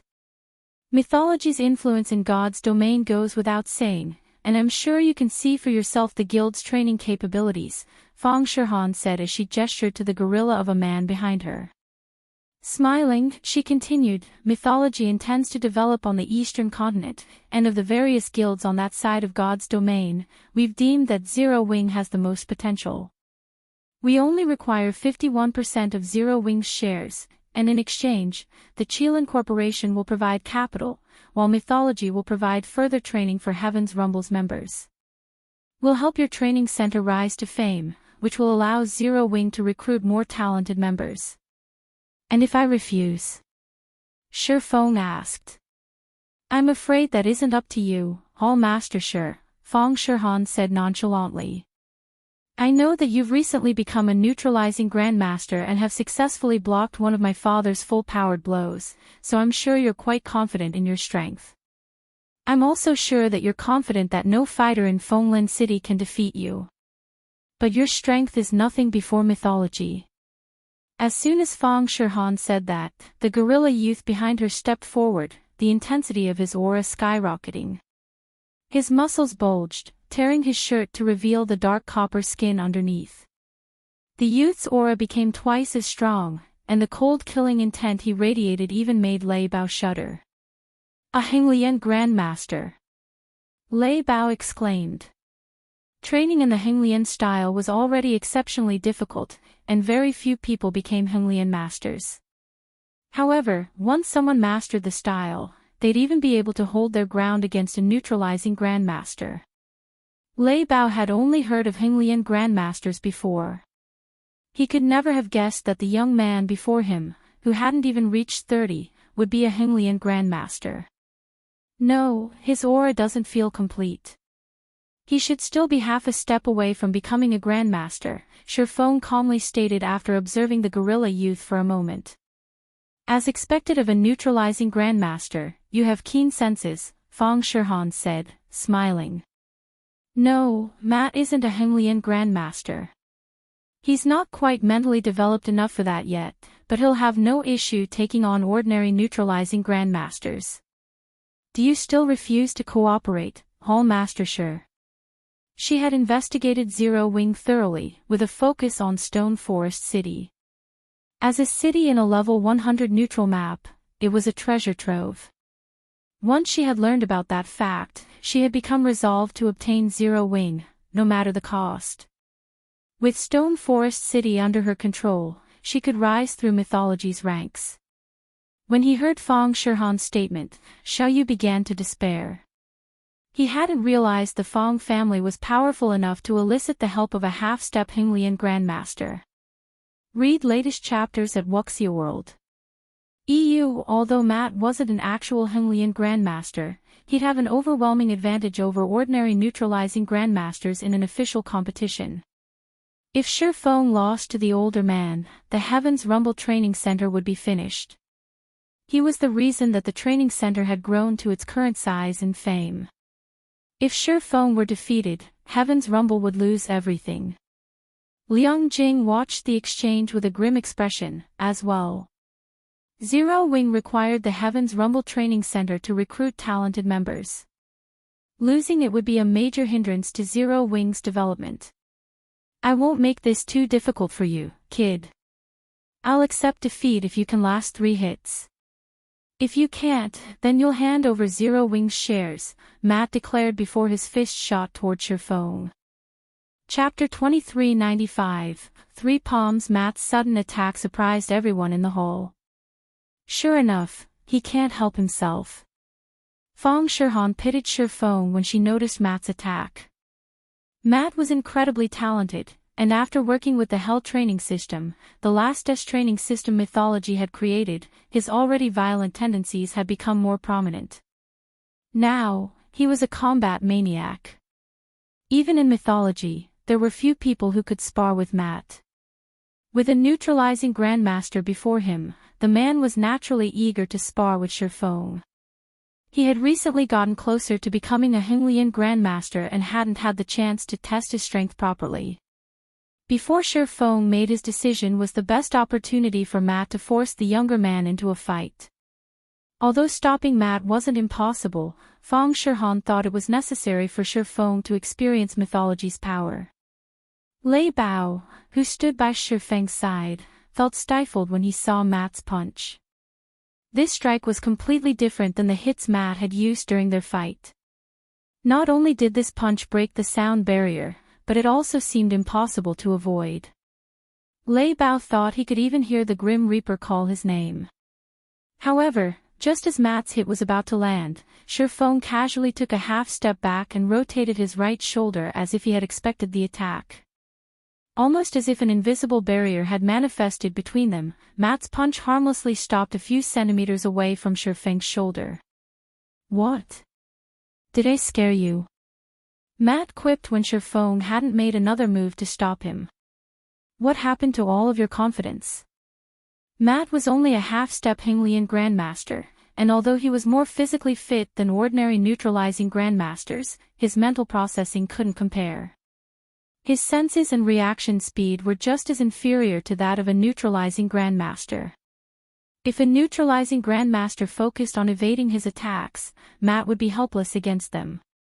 In fact, if Lei Bao, a peak internal force master, had focused on evasion, their fight would have lasted a lot longer. This was why Matt had deliberately challenged Shifeng to last 3 of his punches. Otherwise, fighting Shifeng would be a waste of time. Forget it, Matt. Hall Master sure can't take your hits. I suggest you face each other in a race. At least that will give Hall Master sure a chance at victory, the tall, short-haired woman behind Fang Shirhan ridiculed. The woman's provocation enraged Heaven's Rumble's disciples. Even veteran neutralizing grandmasters couldn't help to match a half-step Hinglian grandmaster's physical fitness, much less Shifeng, who had only recently become a neutralizing grandmaster. Asking Shifeng to take a direct hit from Matt was a joke. Xiao Yu began to move forward to advise Shifeng against falling into the woman's trap. If he fell for it and lost against Matt, Heaven's Rumble's reputation would be in tatters. I never said I wasn't interested. I just don't think those terms are fair, Shifeng said, shaking his head. I have to sell Zero Wings shares if you win, yet you'll just pack up and leave if you lose. What benefit do I get for accepting this challenge? That's simple. Head instructor sure, if you win, I'll give Zero Wing a 300 million loan, plus state-of-the-art training equipment for the Heaven's Rumble Training Center. I can guarantee that the equipment I have to offer rivals that in the country's top dojos and training centers, Fang Shirhan declared, her lips curling into a wicked grin. She reacted as if she had been expecting Shifeng to ask. State-of-the-art training equipment. Xiao Yu's eyes glowed when he heard this. 300 million credits would be a massive boon to the Heaven's Rumble Training Center, but the state-of-the-art equipment would be far more important.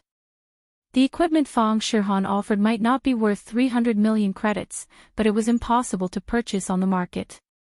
Only the supplier's partners had any access. In comparison, the best equipment available to the public was 2 generations behind, which was why ordinary training centers and dojos' disciples couldn't hold a candle to those from top dojos and training centers. If the Heaven's Rumble Training Center could get its hands on this equipment, its facilities would undergo a qualitative transformation.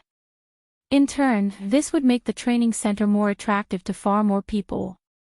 Shifeng didn't respond immediately, however. What? You're still not satisfied? Fang Shirhan chuckled at Shifeng's silence. If that's not enough, state your demands, head instructor Shir. She already had a good grasp on Heaven's Rumble Training Center's situation. Although Lei Bao normally led the training center, and Heaven's Rumble's members received excellent training, it was nothing compared to the nation's top dojos and training centers, particularly when it came to its training facilities. If Heaven's Rumble acquired state-of-the-art equipment, its facilities would be an excellent promotional tool on their own, luring in far more members. Shifeng had no reason to reject her offer. Zero Wing desperately needed manpower, after all. Fang Shirhan assumed that the only reason Shifeng hadn't jumped at her offer was that he wasn't confident in withstanding Matt's punches. Knowing this, she wouldn't give the younger man any excuses to refuse her challenge. Everyone in the hall thought the same. They had already witnessed Matt's power. Everyone would be impressed if Shifeng remained standing after taking a single hit, let alone 3. Since Miss Fang has asked, I only have one condition, Shifeng said, smiling. He must withstand 3 of my palm strikes, as well. If you win, Zero Wing will sell its shares. If I win, I want 20 bottles of life potion. For a moment, shocked silence filled the training hall. Are you insane? The tall woman behind Fang Shirhan blurted, staring at Shifeng. Hall Master. Even Lei Bao gave the younger man an incredulous look. Hinglian-style practitioners were not famed for their strength, but for their frightening defense. It was why a Hinglian master would dare to fight a neutralizing grandmaster, yet refuse to acknowledge Apex internal force masters. Matt was only a half-step away from reaching grandmaster status in the Hinglian style, and as such, his skin and bones were as solid as steel. Trying to injure him with human strength was an utter joke. Only bullets could break through his hide now. 20 life potions. Fang Shirhan frowned. Life potions weren't like S-rank nutrient fluids. They contained an extraordinary amount of life force.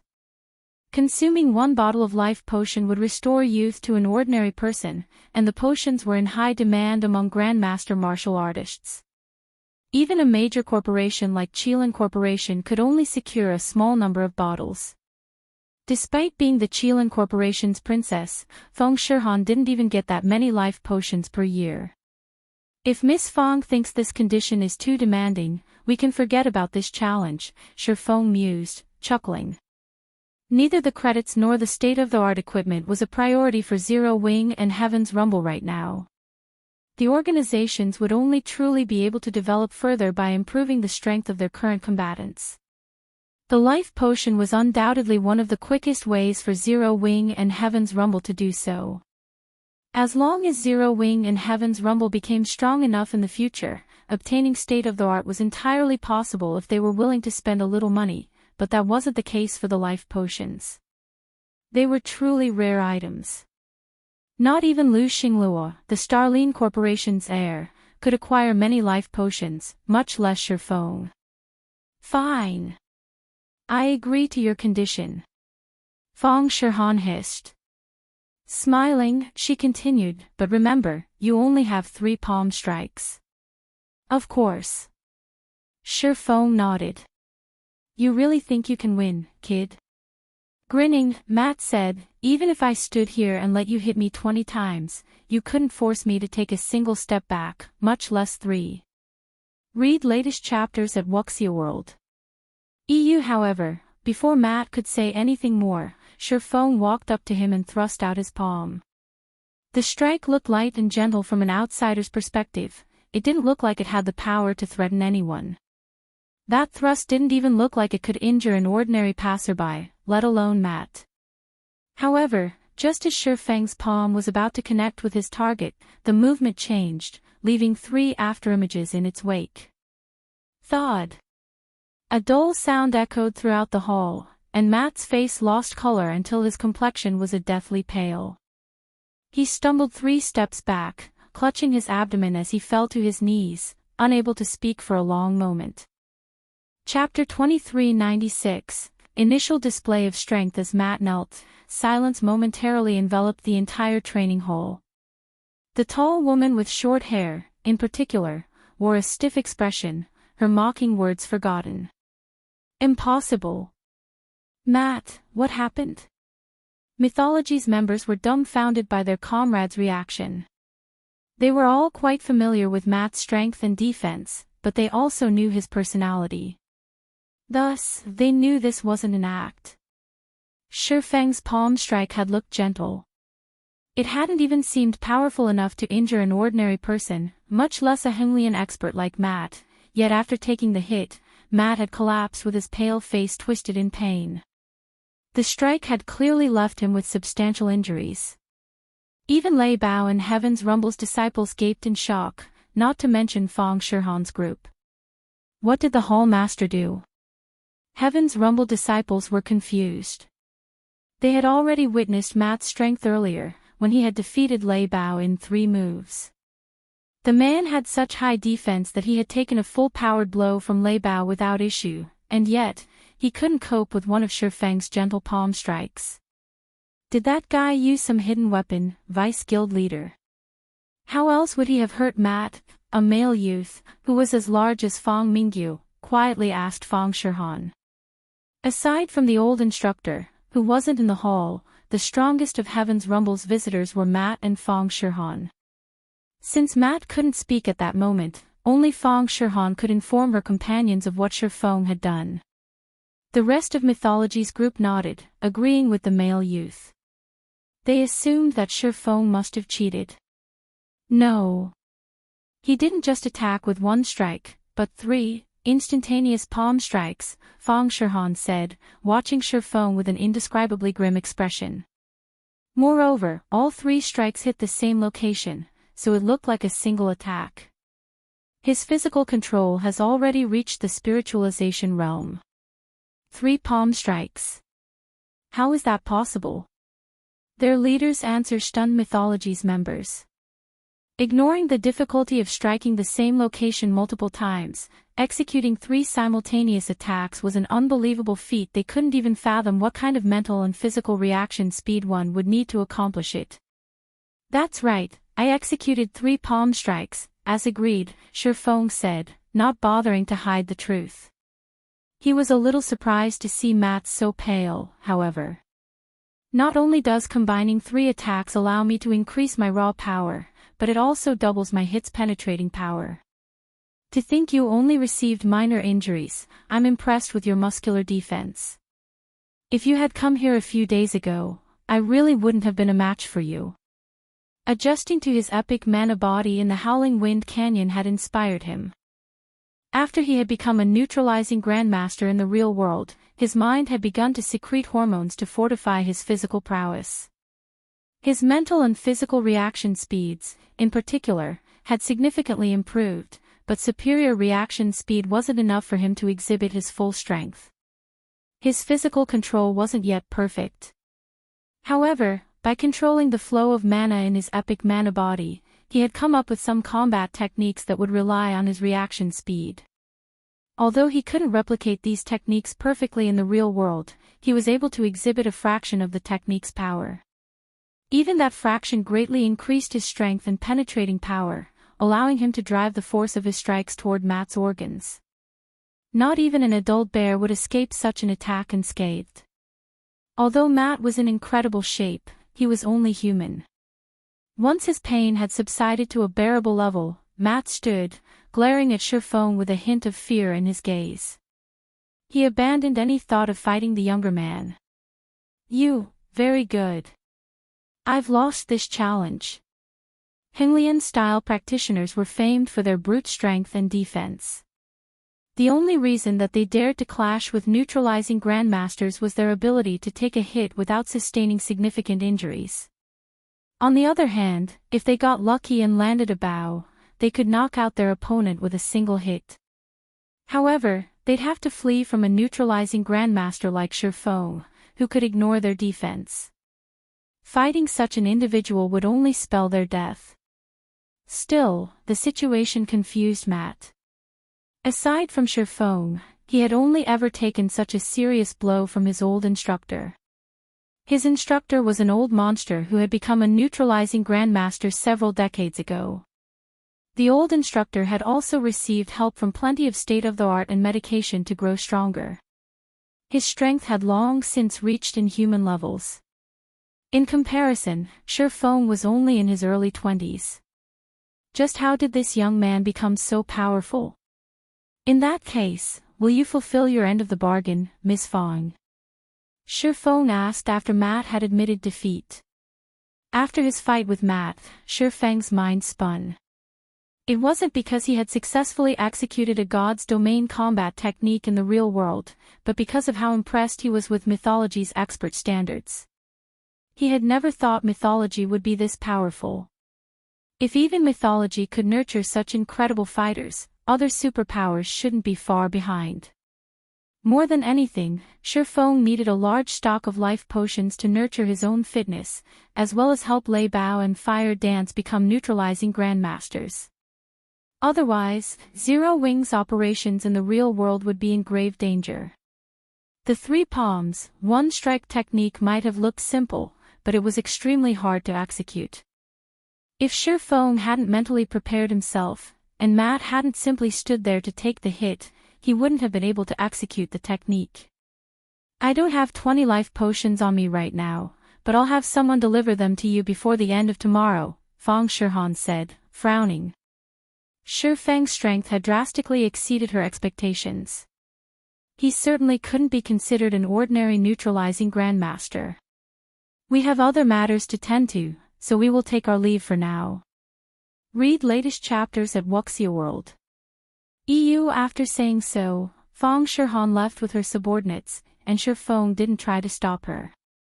Feng Shihan was the Qilin Corporation's princess. She couldn't afford to break a promise she made in public. After Feng Shihan's group left, cheers broke out in the training hall as the disciples celebrated. Everyone practically worshipped Shifeng's display, which had renewed their confidence in the Heaven's Rumble Training Center. Some of the normal members even considered applying to become true Heaven's Rumble disciples. However, the atmosphere in the luxury maglev car parked outside of the training center wasn't as cheerful. "We're just going to leave, Vice Guild Leader. I know we only came here to test Heaven's Rumble standards, but wasn't our main goal to compete with the training center virtually and steal its virtual combat platforms in Fenglin City? Sure, Feng might be strong, but it'll be a different story when we fight in a virtual combat platform. Not even Zero Wing's Black Flame will be a match for you with your strength as a Tier 3 player, much less Sure Feng," Matt complained. "No. We need to report this to the old instructor," Feng Shihan said, shaking her head. "No matter how you look at it, it's strange for someone as young as Sure Feng to be so powerful. I'm sure there's some big secret to his strength. If we can discover this secret, we'll gain far more authority in mythology. It might even be enough for me to become one of the headquarters' 3 great Vice Guild leaders." Chapter 2397, Ascension Realm. Fenglin City, Redstone Restaurant. Feng Shihan and her entourage stood before a man in one of the Redstone restaurant's VIP rooms, which had an antique flair. The man sat cross-legged on the floor with his eyes closed. Despite the fact that half of the man's hair had already turned white, his facial features were that of a man in his early 40s. In truth, however, he was already over 70. Although this elderly man wasn't as large or robust as Matt and the others, his aura felt like that of an unshakable mountain. Standing in his presence, one couldn't help but revere the old man. This man was none other than Situ Qingtian, Feng Shihan and her companion's instructor. "Matt, is Sure Feng truly as powerful as Shihan described? Was he really able to combine the power of his attacks?" Situ Qingtian asked as he opened his eyes and looked at the younger man before him. "I'm sure of it. The moment after the first hit, his strike's penetrating power doubled. If I hadn't reacted quickly enough and diverted some of the force, he would have likely knocked me out," Matt said, nodding. Before today, he had only ever experienced that level of power from Situ Qingtian, and the memory of Sure Feng's hits were still fresh in his mind. "Instructor, I investigated Sure Feng thoroughly, and there were no reports of him possessing this kind of strength. He's only recently reached the Grandmaster realm and partially enhanced his mental capacity. He must have found something in God's domain that has allowed him to execute such a technique in the real world," Feng Shihan surmised. "It seems Zero Wing isn't so simple, after all." "I must have many secrets," Situ Qingtian said. "I suspect this Sure Feng has made considerable progress in the realms of truth. He's likely reached the Ascension realm at the very least." "The Ascension realm? How is that possible?" Matt exclaimed. Mythology had discovered the realms of truth combat system, which had profound principles, in God's domain. At first, some of the various superpowers had labeled the realms of truth as the spiritualization realm, and they had discovered that learning these principles allowed one to gain unbelievable control with combat techniques. Learning these principles was akin to engraving combat techniques on one's bones. Players that learned these principles and practiced them successfully could execute a combat technique with every movement. They could exhibit strength far beyond their natural potential. However, progressing through the realms of truth was an intense challenge. Even Matt, a genius, had barely begun, yet he was considered one of the most accomplished individuals in mythology. And now, they discovered that Sure Feng, who was much younger than Matt, had gone beyond, reaching the Ascension realm. How could he allow himself to believe it? That is why I am sure Zero Wing has hidden many secrets. Mythology has expended a lot of manpower and resources to explore the realms of truth, yet we have barely uncovered some of the training methods, Situ Qingtian said, his interest in Zero Wing growing. Zero Wing must have obtained some clues relating to the realms of truth and uncovered detailed training methods. No individual could reach such a standard by themselves, otherwise. If that is true, we must obtain this secret. Feng Shihan declared, passion burning in her gaze. Mythology had constantly been searching for the realms of truth's secrets, but the clues they had uncovered were few and vague. Needless to say, they had yet to discover any systematic training methods.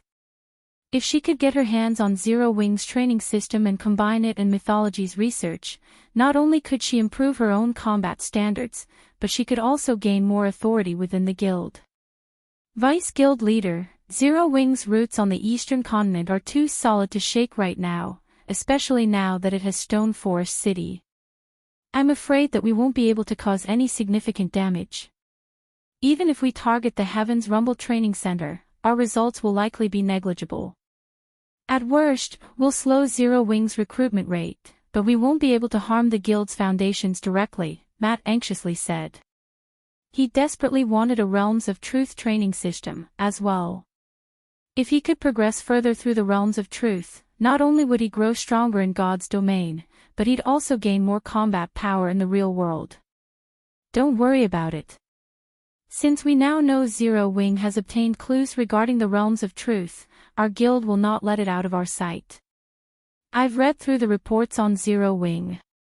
It seems the guild is at war with Starlink, and the Dragon Phoenix Pavilion's Phoenix Rain is part of the reason it has held on for so long, Sitiching Tian calmly stated. If we can interfere and prevent Phoenix Rain from helping Zero Wing, I doubt the guild will last long against Starlink. Shirhan, visit the Dragon Phoenix Pavilion and inform Ku Rong of our stance. I'm sure that old fellow will make the wise decision. I understand. I'll get it done once I return, Fang Shirhan said, nodding. She had thought of pressuring the Dragon Phoenix Pavilion, too, but she was only a vice guild leader from one of Mythology's many branch guilds. Although she had a good reputation in the guild, she had no authority to represent the guild in crucial matters. Now that she had permission, however, she didn't have to worry about any negative repercussions. Whether or not the Dragon Phoenix Pavilion would give in to her demands wasn't even a question. Mythology was one of the 5 great super guilds in God's domain. Even ordinary super guilds had to show respect, not to mention a super first-rate guild like the Dragon Phoenix Pavilion. Meanwhile, in Zero Wing's main headquarters. Once Shifeng received the 20 bottles of life potion from Fang Shirhan's subordinate, he gave 3 bottles to Lei Bao. He instructed the man to visit the extraordinary tower with the berserker Lei Bao had made for fun in God's domain. After his fight with Matt, Shifeng had an odd sense of impending danger. Although Zero Wing was developing smoothly in God's domain, it was far too weak in the real world, especially when it came to poaching talented fighters. The various superpowers had already begun to do so on a large scale.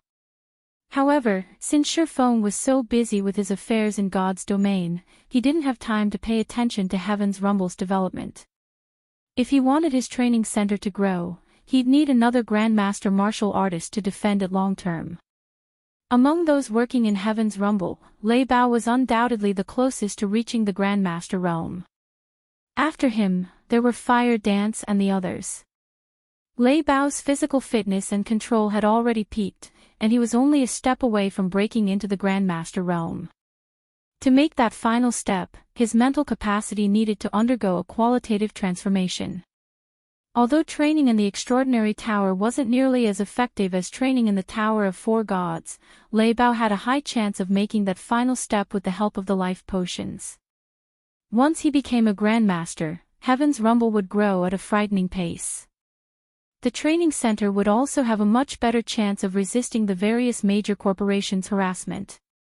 After finishing with Lei Bao, Shifeng split another 10 life potions among Fire Dance, Violet Cloud, Cola, Shadow Sword, and Turtledove, the guild's experts that had already grasped internal force.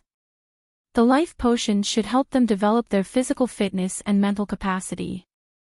Shifeng then drank one of the life potions before returning to his virtual gaming cabin and logging back into God's domain.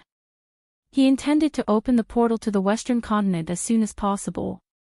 Only then could Zero Wing stabilize its foothold in God's domain and secure enough resources and strength to develop the Heaven's Rumble Training Center. By the time Shifeng re-entered God's domain, Cola and the others were, for the most part, rested and ready.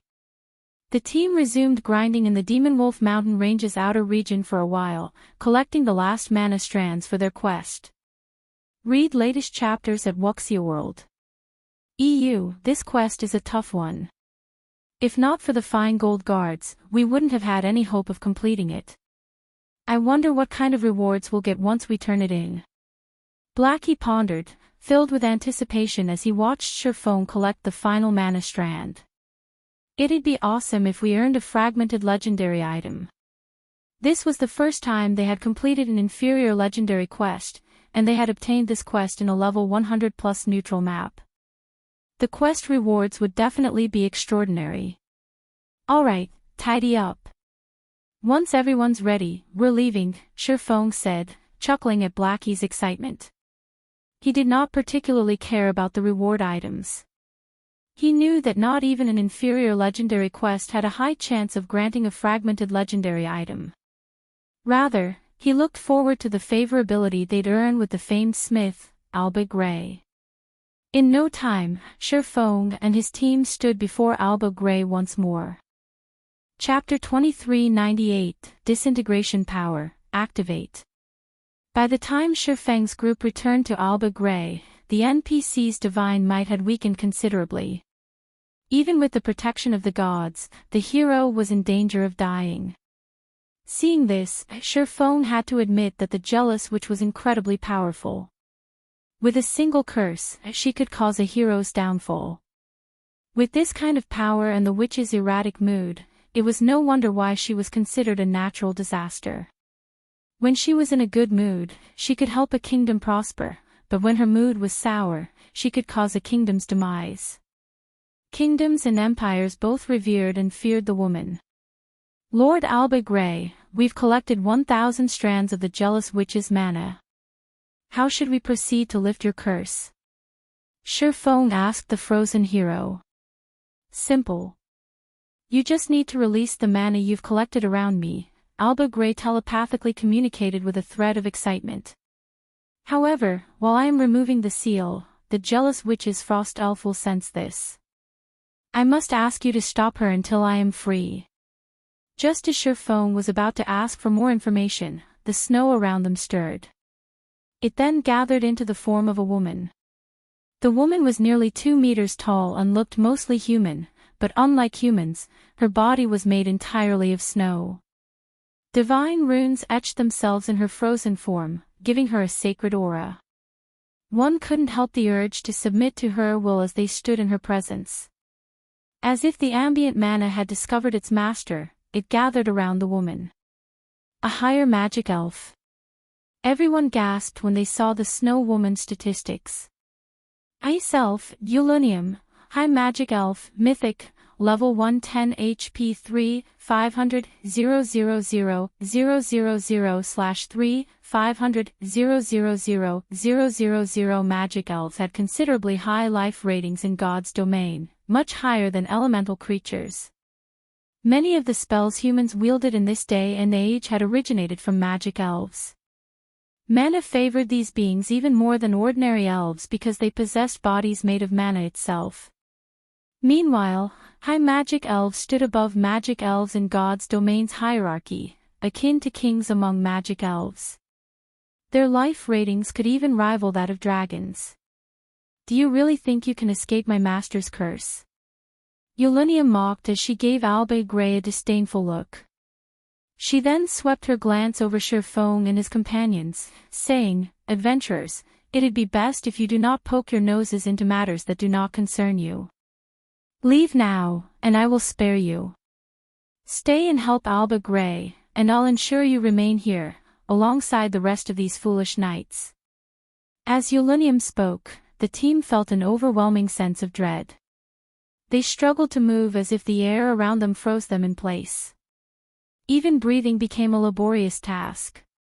Is she really a mythic monster? Kola muttered, shocked as he stared at Eulunium. With just a few words, High Magic Elf had immobilized Tier 3 players. She was nothing like the mythic monsters they had faced before. Guild leader, she is far too dangerous for us. If we try to fight her, only the personal guards will last more than 10 seconds. Enchanting expended an immense amount of energy to whisper to Shifeng. I doubt we'll even last 5 seconds against her, Shifeng said, smiling bitterly at Yulunium. He had never expected this inferior legendary quest to be so vicious. Collecting 1,000 mana strands within 10 days in the Demonwolf mountain range had already been a nigh impossible task, but the challenge before them was simply a joke. They might have had a chance if the system had pitted them against an ordinary magic elf, but trying to fight a high magic elf was on par with challenging a bona fide dragon. Although they had raided a tier 4 ice dragon, Heathwaite had been severely injured before they had arrived. Its combat power had been nowhere near its peak. Furthermore, Shifeng had been able to suppress it with his heavenly dragon's breath, which was the only reason they had had a slim chance of defeating it. Yulunium, on the other hand, was a completely different story. Not only was Yulunium's combat power at its peak, but as a high magic elf, she had hundreds of spells under her command. She could wipe a 100-man tier 3 team off the face of God's domain in a matter of seconds. If players tried to fight her without specific tools to counter her attacks, their only hope of survival was to flee as far and fast as possible. Unfortunately, summoning a tier 4 great demon with the Bible of Darkness was impossible, as well. Yulunium had high enough intellect that she'd target Shifeng immediately, and the great demon wouldn't be able to do anything about it.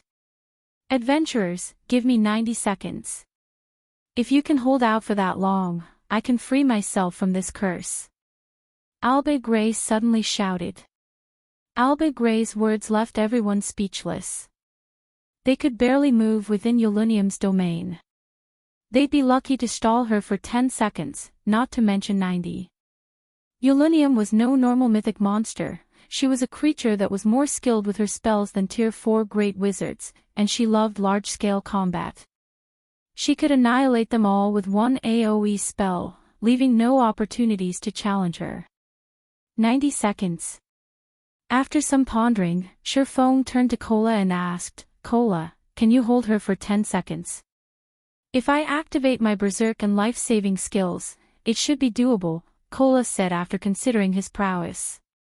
He currently wore the Frostwolf set, and with his fragmented legendary shield, he was more than capable of tanking a level 100+ mythic monster. Yulunium's life rating rivaled that of dragons, but he shouldn't have any issues tanking her for 10 seconds if he activated his Berserk and life-saving skills. Do you have a plan, guild leader? Yen Tianqing asked. They could simply surrender, but they'd have to bear the brunt of the quest's penalty. I do, but I'm not sure if it will succeed, Shifeng replied. Unfortunately, we have no other options. Kola, get ready. If Alba Grey had asked them to stall Yulunium for several minutes, Shifeng would have had no choice but to surrender, but he had a chance if he only had to hold her off for 90 seconds. Shifeng then retrieved the Bible of Darkness and summoned a great demon. Seeing this confused his companions. They knew that Yulunium was intelligent enough to ignore the great demon and attack its summoner. How could a great demon possibly slow the high magic elf down? Although they weren't sure what Shifeng intended, they followed his instructions and split up, putting as much distance between them and Shifeng as possible. Meanwhile, Kola activated his Berserk skill and waited for Shifeng's signal. Go! Shifeng yelled once everyone was in position. He immediately released the mana they had collected around Alba Grey as Kola dashed toward the enraged Ace Elf, activating Justice Roar to attract her attention. Foolish humans. You will die here with the rest of these fools. Yulunium bellowed. Watching Kola, she lightly waved hand. Ice lances, over a dozen meters long, coalesced in the air and flew toward the MT. Without chanting an incantation or drawing any runes, Yulunium had cast the Tier 4, Ice-type spell, Frost Tooth. As the ice lances flew toward him, Kola relied on his combat standards and reaction speed to dodge, but he failed to evade one of the lances. He was forced to block the attack with his shield. Boom! The ice lance exploded against his shield, and the impact forced Cola to sink into the snowy ground. The attack had dealt over -300,000 damage, taking more than 10% of Cola's total HP. How powerful is she? Everyone's eyes nearly fell from their sockets. Cola had activated his Berserk skill and life-saving skills, so he should have substantial damage reduction, yet he had still lost over 10% of his HP from one of Yolunium's attacks. Had he tried to charge at the Ice Elf without these skills active, she would have one-shot him. Seeing that the first attack had failed to end her target, Yolunium raised her hand again and began to chant an incantation. Responding to her command, a powerful blizzard swept toward Cola, streams of wind striking like pythons and threatening to tear Cola apart. As these wind serpents attacked, Cola was forced to halt his advance and defend himself with his shield. His HP rapidly plummeted. At this rate, he didn't have enough HP to last 5 seconds, much less 10. Fortunately, every healer on the team focused on recovering Cola's HP, keeping him alive, albeit barely. As the seconds passed, Cola's HP climbed and fell like a roller coaster as he danced on the fringes of death. The team's healers couldn't mitigate Yolunium's damage fully, and each round of healing seemed less effective as Cola steadily lost HP. I can't hold on for much longer, guild leader. Cola knew he had bit off more than he could chew as he glanced at his HP bar. As Cola finished his last word, another blizzard assaulted him from behind. Unfortunately, the wind pythons attacking from the front had him preoccupied, and he could only watch as more approached from behind. It's over. Sensing the incoming attack, Cola knew his time was up. However, a figure suddenly appeared behind him. It was none other than Shurfong. 10 seconds have passed. Leave the rest to me. Shurfong shouted over the roaring wind as he charged at the incoming wind python behind Cola. Guild leader. The team was confused as they watched Shurfong try to meet the incoming blizzard in battle. Read latest chapters at Wuxia World. Cola was a guardian knight, yet the blizzard's pythons had devoured a significant portion of his HP. As a swordsman, Shurfong would only dig his own grave by trying to block the python's attack. Disintegration power, activate. Just as the blizzard was about to reach him, Shurfong activated the disintegration armor's strongest skill, disintegration power. The intensity of Shurfeng's aura immediately skyrocketed, and gray smoke drifted from his body, shattering space around him. As the blizzard's python reached him, Shurfong swung Killing Ray to counter its attack. Chapter 2399, Power of Tier 4. As he swung Killing Ray, the python of ice and wind stretched open its maw and threatened to devour Shurfong.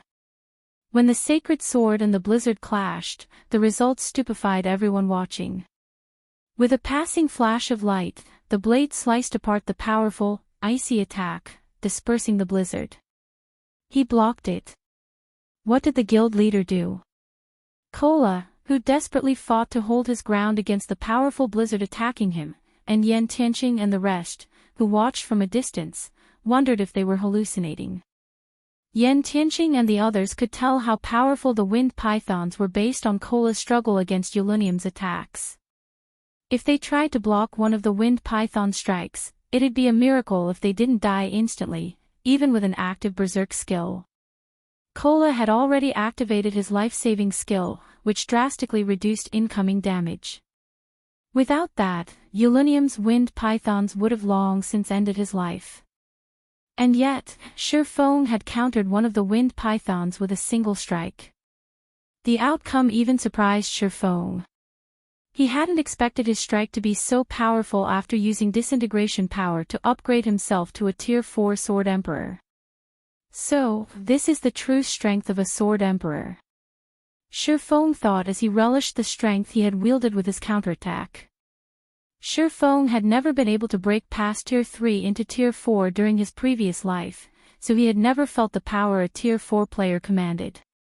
He only knew that they were incredibly strong. But after taking a moment to adapt to his Tier 4 epic mana body, he, more or less, understood why so few Tier 3 players could stand against those at Tier 4, even when wielding a fragmented legendary weapon. The differences between Tier 3 and Tier 4 players weren't limited to basic attributes and physique. There was also a qualitative difference in the way their bodies conducted mana. With his improved mana body, Shifeng's mind was clearer than ever before, and his body constantly felt at the ready. This was evident through his counterattack. He had used the bronze combat technique, Lightning Flash, executing 17 attacks in a single strike. As he did, the 17 attacks had even devoured the space before them, which was a feat he definitely wasn't capable of without disintegration power active. With how clear his mind was, he knew that Tier 3 players had no hope against Tier 4 players, even if they managed to bridge the gap between their basic attributes and physiques.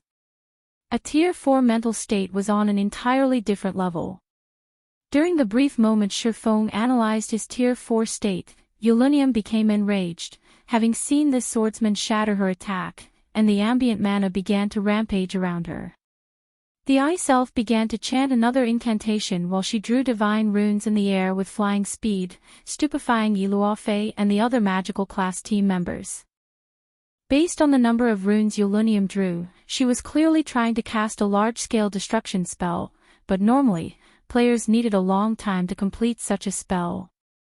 The High Magic Elf, on the other hand, drew several dozen lines of divine runes in 2 seconds. It was simply unbelievable. Before the watching team members could snap out of their dazes, a magic array covering a 200-yard radius appeared above the snowy battlefield. As it did, it sucked dry all ice-type mana in the area, concentrating it within the array's core. Insignificant humans, you will pay for your foolishness. Yulunium snarled after finishing her chant. She then raised a fine-boned finger and pointed it at Shifeng. Tier 4 large-scale destruction spell, Frost Shower. Several hundred icy meteors pulled themselves free from the magic array and descended on the frozen lake, each one containing enough power to shatter space itself. We're doomed. Watching the incoming meteors, the team began to despair. This attack could even wipe out a team of several hundred Tier 3 players in an instant. She's finally getting serious. Shifeng, on the other hand, wasn't surprised to see the incoming balls of ice. Calmly, he activated the 7 Luminaries' Ring's absolute domain. High magic elves could even rival God's domain's dragons. And how powerful, exactly, was a dragon? A dragon was the personification of a natural disaster. Not even a full kingdom could stop a dragon's wrath, and it would be forced to watch as the creature devastated its territories. High magic elves might have a slightly lower life rating than dragons, but they had the combat power to rival the monstrosities due to their exceptional talent with wielding magic. High magic elves could effortlessly cast frighteningly powerful spells, which usually required a long casting time. An ordinary Tier 4 Great Wizard, for example, would need a dozen seconds to cast a Tier 4 large-scale destruction spell, but Yulunium only needed 2 seconds. As the hail of meteors bombarded the frozen lake, they transformed a 200-yard radius area into an icy hell. Fortunately, not even Tier 4 spells could break through Shifeng's absolute domain, and Shifeng and his companions within range of his skill emerged unharmed. The moment Yulunium's attack ended, Shifeng charged at the Ice Elf. Yulunium was a magical class being. If she were allowed to cast her spells freely, she could even slay Tier 5 players, much less Shifeng's Tier 3 teammates. If Shifeng wanted to prevent her from slaughtering them all, he had to face her in melee combat. With absolute domain's protection, Shifeng could approach Yulunium while she bombarded him with a steady stream of Tier 4 spells, but as he approached, he had to admit that this Ice Elf was incredibly powerful.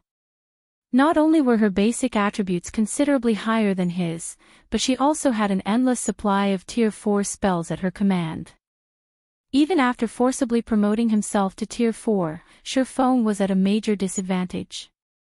With absolute domain's duration running out, Zero Wings members, who watched from a distance, began to grow nervous. Yulunium would have torn Shifeng to shreds by now if not for absolute domain's protection.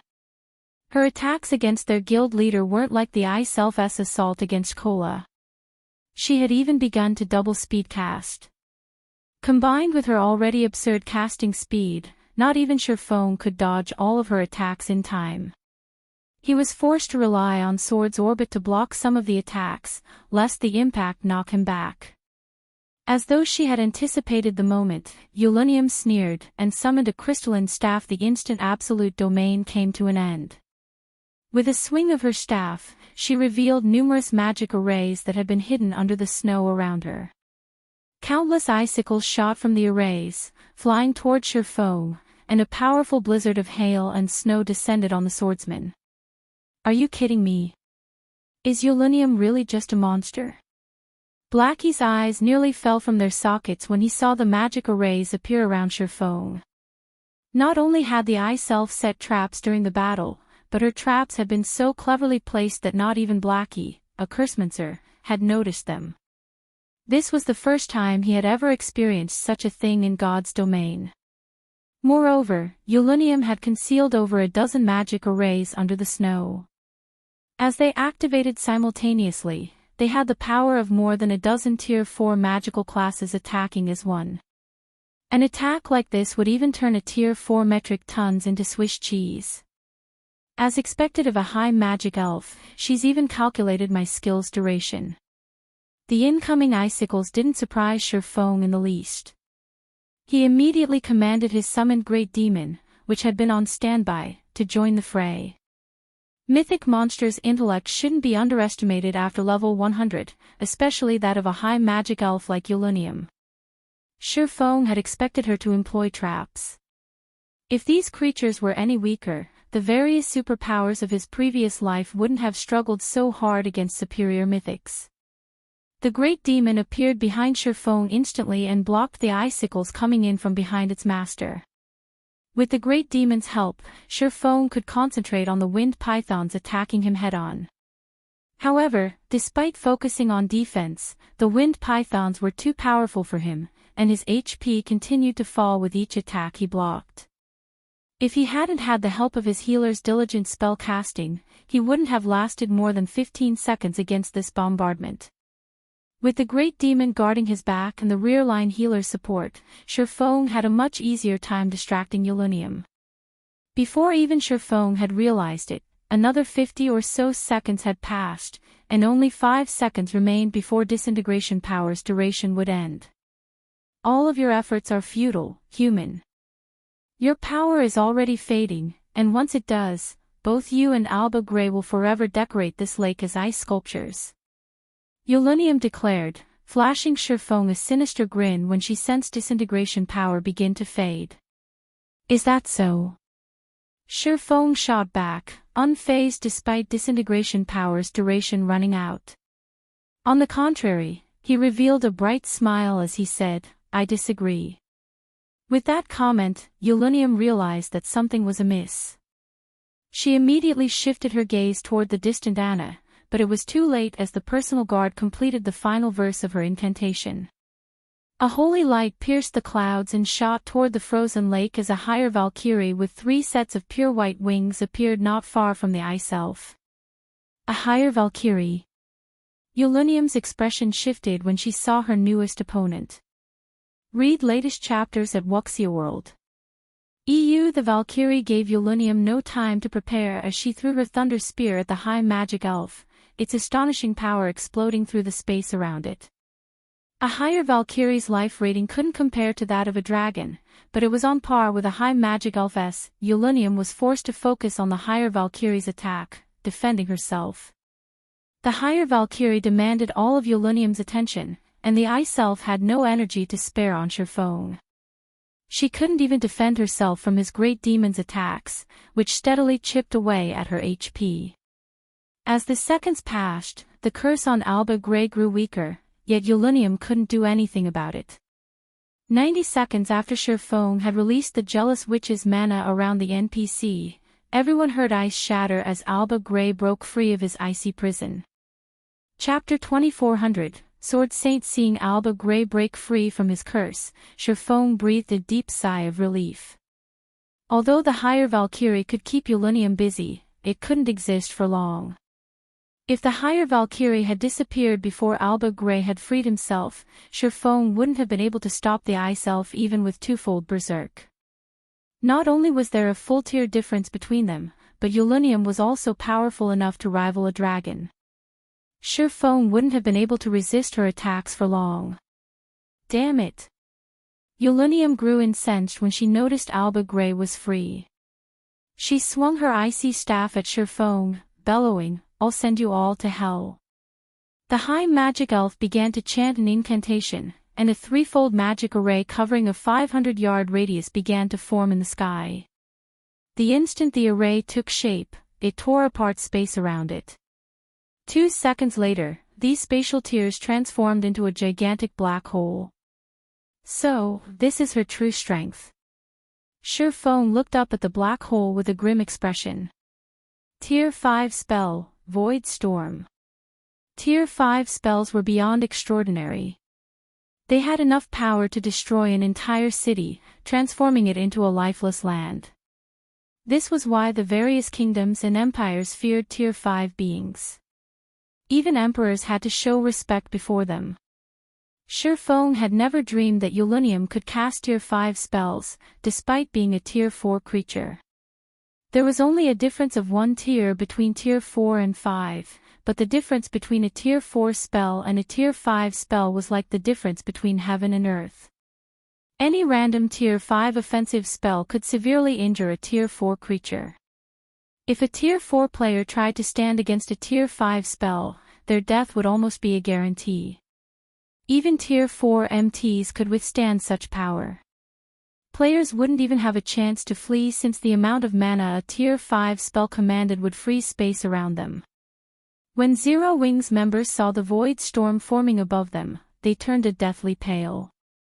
The resulting shockwave would easily cover several thousand yards. They had no hope of escaping this spell's range. Before any of them could start running for their lives, however, a pitch-black storm emerged from the black hole, covering the world in an endless darkness. Not even Sherfone knew how to get out of this one. Absolute Domain might be able to protect them, but the skill was still on cooldown. They couldn't escape via instantaneous transfer scrolls either, since space around them had frozen. Fortunately, they had completed their quest. Even if they died, they'd only lose some EXP, which they could quickly recover. Seeing the descending storm of darkness, Sherfone prepared to die. Suddenly, Alba Grey unsheathed the golden sword hanging from his waist and slashed it toward the endless darkness. A brilliant light spread through the darkness, purifying it.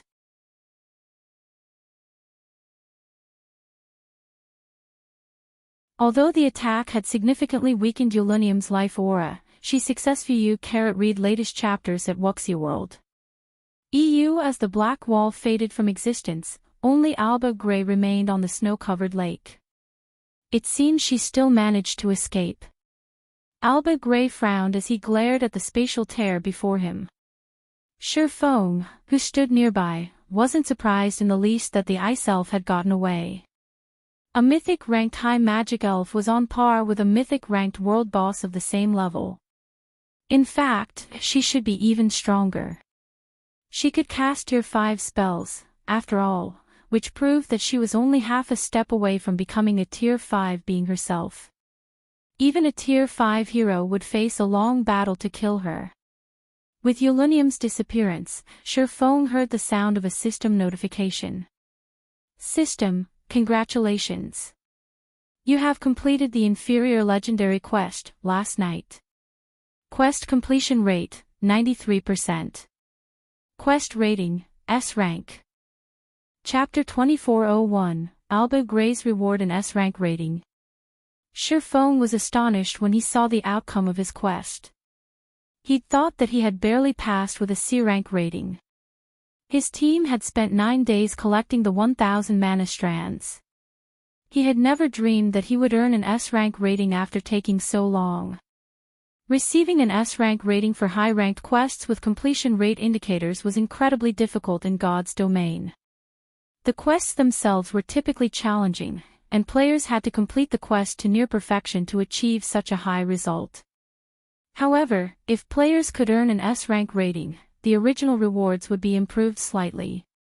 Although the bonus wouldn't be very high, the additional rewards for an epic ranked or higher quest would be extremely valuable. A player had a 20% chance of earning an epic item as their reward for completing an epic quest, but if they gained the bonus from an S-rank rating, their chances of earning an epic item would increase to 30% or even 40%. When completing an inferior legendary quest, an S-rank rating could lead to a fragmented legendary item as a reward, which was normally impossible.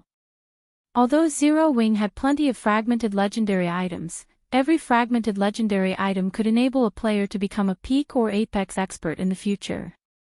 Thus, every fragmented legendary item was a welcome addition. After the system had notified Sherfong of his results, Alba Grey approached him. "Fellow adventurers, thank you for saving me from that curse. I owe you all a big favor. Although my night division is no more, I will do my best to assist you with one matter," Alba Grey gratefully offered, showing none of the arrogance Tier 5 powerhouses usually possessed. System, you have obtained Alba Grey's trust. Alba Grey's favorability of you has increased by 80 points. You have obtained Alba Grey's communication crystal. Alba Grey's statement and the system notification excited every member of the team. They had already witnessed the hero's power, and now, they could reach out to Alba Grey and ask him for a favor. None of them had expected to receive this kind of reward. "Guild leader, with Alba Grey's help, we can destroy one of Starlink's cities. I can't wait to see their faces," Cola said, his eyes glowing as he gazed at Alba Grey. "That's right. Let's destroy Starlink's new city. I want to see how they intend to duke it out with us after that," Blackie exclaimed, nodding. Starlink had persistently caused trouble for Zero Wing, especially with its newest city. That city had claimed a ton of Zero Wing's potential profit. If they destroyed it, not only would Stone Forest City regain its unique status as the only city in a level 100 neutral map, but they could also deal a heavy blow to their enemy, killing two birds with one stone. "No, we no longer need to resort to such a tactic," Sherfong said, shaking his head. Starlink had constructed a city near a level 100 neutral map, but even if Alba Grey destroyed it, there was no guarantee that Starlink couldn't construct a new city. Moreover, other superpowers would soon have cities of their own in level 100 neutral maps. The various superpowers experts had already reached level 100 and begun to challenge their Tier 3 promotion quests. Constructing a new city near a level 100 neutral map wouldn't be difficult before long. Moreover, Alba Grey's favor was incomparably valuable, especially now that he had become a sword saint. Even emperors would struggle to earn a favor from this hero. Asking Alba Grey to attack a mere guild city was like killing a mosquito with a bazooka. Sherfong then walked up to the freed hero. "Lord Hero, I am a forger and have always been passionate about my craft. I am particularly interested in mana forging, and I have heard that your research on the subject is unparalleled on the continent. I'd like to study your notes, if you'll allow it," Sherfong stated his request after taking a deep breath. A Tier 5 sword saint could even destroy a kingdom with ease, much less a city, but destroying a kingdom was nothing compared to the value of a famed smith's knowledge. Due to Alba Grey's status as a famed smith, even demigods treated him with respect. Of the many things this NPC was known for, the most famous was his mana forging notes. It was the capital Alba Grey had relied on to become a famed smith in the first place. In fact, his mana forging notes were one of the reasons that the Ten Saints Empire had become as powerful as it was now. The various superpowers had fought tooth and nail for a single leaf of Alba Grey's mana forging notes. Some had even offered to trade fragmented legendary items for the pages. With Alba Grey standing before him and offering him a favor, Sherfong had to secure the very item that made the NPC so famous. The hero took a long look at Sherfong, and the silence stretched until it felt awkward. "Is the request too much?" Sherfong anxiously asked. "You have a very good eye, young adventurer. You know what is most valuable, Alba Gray praised. Unfortunately, I've stored my mana forging notes in the 10 Saints Empire's Imperial Library. Not even I have the authority to retrieve them, and unfortunately, the materials I would need to create a copy no longer exist in this world. Sure enough. Although Shurfeng was disappointed, he wasn't surprised. The 10 Saints Empire treated Alba Gray's mana forging notes as a national treasure. The notes were even more valuable than a legendary item. Just as Shurfeng was about to give up and wondered if he should ask the famed smith to craft him a custom-made fragmented legendary item, Alba Gray opened his mouth to speak again. But don't be too disappointed. Before I penned the official mana forging notes, I created a few drafts. Although I have lost many of them, I do have one volume of my drafts with me. If you don't mind, I can gift you this volume, Alba Gray informed Shurfeng as he retrieved an ancient booklet that radiated faint traces of mana. The booklet was old and tattered, but it felt somehow timeless, as if very few things in this world could destroy it. Thank you, Lord Hero. I will take good care of it, Shurfeng said as he accepted the booklet. He was still disheartened that he couldn't obtain the full compilation of the mana forging notes. He was surprised and pleased that he could obtain one of the notes volumes. Alba Gray had relied on his mana forging notes to become a famed smith. A single volume could easily rival the value of a legendary item. There's no need to thank me. If you need help in the future, you may contact me through my communication crystal, Alba Gray said, smiling. He then transformed into a streak of light and disappeared from everyone's vision. Read latest chapters at Wuxia World. EU System, you have earned Alba Gray's admiration.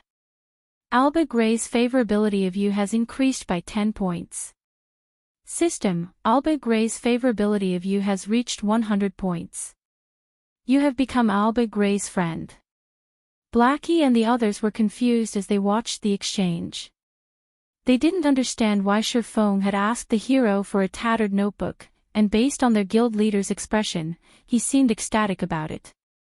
As Shurfeng stored the mana forging notes draft volume in his bag, Enchanting approached with a white energy crystal in hand. Guild leader, this crystal Yulunium dropped is very strange. Even with my master appraisal skill, I couldn't appraise it, Enchanting said, a hint of excitement flashing in his eyes as he gazed at the energy crystal. Chapter 2402, Sacred Magic Temple, you couldn't appraise it. Enchanting's words piqued Shurfeng's interest. Immediately, the swordsman used omniscient eyes on the crystal. In God's domain, very few things defied appraisal at the master rank. Only special items could not be appraised by a master appraiser. Generally, these special items were of extraordinary quality, and even the most inferior among them should be at the epic rank. 3 seconds. 6 seconds. 10 seconds. Even after 15 seconds had passed, omniscient eyes still hadn't fully analyzed the crystal. What is this item? At this point, even Shurfeng could not help but be surprised. When appraising items using omniscient eyes, 15 seconds were more than enough to analyze an epic item. Now, however, the loading bar was still a long way from full. Finally, when a total of 22 seconds had passed, the white energy crystal's information appeared before Shurfeng. Magic Key, Epic Rank, a key that can open the second floor of the sacred magic temples found in Lost Ruins. Cooldown, 1 natural day. Upon seeing the appraisal results, Shurfeng was dumbfounded. Guild leader, what is it? Enchanting asked curiously upon seeing Shurfeng's surprised expression. A magic key. A secret key that can open the sacred magic temple's second floor. Shurfeng said, a hint of excitement flashing across his eyes as he gazed at the white crystal in his hand. For a moment, he even wondered if the reward for achieving an S-rank rating in the quest wasn't Alba Gray's favor, but this magic key instead. The sacred magic temple? Everyone was confused at Shurfeng's words.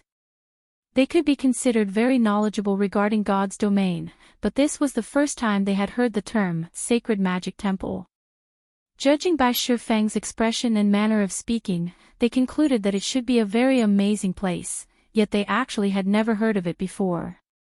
It's an excellent place to learn skills, spells, and magic arrays. The learning efficiency in the Sacred Magic Temple is at least double that in the outside world, Shifeng explained excitedly. The Sacred Magic Temple was a relic of ancient times, which normally only appeared in ancient ruins or lost towns. The location of the magic gate Shifeng was aiming for this time was one of these ancient ruins. This ancient ruin housed not only a magic gate that led to the Western continent but also a sacred magic temple. This sacred magic temple was another reason why the various superpowers had grown extremely envious of the dark power that ruled over the Demonwolf mountain range in his previous life. While inside the sacred magic temple, players could freely learn the information stored there so long they had access. The information contained within the sacred magic temple was generally related to skills, spells, and magic arrays used during ancient times. While this information was outdated, it was of great help to players. Since these skills, spells, and magic arrays were the original forms of present versions, studying them would allow players to improve their control over current skills, spells, and magic arrays significantly. Hence, the Sacred Magic Temple was a place many players sought to visit. Meanwhile, every Sacred Magic Temple had a total of 3 floors, with the quality and quantity of information stored within each subsequent floor superior to the previous one. However, seals restricted access to the upper floors. Decoding these seals was beyond even a Grandmaster magician. To enter these restricted floors, one needed to have the corresponding key to do so. Shifeng never thought that Yulunium would actually drop such a treasure. This was simply unbelievable. Guild leader, can we learn Tier 3 spells from the Sacred Magic Temple? Blackie asked eagerly when he heard Shifeng's words. Tier 3 skills and spells were exceedingly rare.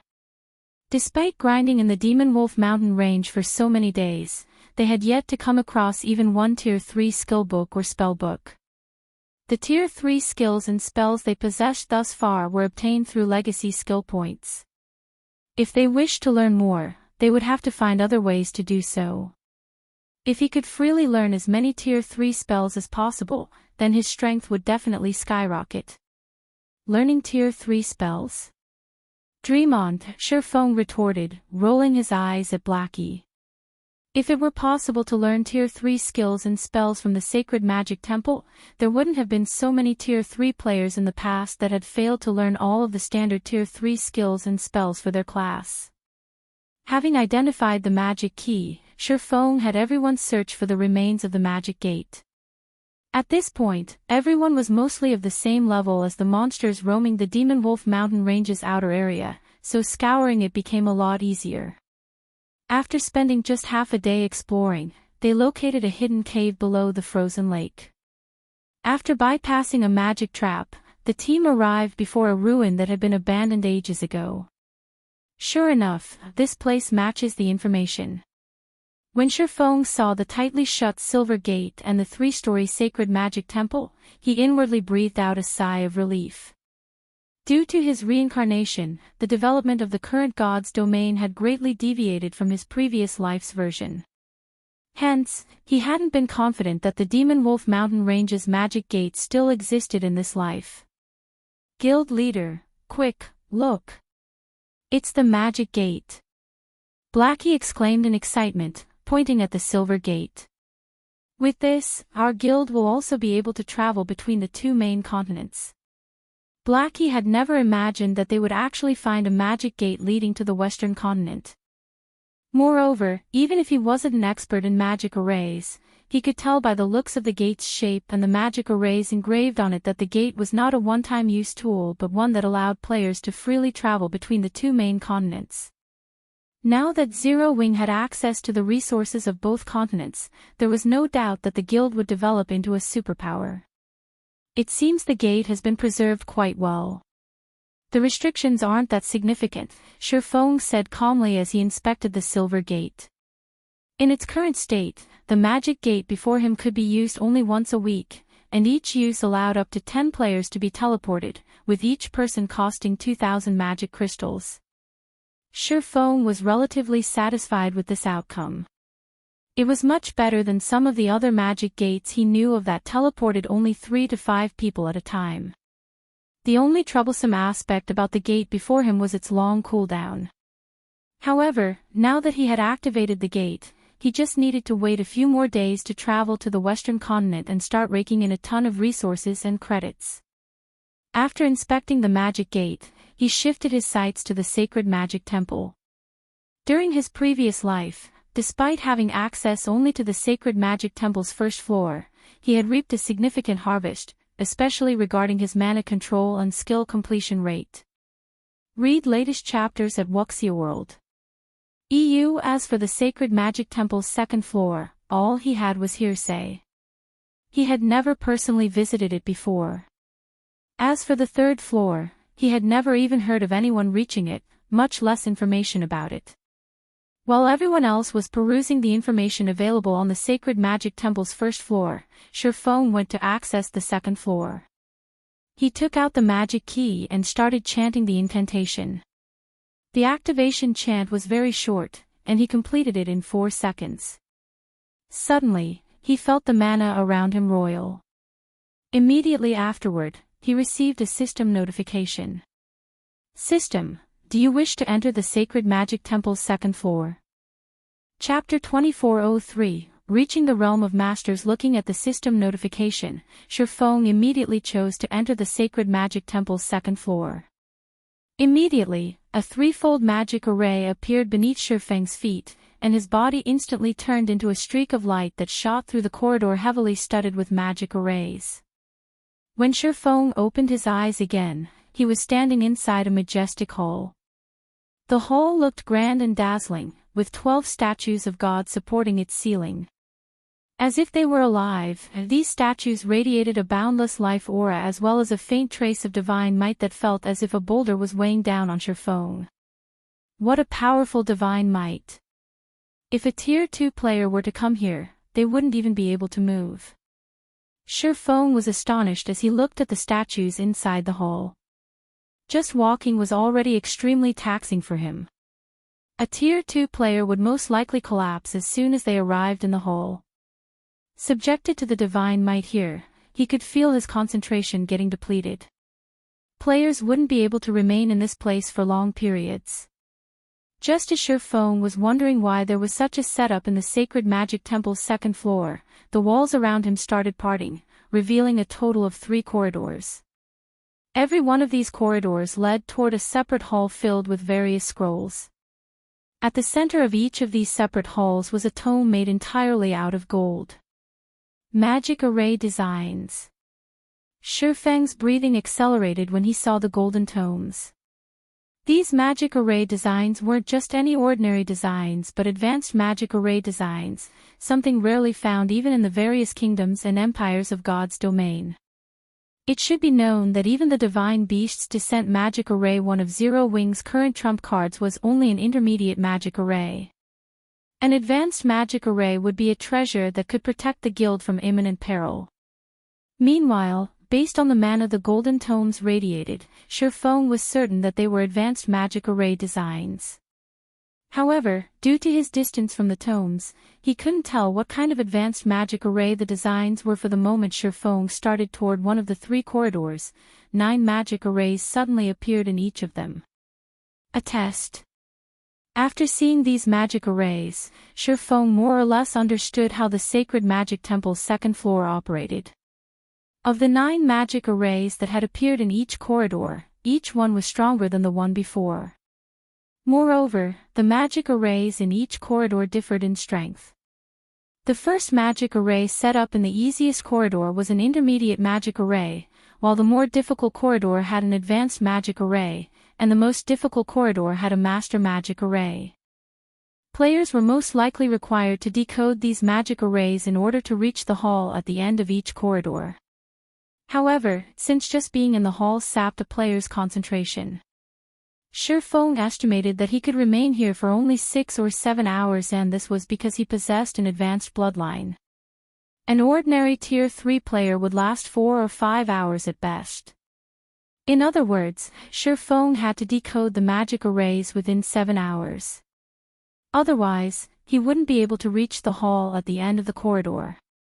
As for destroying the magic arrays, that was utterly impossible. Due to the pressure from the 12 statues, even a Tier 4 player couldn't exert sufficient strength to destroy the magic arrays protecting the corridors, much less a Tier 3 player like Shifeng. Only Tier 5 players would be capable of such a feat. However, it would still be a long time before Tier 5 players started appearing in the game. Shifeng couldn't rely on external tools either. The moment he entered the hall, only his epic spatial bag remained usable. The system had locked everything else. My time is limited, so I have no choice but to take the simplest path. After giving the matter some thought, Shifeng decided to go for the corridor protected by the intermediate magic array. However, despite the easiest corridor starting with only an intermediate magic array, the first magic array itself was by no means simple. It definitely ranked above average among intermediate magic arrays. Even an ordinary intermediate magician would need a lot of time to decode it. However, for Shifeng, who was only half a step from becoming a master magician, decoding it was a simple task. In the end, he spent only 2 minutes on the second magic array, was at least 20% more complex than the first. Shifeng spent 3 minutes on it. The third magic array was similarly an intermediate magic array, but it ranked at the top among intermediate magic arrays. Shifeng required nearly 5 minutes to decode it. Upon reaching the fourth magic array, he could not help but frown. The fourth is already an advanced magic array. Shifeng was startled as he studied the advanced magic array. Although the advanced magic array before him was a very simple one, even the simplest of advanced magic arrays was a lot more complex than the strongest intermediate magic array. Meanwhile, if the fourth magic array in his path was already an advanced magic array, he did not dare imagine what kind of magic array awaited him further on. However, despite his thoughts, Shifeng did not stop decoding the magic array and succeeded 12 minutes later. Fortunately, the fifth magic array was not as difficult as he imagined it would be. It was still an ordinary advanced magic array, only slightly more complex. He spent 15 minutes decoding this magic array. The sixth magic array reached the standard of mid-level advanced magic arrays, requiring nearly 20 minutes to decode it. The seventh magic array was an upper-level advanced magic array. At this standard, a newly minted advanced magician would need 1 or 2 hours to decode it. Shifeng, though, spent only 30 minutes. The difficulty increased to the peak-level standard by the eighth magic array. Shifeng found this advanced magic array a little tricky. However, after struggling for an hour, he still managed to decode it. A master magic array. When Shifeng arrived before the ninth magic array and sensed the concentration of mana within it, he felt the urge to curse out loud. There was a qualitative difference between master magic arrays and advanced magic arrays. Not only was a master magic array far more complex, but decoding it also required multitasking. Specifically, one would have to control multiple streams of mana simultaneously. Players needed to have extraordinary control over mana to accomplish this feat. However, as only one magic array remained between him and the hall, Shifeng still decided to give decoding the master magic array a try. The master magic array before him was very basic. Hence, it was not entirely impossible for a half-step master magician like Shifeng to challenge it. He merely needed to control 3 separate flows of mana simultaneously. The difficult part was that he had to control each mana flow at a different speed in order to decode the magic array's 3 sections simultaneously. If he failed to do so, then the decoding process would miscarry. After taking a deep breath, Shifeng started carefully controlling the mana flow of the 3 sections, making sure that the output was neither too strong nor too weak. This level of mana control was definitely beyond Tier 2 players. On his first attempt, the decoding process failed because the output for 2 sections was too high. His second attempt went awry, as he had lowered the output for the two aforementioned sections by too much. The difficulty of adjusting the output to a suitable level was many times greater than trying to thread a needle. However, after repeated attempts, Shurfeng started to grasp the appropriate way of manipulating the Master Magic Array's mana. The method was similar to how he controlled the mana inside his mana body. In fact, as he tried to decode the Master Magic Array, he also learned to exert greater control over the mana flow inside his mana body, thereby increasing the efficiency of his mana usage, following which, time passed by rapidly. Shurfeng's spirit weakened. Contrary to expectations, however, his focus did not falter in the slightest but grew increasingly more acute. His brain activity also continuously increased. He even forgot how to control his own body, his mind treating the mana inside the Master Magic Array as his own limbs instead. Read latest chapters at Wuxia World. EU. In the next moment, 3 streams of mana flowed across the Master Magic Array at 3 different speeds. The stream that had moved too quickly on Shurfeng's last attempt was a touch slower now, while the stream that had moved too slowly had accelerated slightly. When the 3 streams of mana had filled up the final pattern in their respective sections of the magic array, all 3 actually arrived at the magic array's center at exactly the same time. I did it! Shurfeng could not help shouting in excitement. The moment all 3 streams of mana came into contact with each other, the magic array before him released a dazzling light. A moment later, the sound of a system notification entered Shurfeng's ears. System, congratulations! You have become a master magician. Chapter 2404, Frightening Treasury System. You have become a master magician. Rewarding the Great Magician title. The system notification repeated 3 times. However, Shurfeng paid no attention to it whatsoever. Instead, he shut his eyes and focused on the mana flow of his mana body. He then unsheathed Killing Ray and executed a slash. Secret technique, Lightning Flash. With just a swing of the sword, 17 sword lights crisscrossed and cut through the empty space before Shurfeng, the attack creating a sonic boom that echoed down the corridor. No wonder the magician class is labeled the number 1 subclass. So, this is why. Shurfeng was a little surprised by the effects of his technique. Magic arrays were the foundation for controlling mana. Many items could not exist without magic arrays. Hence, many players in God's domain would pick up the magician class as a subclass. This was especially true for forgers and alchemists, who would not be able to tread far on their path without the magician class. However, Shurfeng had never thought that becoming a master magician would raise his control over his mana body to a whole new realm. Now, not only could he simultaneously control multiple streams of mana much more quickly, but his body also became much more agile. The power of his combat techniques also improved considerably. Although his proficiency at multitasking with mana still was not particularly high, which prevented him from fully leveraging these new advantages, he just needed time. Once he familiarized himself with this process, his utilization of it in combat would improve. Moreover, the Great Magician title increased his maximum concentration by 10% and improved his mana control by 10%, which made controlling his mana body easier. At this moment, Shurfeng more or less understood why players who had become master magicians in the past were usually very powerful. Just the minor improvement toward the mana body would allow players to exhibit much greater power with their combat techniques, skills, and spells. Not to mention, a master magician could construct basic magic arrays without the assistance of materials and use these magic arrays as a tool for support or interference. The benefits of becoming a master magician were massive. Now, if he could get Aqua Rose, Violet Cloud, and the other magical class experts of Zero Wing to become master magicians within a short period, the guild's overall strength would definitely increase substantially. Thinking up to this point, Shurfeng shifted his gaze to the center of the nearby hole. Now that he had decoded the last magic array, the advanced magic array design was already within his reach. So long as he could obtain it, helping Zero Wings members get promoted to the Advanced Magician rank and, subsequently, the Master Magician rank would be much easier.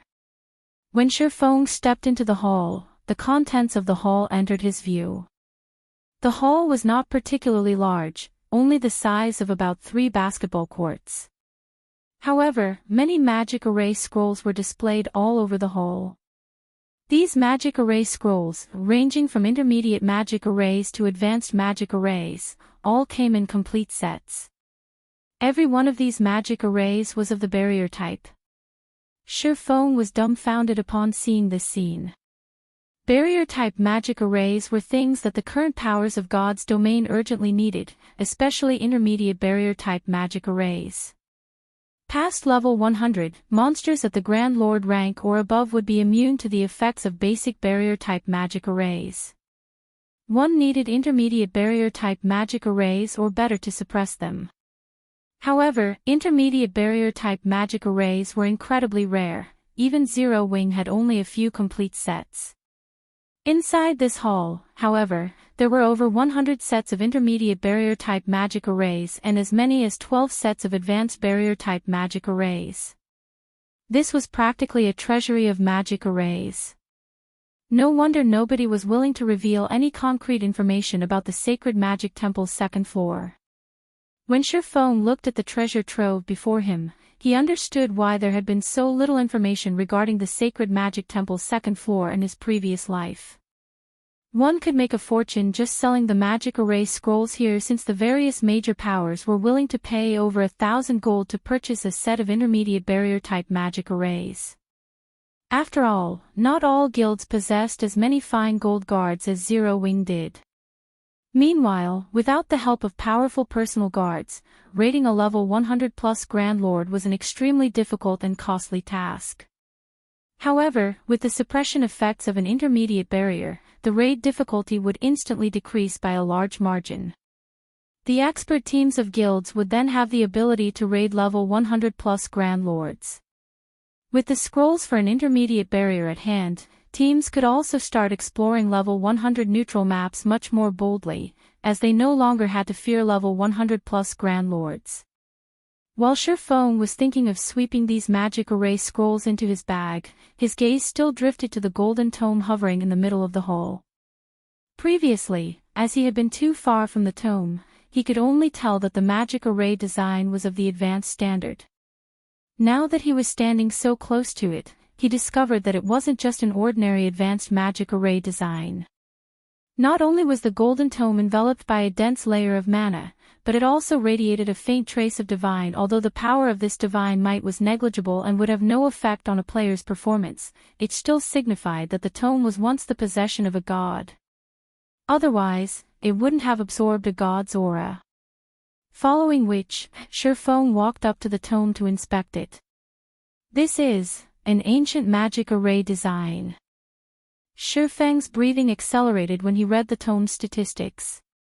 12 elemental pillars, ancient magic, advanced magic array, requires at least 12 tier 2 magical classes to cast. Places a seal on all enemies within a 200-yard radius. Effects will improve by 1 grade with every additional 12 casters added. The magic array can be cast by up to 36 casters. Required materials: 1 mana stone, 12 elemental crystals, 12 magic scrolls, and 1 advanced magic scroll. Ancient magic had been lost after the Great Destruction. Although humans had researched new forms of magic after the Great Destruction, the performance of current spells and magic arrays was still greatly inferior to that of ancient spells and ancient magic arrays. This was because ancient magic was taught to humans by the gods. It was not only much more refined but also much closer to the essence of magic. Any player that successfully learned ancient magic would be much stronger than players of the same tier. Magic arrays that applied the principles of ancient magic were also much stronger than those that did not. Only very few ancient magic arrays had been passed down in God's domain. Hence, every ancient magic array was incredibly valuable, and their designs all the more so. The value of an intermediate magic array design that applied ancient magic principles could rival that of fragmented legendary items. Needless to say, advanced versions would be even more valuable. Now that such a design had appeared before Shurfeng, how could he not be surprised? For a moment, Shurfeng even entertained the thought of attempting the other two corridors and securing the magic array designs housed in the halls beyond them. Fortunately, though, his rationality prevented him from doing so. The reason for this was very simple. If even the easiest corridor required a master magician to break through, then the other two corridors would definitely demand an even higher standard. At least, those two corridors were not challenges that a newly minted master magician like himself could break through for now. He would merely waste his time trying. Read latest chapters at Wuxia World. EU. The materials needed for the 12 elemental pillars are relatively easy to procure. Even the mana stone, which is the most troublesome material to get, is no problem for me. So long as I can mass-produce this magic array, I can definitely raise the performance of the guild's teams by a large margin.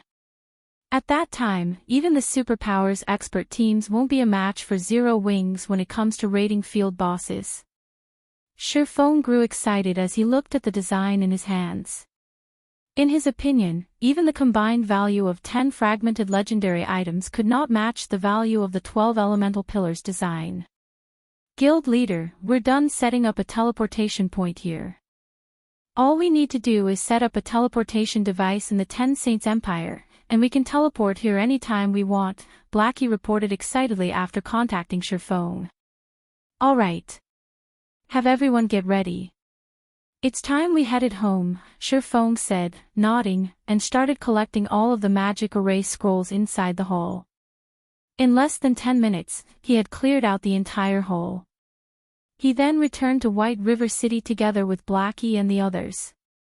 Chapter 2405, Changes to the Gravity Mountain Range. White River City, Zero Wings residence. When Shurfeng and the others returned to the guild residence, an unusually depressing atmosphere greeted them. Now, less than 100 players stood in line to take the recruitment test to join Zero Wing. The guild members in the residence only seemed to reanimate as Shurfeng and his companions entered the guild hall. They were all excited for their guild leader's return. It's the guild leader. The guild leader is back. This is wonderful. Boss Blackie and the others have returned as well. The several hundred players in the hall ran up to Shurfeng and his team to welcome them back. When Liang Jing, who was working in the lobby, saw the group, she ran over, just as elated. Guild leader, you've finally decided to come back. Liang Jing breathed a sigh of relief. I didn't know what I was going to do if you hadn't returned soon. Why does the guild suddenly seem so disheartened? What happened while we were gone? Did we not earn enough coins from leasing Stone Forest City's private houses? Shurfeng asked, curious. He had spoken with Liang Jing half a day ago about accepting coins as rent for Stone Forest City's private houses. Even in the worst-case scenario, the auction should have earned the guild around 20,000 gold, which would be more than enough to support Zero Wing for half a day. Zero Wing had other income sources, after all. Even if the guild were restricted in the Dark Knight Empire, Zero Wing shouldn't have had a problem holding on for another 5 or 6 days. We still have enough coins, but we recently learned that someone discovered a special ruin in the Gravity Mountain Range and within it, a homed eagle egg. Moreover, the power discovered more than one egg. This has caused an uproar on Dragonheart Island. Now, the various superpowers are rushing to the ruin to search for more horned eagle eggs. We've partnered with Phoenix Rain to take part in the hunt, Liang Jing said.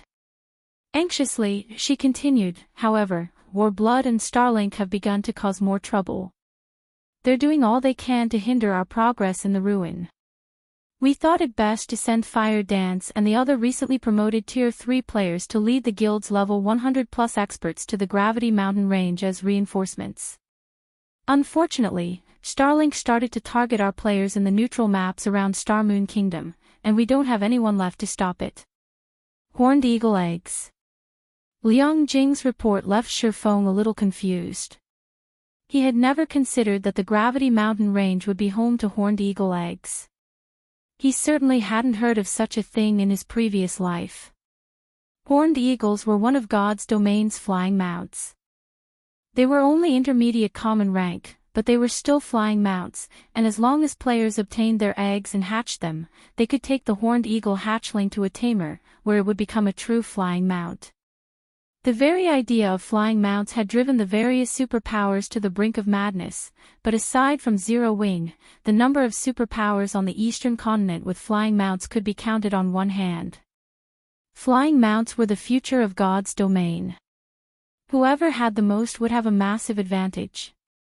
It was easy to imagine the various superpowers' reactions to the news that someone had found horned eagle eggs in the Gravity Mountain range. Meanwhile, to prevent Zero Wing from exploring the ruin, Starlink would do all it could to limit Zero Wing's movement to the Starmoon Kingdom. Based on what we've learned from the Secret Pavilion, Demon Palace has secretly sent over a dozen Tier 3 experts to the Gravity Mountain range to help Starlink and war blood against us. I'm afraid Fire Dance's group is in grave danger, Liang Jing said worriedly. By now, some of the various superpowers experts had completed their Tier 3 promotion quests, and although Zero Wing had the most right now, it couldn't take on multiple superpowers at once. In that case, let's split up into two groups, Shifeng said as he turned to Kola and the others. Kola, Turtledove, Shadow Sword, you three will follow me to the Gravity Mountain range. Tianqing, you'll lead the rest of the team to deal with those bastards hunting our players in the neutral maps nearby. It's too dangerous for just the four of you, guild leader. You should take more people with you. Starlink isn't the only power in the ruin. Many superpowers are heading there as we speak, Liang Jing hurriedly advised Shifeng. Shifeng was the guild symbol. They couldn't afford for something to happen to him, and at this point, he no longer had the advantage of being the game's only Tier 3 player. Zero Wing couldn't afford to be as relaxed as it had been. Relax. No player should even dream of getting near the guild leader with the three of us around. Kola declared, grinning as he patted his chest. But, Liang Jing gave Kola and the other two a worried look. Times had changed. Kola and his team had been busy on a quest, so they had no idea how much God's domain had changed while they've been gone. Rest assured, Big Sis Jing. We've grown a lot stronger, Shadow Sword said, nodding his agreement with Kola's statement. They had not just been wasting time in the Demonwolf mountain range. They might not be a match for a monster like Ulunium, but they were definitely strong enough to deal with new Tier 3 players. Alright, enough chatting. Everyone, let's get to work, Shifeng said. He could not help but shake his head and chuckle at Kola and Shadow Sword's confidence. He then turned back to Liang Jing, saying, I need you to purchase elemental crystals and magic cores in bulk. I have an important use for them. If you don't have enough money, sell these intermediate magic array scrolls. I'm sure they'll fetch a high price. As he spoke, Shifeng retrieved the 100+ sets of intermediate magic array scrolls he had obtained from the sacred magic temple and handed them to Liang Jing. Although the guild had quite a few elemental crystals and magic cores in stock, it didn't have nearly enough for him to exploit the 12 elemental pillars design. When she saw the scrolls, Liang Jing was stupefied. Do you really want me to sell all of these intermediate barrier scrolls, guild leader? Liang Jing had to ask. At this stage of the game, there were very few Tier 3 players in God's domain. Most of the players in level 100 neutral maps were still at Tier 2. However, exploring level 100 neutral maps was a major challenge for Tier 2 players, especially when it came to Grand Lord ranked bosses. Unfortunately, players needed to hunt these Grand Lords to obtain better equipment. Without strong enough equipment, players would have no hope of completing their Tier 3 promotion quests. Hence, the various powers had turned to magic arrays to suppress these bosses, increasing their chances of acquiring better weapons and equipment for their Tier 2 members. Because of this, intermediate barrier scrolls were incredibly popular right now, especially when sold in complete sets. A full set of intermediate barrier scrolls could easily fetch 800 gold or more. Commotion. I've obtained an advanced barrier-type magic array design, so we don't need these anymore, but don't sell too many at once.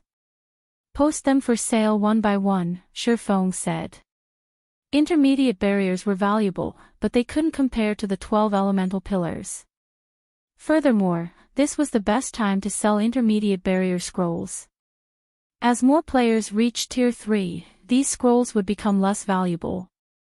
Since Shifeng didn't need to keep them for his guild, selling them for materials to craft advanced magic array scrolls would only benefit Zero Wing as a whole.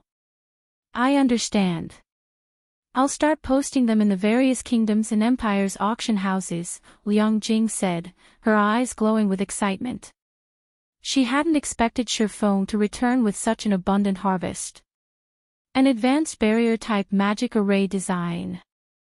With such a design, Zero Wing could produce as many advanced barrier scrolls as it wanted. With an advanced barrier, a team of Tier 2 players would even have a chance of defeating a level 100+ Grand Lord ranked archaic species. Liang Jing left to carry out Shifeng's orders. Shifeng, on the other hand, hurried toward the Gravity Mountain Range with Cola, Turtledove, and Shadow Sword. The Molten Canyon, located within the Gravity Mountain Range's core region, was crowded with players. Most of them were from the various superpowers and top adventurer teams, and every one of these players had reached level 100 or higher.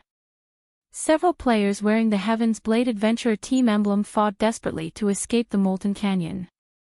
However, several hundred level 100+ experts, led by a Tier 3 player, stood between them and the canyon's exit. Leader, what should we do? They have a Tier 3 expert on their side. We've already used up all our instantaneous movement magic scrolls, a level 101 assassin from Heaven's Blade said, watching the Tier 3 Berserker King a short distance away with an anxious expression. Read latest chapters at Wuxia World. EU, I'll hold them off while the rest of you get out of here. If you don't make it out, Blood Oath will kill the commander, the level 102 female guardian knight leading the team growled through gritted teeth. We've sealed the area off already. Do you really believe you can escape? Even if you guys get past us, no one can save you. No one can stop War Blood in the Gravity Mountain Range, the Tier 3 Berserker King shouted, sneering at Heaven's Blade's members. The Heaven's Blade's players despaired. The Berserker King had only spoken the truth. The War Blood Adventurer team had evolved. With the help of Starlink and Demon Palace, War Blood had become Dragonheart Island's #1 adventurer team. Even if they managed to break past War Blood's blockade and got far enough to ask for help, no one would help them. However, the moment the Berserker King finished his gloating, everyone in the area heard a deep voice. Is that so? And what if Zero Wing gets involved? Chapter 2406, Shock. As the question echoed throughout the canyon's exit, everyone fell silent. None of them had ever thought someone would willingly stand against War Blood, and they all spun toward the origin of the voice. 4 figures, 3 men and a woman, entered the canyon. They had all hidden their information under black cloaks, and the group's leader, a man who looked to be around 30 years old, walked into the canyon as if he hadn't sensed the tense atmosphere surrounding the adventurer team groups. Zero Wing. 4 players. Are these people tired of living? Zero Wing's members must be insane. Shouldn't they be mindful of the time and place if they want to challenge War Blood? War Blood might be helpless against Zero Wing in the northern region, but we're in the Gravity Mountain Range's southern region. More than half of War Blood's members are in the area. Players from various major powers were watching the situation at the canyon's exit, and they were surprised and confused as they watched 4 Zero Wing members interfere in the fight between War Blood and Heaven's Blade. War Blood's members might have been afraid of the declaration if this were taking place in the Gravity Mountain Range's northern region. However, in the Molten Canyon, even the various superpowers had to consider their options carefully before provoking War Blood. War Blood was the official #1 adventurer team on Dragonheart Island, after all. Even if Zero Wings members were hellbent to poke their nose into the matter between Warblood and Heaven's Blade, they should at least compare the two sides' numbers. A total of 600 Warblood members blocked the canyon's exit, and every one of them was level 100 or higher. In contrast, Zero Wing had only sent 4 players to interfere. Zero Wing's audacity even rendered Heaven's Blade's members speechless, not to mention the spectators from the various major powers. Everyone thought Zero Wing was playing with fire. Although they were grateful that Zero Wing's members had stepped in, those 4 players really should have considered how outmatched they were before they had interrupted. You Zero Wing players sure are bold. You dare spout such nonsense before our team leader, Remnant. You must be tired of living, a level 102, tier 2 ranger mocked, sneering at Shurfang's group. Their commander had long since ordered all of the adventurer team's members to kill any Zero Wing members on sight. Unfortunately, since Zero Wing held the northern fortress and could use return scrolls to teleport to it, Warblood's members had found their targets difficult to ambush in the fields. However, Warblood's team had sealed off the Molten Canyon. Not only was communication with the outside world impossible, but they had also rendered teleportation tools, such as return scrolls, unusable. Killing any Zero Wing members they encountered would be a piece of cake. Remnant. We are your targets. There's no need to involve outsiders. If you think you can take me, let's fight. I want to see how strong you've grown after becoming a Berserker King for myself.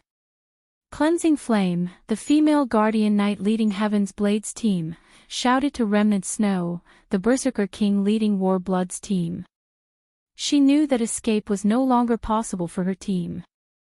Aside from how badly outnumbered they were, Remnant Snow was more than powerful enough to annihilate her entire team.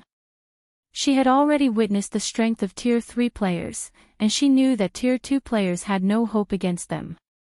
She was grateful that Zero Wing's members were so willing to help her, but she couldn't let them die for their good intentions. You actually think you qualified to challenge our leader to a one-on-one match, Flame? The level 102 ranger from Warblood disdainfully asked Cleansing Flame. You might be strong, but our leader has already reached Tier 3. Even your vice-commanders would have to think twice before challenging him. There's only one way we'll let your team leave in peace. You just have to hand over all of your weapons and equipment. If you do, we might reconsider cursing you with double the death penalty and sending you all back to level 99. As the Tier 2 Ranger ended his threat, the various major power spectators turned to Remnant Snow in awe. More players had begun to reach Tier 3, but most of them were peak experts from the various superpowers. Ordinary experts simply weren't strong enough to complete their Tier 3 promotion quests this soon. In fact, many players might never reach Tier 3. Tier 3 players were on an entirely different level compared to Tier 2 players. Even superpowers upper echelons had to treat Tier 3 players respectfully. Cleansing Flame might be one of the top-ranked team leaders from Heaven's Blade, but she doesn't qualify to challenge Remnant Snow. I wonder when I'll finally reach Tier 3, too. Reaching Tier 3 isn't so easy. Remnant Snow just got lucky.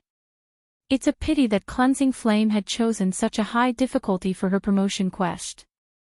If she had chosen a lower difficulty, she'd probably be a Tier 3 player right now. Cleansing Flame and those 4 Zero Wing members are dead for sure. Against a Tier 3 Berserker King, even a 100-man team of Tier 2 experts is nothing but cannon fodder. The various major powers experts couldn't help their rueful sighs as they watched Cleansing Flame and her team. Times had changed, and it was no longer the era of Tier 2 players. The time of quantity over quality had ended. This era belonged to Tier 3 players, and before them, Tier 2 players were nothing. A Tier 3 expert could even take out Tier 2 Apex experts in just a few moves. As Cleansing Flame waited for Remnant Snow's reply, she noticed that the Berserker was staring at the leader of Zero Wing's small group with a foreboding look on his face. It piqued her curiosity. Is something wrong, leader? The Tier 2 Ranger asked, giving Remnant Snow a strange look. Normally, Remnant Snow was quite outspoken. He had recently been promoted to team leader in War Blood, in addition to reaching Tier 3. He was now one of the candidates to become one of the adventurer team's new vice-commanders. This was the prime of his life. Why else would he have been so arrogant in his exchange with Cleansing Flame? However, before the Tier 2 Ranger could continue, Remnant Snow pulled away from his team and approached Zero Wings players. Read latest chapters at Wuxia World. EU, the Zero Wings members are doomed now. It seems Remnant Snow intends to take care of those Zero Wing fools himself. The various major powers experts gave Fang's group pitying glances as Remnant Snow made his move. Cleansing Flame, on the other hand, paled. She wanted to stop the man, but with several hundred War Blood members in her way, rushing forward would accomplish nothing. Just as the spectators expected Remnant Snow to attack, the man in question expressed his respect for Feng as he reached Zero Wings 4 players. Guild leader Black Flame, you jest. How could I show such disrespect to your request? We'll allow them to leave, Remnant Snow said. He then barked an order for War Blood's members to open a path for Cleansing Flame and her team to leave the Molten Canyon unhindered. Chapter 2407, Hidden Terror. When Remnant Snow commanded his team to give way, both the spectating experts and Heaven's Blades members were stupefied. What was going on? Had Remnant Snow hit his head at some point? Even War Blood's members gaped at Remnant Snow. They even wondered if this were some imposter. Why else would he show respect to Zero Wing's guild leader? War Blood had an irreconcilable feud with Zero Wing, and the two organizations frequently clashed in the Gravity Mountain range. Although Zero Wing's guild leader was a Tier 3 player, Remnant Snow was a Tier 3 Berserker King. He shouldn't have any reason to treat Feng respectfully. Not a single player watching the scene could understand why Remnant Snow behaved as he did. Are you deaf? Why aren't you moving? Remnant Snow snarled as his team members stared at him. Seeing his rage, War Blood's members followed their orders and opened a path for Cleansing Flame's team, regardless of how confused they were. When the watching experts saw this, they were utterly flabbergasted. At first, they had wondered if they had misheard Remnant Snow, but after watching War Blood's members move aside and let Cleansing Flame's team pass, they had to accept the odd situation as fact. I'll thank you in their place then, Team Leader Remnant. I still have other matters to deal with, so I'll be heading out, Feng said. Remnant Snow's behavior had surprised him, too, but since the man had taken a step back, it'd be in poor taste if Feng escalated the situation. Thus, he decided to continue on his way into the Molten Canyon after a polite response. Remnant Snow couldn't help but breathe a deep sigh of relief as he watched Feng's group walk off. Others might not realize how powerful Feng was, but he had experienced the swordsman's astonishing might for himself. Feng had caused a huge scene on Tranquil Mine Island even before he had reached Tier 3.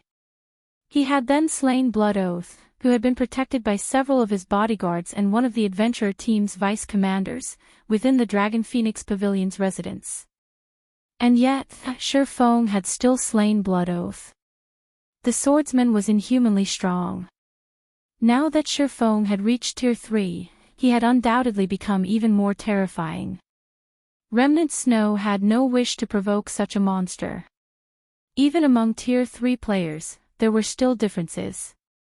Reaching Tier 3 did not grant invincibility. Are we really letting them go, leader? The higher-ups have made it clear that we are under no circumstances allowed to let Cleansing Flame's team leave the Molten Canyon, the Tier 2 Ranger whispered to his team leader. Even if Black Flame is Tier 3, there are plenty of us here, and we have a battle array. Do we really have to fear Black Flame? Tier 3 players were powerful, but that did not mean that Tier 2 players had no way to retaliate. Even if they couldn't defeat a Tier 3 expert, they could put up a good fight with their 100-man, large-scale battle array. If Remnant Snow joined the fray, it wouldn't be impossible to defeat Feng. Yet, Remnant Snow had ordered them to allow Cleansing Flame's team to leave without a fight. Warblood's upper echelons definitely wouldn't tolerate this insubordination. That is true. I am confident that I could hold my ground against Black Flame with the help of a battle array, but do you truly believe that he's only a tier 3 player? Remnant Snow said as he rolled his eyes at his vice team leader. Didn't you see the 3 players behind him? Even if they are all tier 3 players, we can buy enough time for our other tier 3 experts and Starlink's tier 3 experts to arrive. Winning that battle isn't necessarily impossible, the ranger insisted. Although tier 3 players were still rare at this stage, Warblood and Starlink had a few. Surrendering without a fight would tarnish Warblood's reputation. So what if they make it here? Remnant Snow shot back, chuckling. You're aware that I learned a special skill after I completed my tier 3 promotion, right? With this skill, I can see through Black Cloak's concealment effects. Do you know what those players' levels and equipment standards are? How strong could they possibly be? Are they level 105 players and level 100 Dark Gold set equipment? The tier 2 ranger offhandedly mocked the notion. He knew about Remnant Snow's identification skill.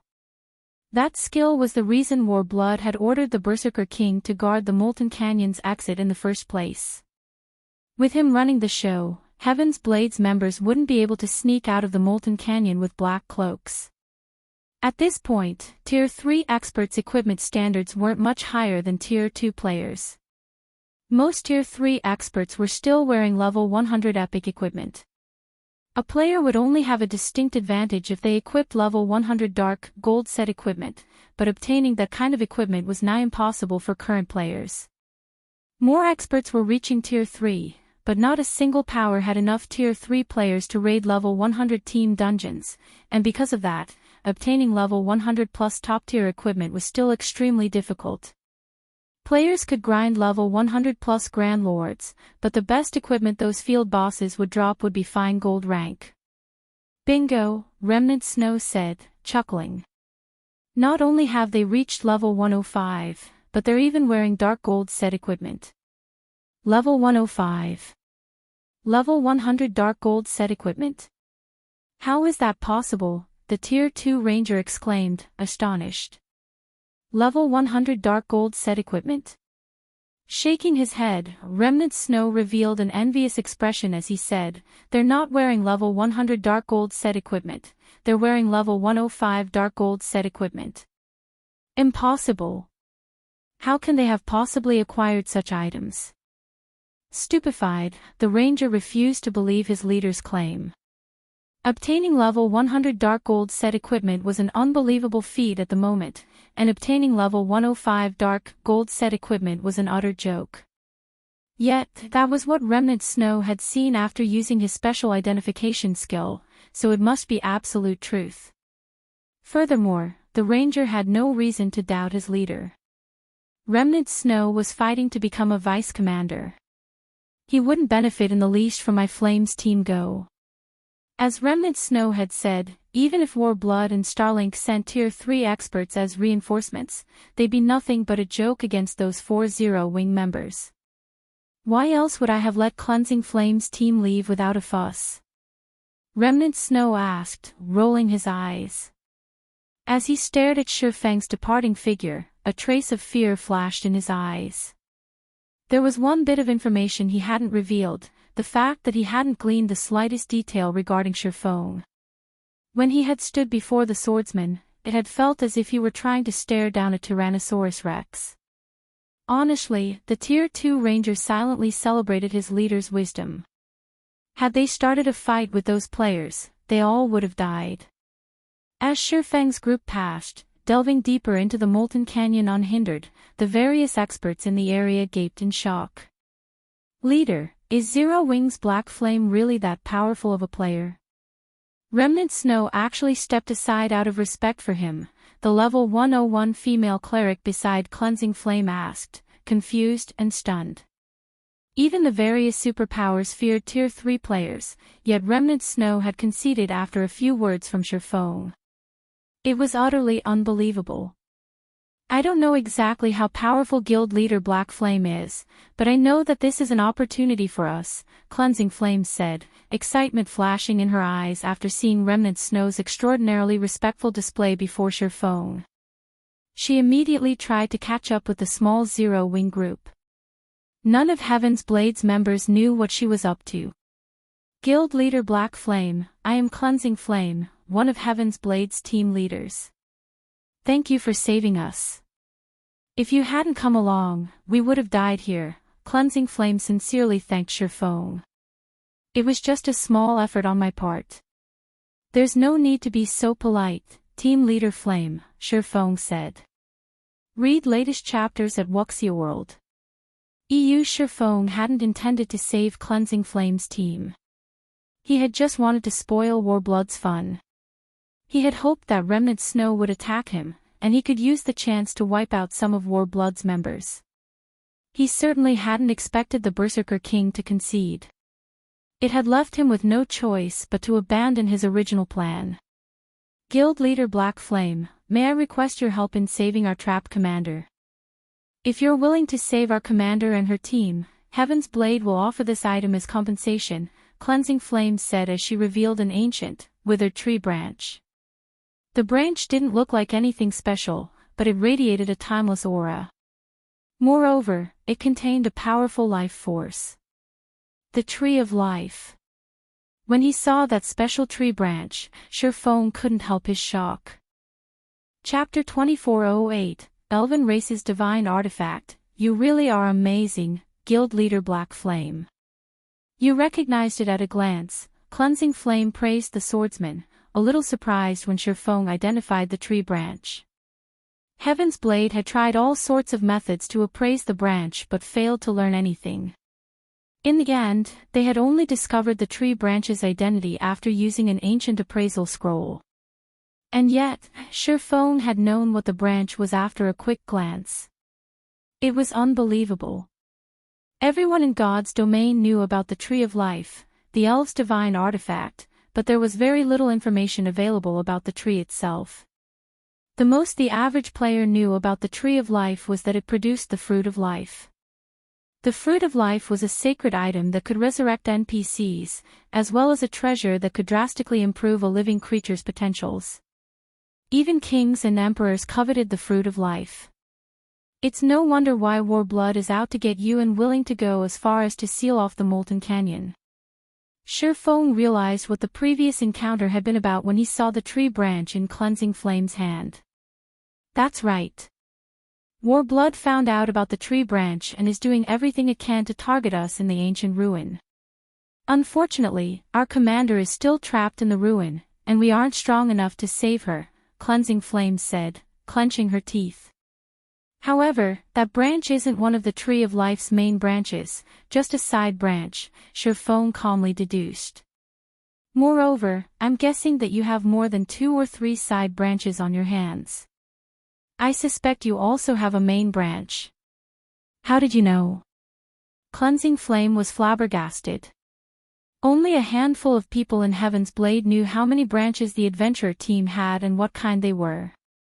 Although the Tree of Life's branches are precious, they're not valuable enough to push Warblood to such drastic measures.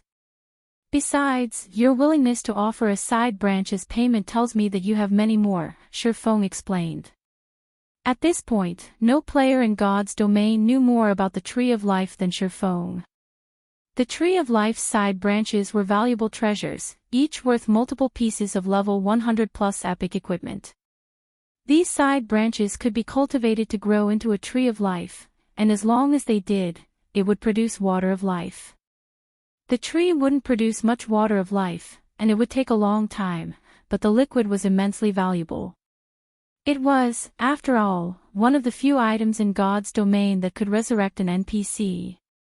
It was even effective on Tier 5 NPCs. However, cultivating a Tree of Life from a side branch wasn't easy, not to mention producing water of life.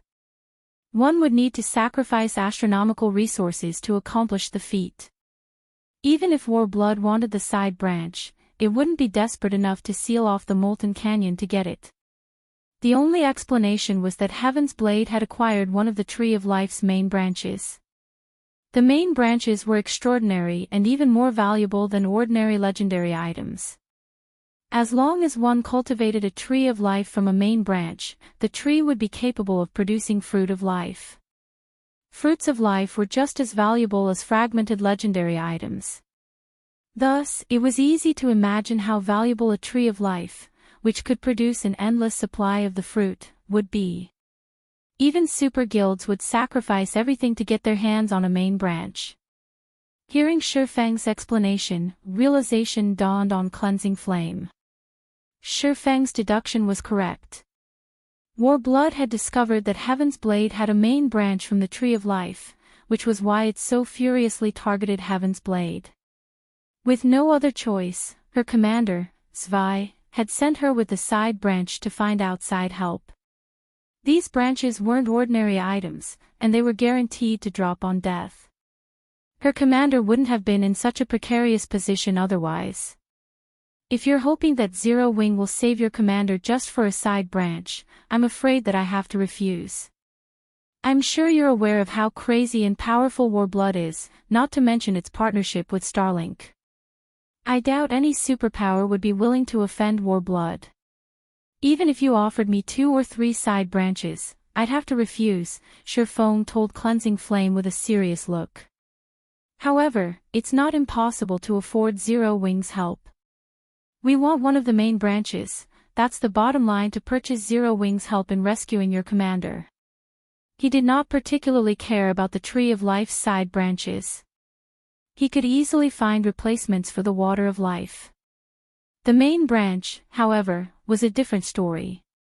Not only could the main branch provide fruits of life, but it could also yield nuclei of life. The nucleus of life was one of the required materials to produce the broken steel set equipment. It was also the most difficult material to acquire. If he could secure a source of nuclei of life, he could forge his class set equipment. An epic class-specific set equipment. Even during his previous life, very few of the various superpowers experts had obtained epic set equipment. Most had only worn an assortment of epic equipment. With the broken steel set equipment, he could roam through the truly dangerous areas of God's domain and hunt down the 3 remaining fragments of Solomon's sword. With his current strength, he only had a 10% chance of surviving in these locations, and that was only because he had the Disintegration armor, which could temporarily elevate him into a Tier 4 Sword Emperor. Without the Disintegration armor, he had no chance of surviving whatsoever. Only an epic set equipment could increase his survival chances. Only the extremely lucky could find enough fragmented legendary items for the task, and he couldn't afford to rely on luck. A main branch. Cleansing Flame hesitated after hearing Shifeng's demand. As a mere team leader, she didn't have the authority to make that decision. Heaven's Blade had only secured one main branch, and if they gave it to Zero Wing, the adventurer team would suffer a huge loss. Furthermore, protecting the main branch in their possession was the very reason that her commander was struggling so desperately. She would have already offered the side branches to appease Warblood otherwise. Read latest chapters at Wuxia World. EU. However, Cleansing Flame couldn't deny what Shifeng had said. Not only was Warblood Dragonheart Island's #1 adventurer team, but it also had Starlink support. No superpower on the island would be willing to offend Warblood for a mere side branch from the Tree of Life. Guild leader Black Flame, I'm afraid I can't agree to that. I need to discuss the matter with my commander, Cleansing Flame said after giving the matter some thought. Rather than rejecting Shifeng's demand outright, she felt it was wisest to speak with her commander first. I understand, Shifeng said, not particularly surprised by Cleansing Flame's response. Cleansing Flame was only a team leader. How could someone of that rank possibly have the authority to make such an important decision? With Shifeng's agreement, Cleansing Flame logged out of God's domain to contact her commander offline. The offline messenger was the only way to communicate within Heaven's Blade now that Warblood had sealed off the Molten Canyon. Chapter 2409, Thunder Eagle Reappears Molten Ruin, Inner Corridor. a team with fewer than 50 members fended off two level 106 Grand Lord ranked Guardian Knights while desperately trying to retreat toward the Molten Ruin's inner corridor.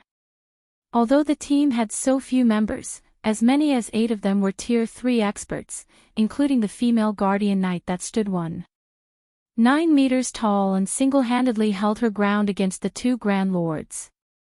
She wore black and white runic armor, carried a shield engraved with dark runes in one hand, and wielded a two-handed sword in the other.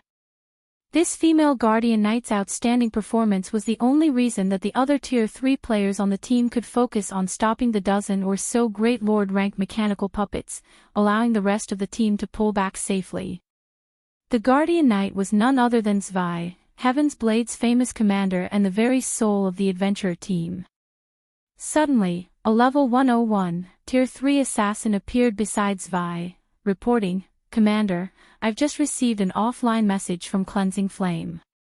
She says that she ran into Zero Wing's guild leader, Black Flame. After negotiations, Black Flame stated that his price for rescuing us is one of the Tree of Life's main branches." The team members fell silent when they heard the assassin's statement. "What a big appetite," a level 102, Tier 3 berserker snarled. "We're fighting so desperately to survive in the main corridor to protect the main branch, yet Zero Wing wants it in exchange for saving us. If we just give it to Zero Wing, we'll have wasted all of our efforts." "That's right. We might as well offer it to Warblood or some other superpower. At least they'll have a better chance of saving us," a Tier 3 elementalist said, nodding in agreement. The rest of the team expressed their disapproval, as well. They had gone to great lengths to protect the main branch. There was no way they'd hand it over to Zero Wing. If they had to give it away in exchange for their safety, they'd be better off making a trade with a true superpower. They'd be far more confident of a superpower saving them than Zero Wing. "Shadow, what do you think of this?" Zwei asked the Tier 3 assassin next to her. When she spoke, Zwei's voice sounded sacred, and the entire team quieted down.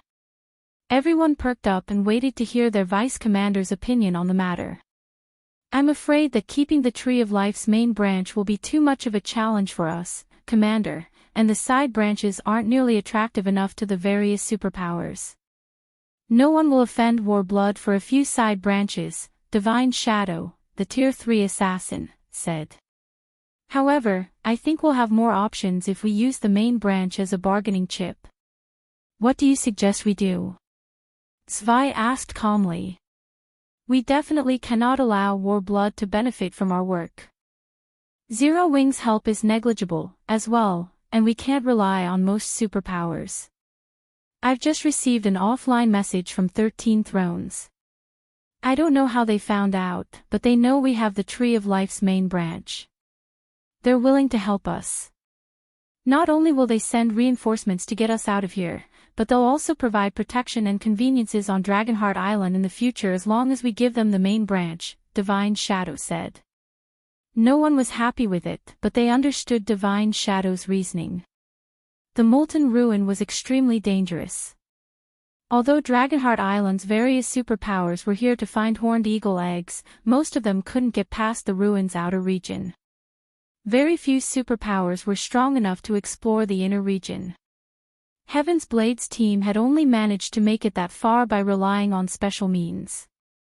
Although Zero Wing's peak combatants were no weaker than those from the various superpowers, if the superpowers couldn't set foot in the inner region, Zero Wing's experts wouldn't be able to either. 13 Thrones was their only reliable option now. After listening to her vice commander's view, Zwei fell silent as she considered her options. Her team waited silently for her decision, but they wouldn't hesitate to follow their commander's orders, regardless of what she decided. "All right, let's go with your suggestion," Zwei said. "I'll notify 13 Thrones, then," Divine Shadow said as he prepared to back out of the game. "Notify Cleansing Flame as well. Tell her that if Zero Wing can reach us first, Heaven's Blade will offer Zero Wing the main branch." "Tell 13 Thrones the same thing," Zwei said after giving the matter some thought. "Understood." Divine Shadow nodded before disappearing from the corridor. Warblood was persistent in chasing their team in the inner corridor, and as they delved deeper into the molten ruin, they'd encounter more danger. Their team could only survive for a short time. They couldn't just rely on 13 Thrones' promise to save them.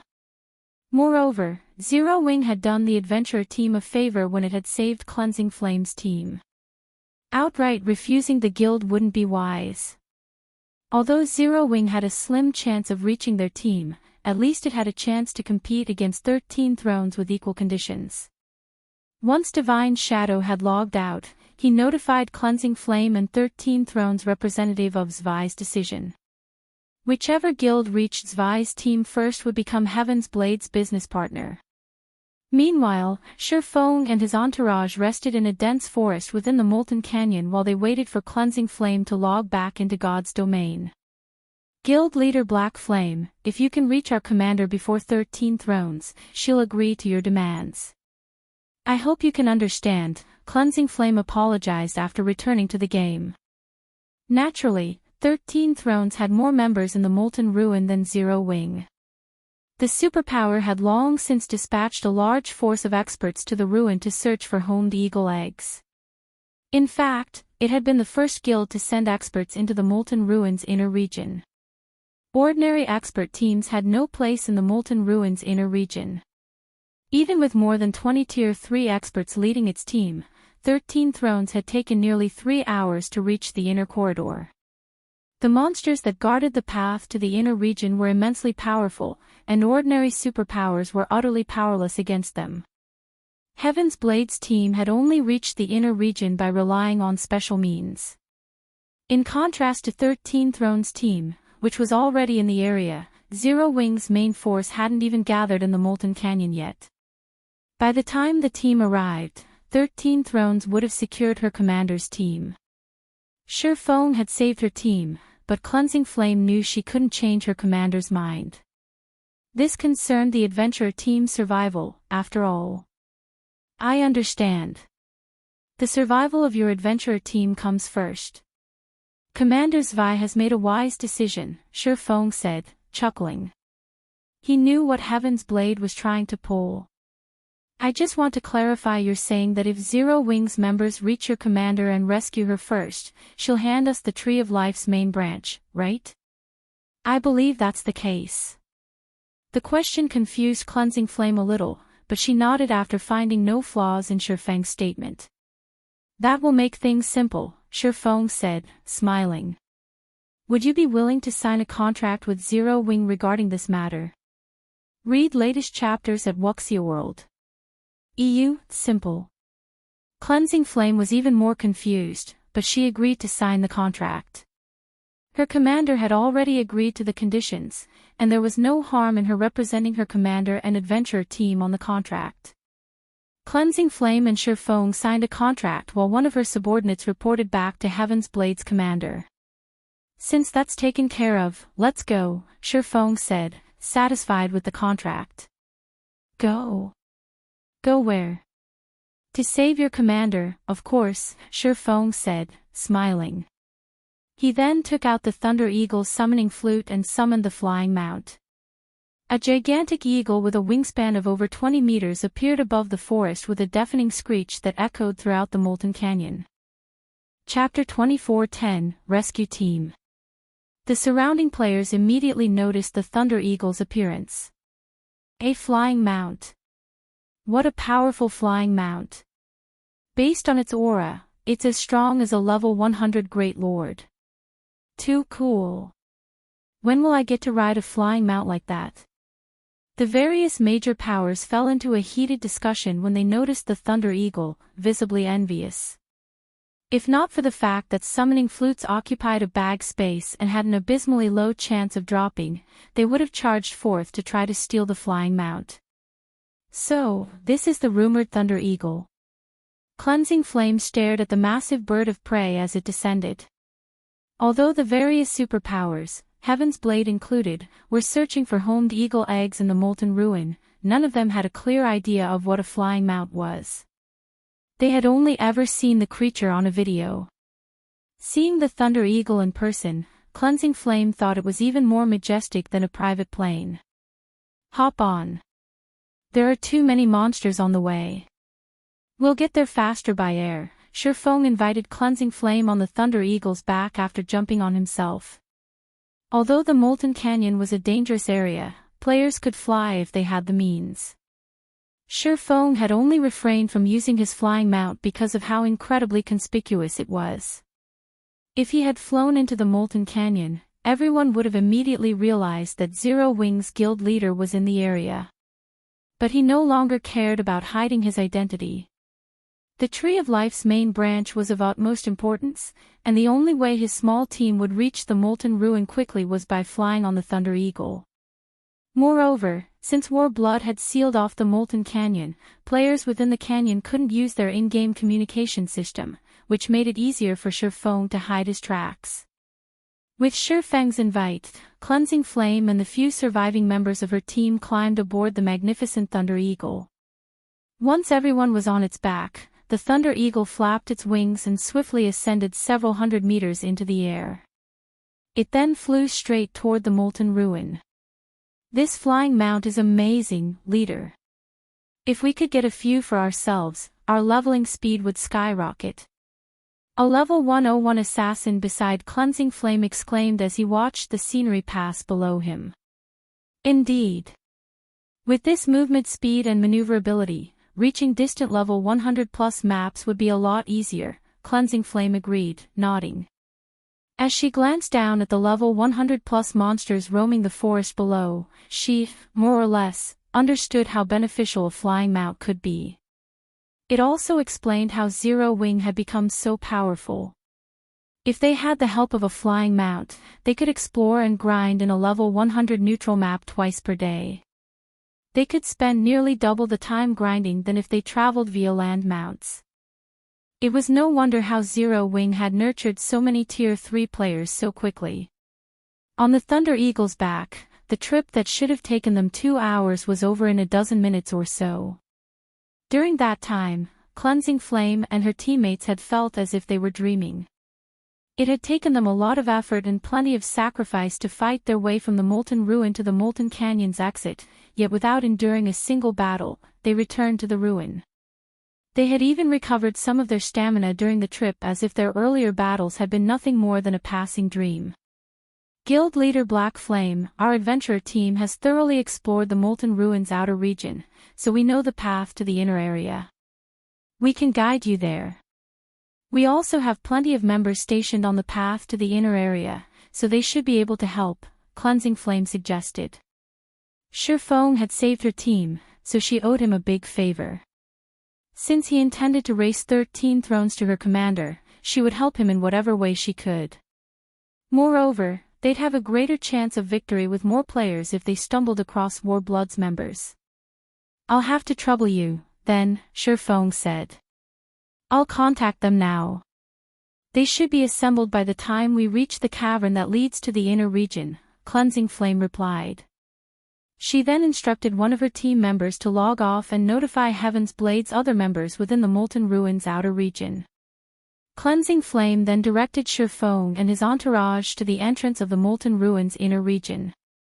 In the Molten Ruin, even full teams of level 100+ experts in level 100 mysterious iron equipment risked a team wipe. The outer area was crawling with level 100 Great Lord ranked blue-eyed spiders.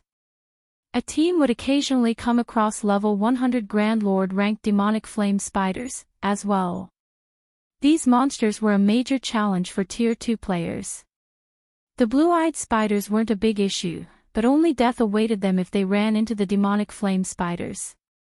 Fortunately, Cleansing Flame's team had long since familiarized themselves with the outer region, and they guided Shurfeng's team around the Grand Lords. At most, the group dealt with a few blue-eyed spiders on the way.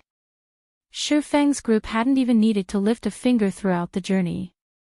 Cleansing Flame and her team members used traps to slow the blue-eyed spiders down, which allowed the group to escape the monster's pursuit. After just half an hour, Shurfeng and the others arrived in a town-sized cavern.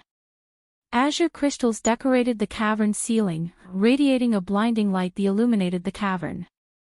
A steel tunnel that was more than a dozen meters across led out of one corner of the cavern. A frightening aura seeped from the tunnel, and Shurfong and his companions could even sense it from several hundred yards away. The aura was extraordinary. A Tier 1 player wouldn't even be able to approach the tunnel, and Tier 2 players would feel extremely uncomfortable as they got near, with the aura partially restricting their movements.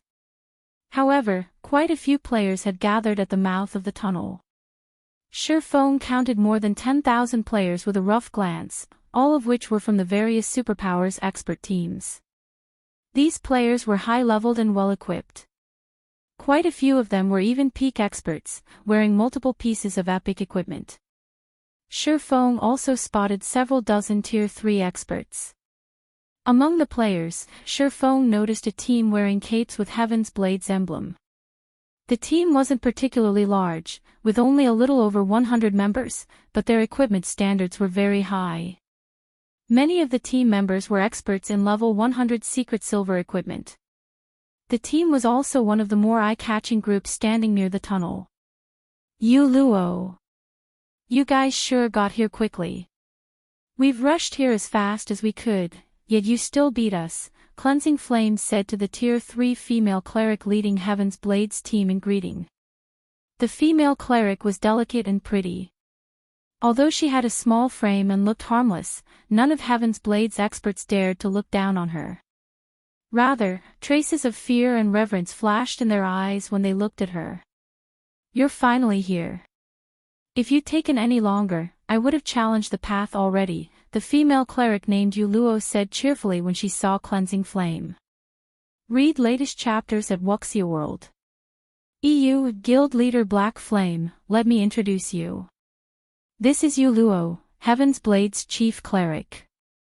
She is one of the top 5 clerics on Dragonheart Island, Cleansing Flame introduced. Luo, this is Guild Leader Black Flame. Guild Leader Black Flame is amazing. He even convinced Remnant Snow to spare us with just a few words. Greetings, Guild Leader Black Flame, Luo said. After hearing Cleansing Flame's introduction, she gave Shurfong a careful, evaluating look. A moment passed, and she got straight to the point, asking, "May I know when your team will arrive? Our commander's situation isn't looking good. I'm not sure how much longer they can evade Warblood's pursuit. I'd like to move out as soon as possible." In consideration for the team in the Molten Ruins outer region, Zwei had instructed Luo to remain in that area. As a result, Luo hadn't been able to help her comrades when Warblood's experts had attacked. If the inner corridor hadn't been so dangerous, even for the various superpowers' main forces, she would have long since rushed to her commander's aid. Commander's aid. My team's here already. We can get moving when you're ready. Chapter 24:11, Commotion at the Molten Ruin. Shurfang's statement stunned Heaven's Blades members. Even Cleansing Flame and her team, who had led Shurfong to the cavern, stared at him in shock, not to mention Luo and her people. The passage to the Molten Ruins inner area was incredibly dangerous. Even superpowers sent teams of several hundred main force members to ensure the team survived the path, and their survival still wasn't certain. The superpowers teams that had made it through the path had merely gotten lucky. Cleansing Flame had assumed Shurfong must have notified Zero Wings members within the Molten Ruin to join them. She had never thought that he intended to enter the ruin's inner region with just his 3 companions. It was utterly insane. Do you know how dangerous this passage is, Guild Leader Black Flame? Luo asked after taking a moment to calm down. Seeing his serious expression, she continued, even the superpowers teams, which have 400 main force members, have less than a 50% chance of surviving the trip through the passage. If you really intend to go in there with just 4 people, I'm afraid that I cannot accompany you. If Shurfong hadn't done Heaven's Blade a favor by saving Cleansing Flame, Luo would have likely erupted at him. Because of Warblood, her team was already in a tight spot. She had only agreed to take the risk of returning to the passage because she had heard that Zero Wings guild leader was willing to save her commander. Due to that decision, her team had suffered several dozen casualties. And now, Feng insisted that he only intended to rescue her commander with 4 players, as if the Molten Ruin were his own backyard. It's a pity that team leader Yuluo isn't willing to come with us. Cola, get ready. We're heading in, Feng said, unfazed by Yuluo's response. Understood. Cola was excited to head out, and without hesitation, he approached the tunnel's entrance. Helplessly, Turtledove and Shadow Sword followed after him.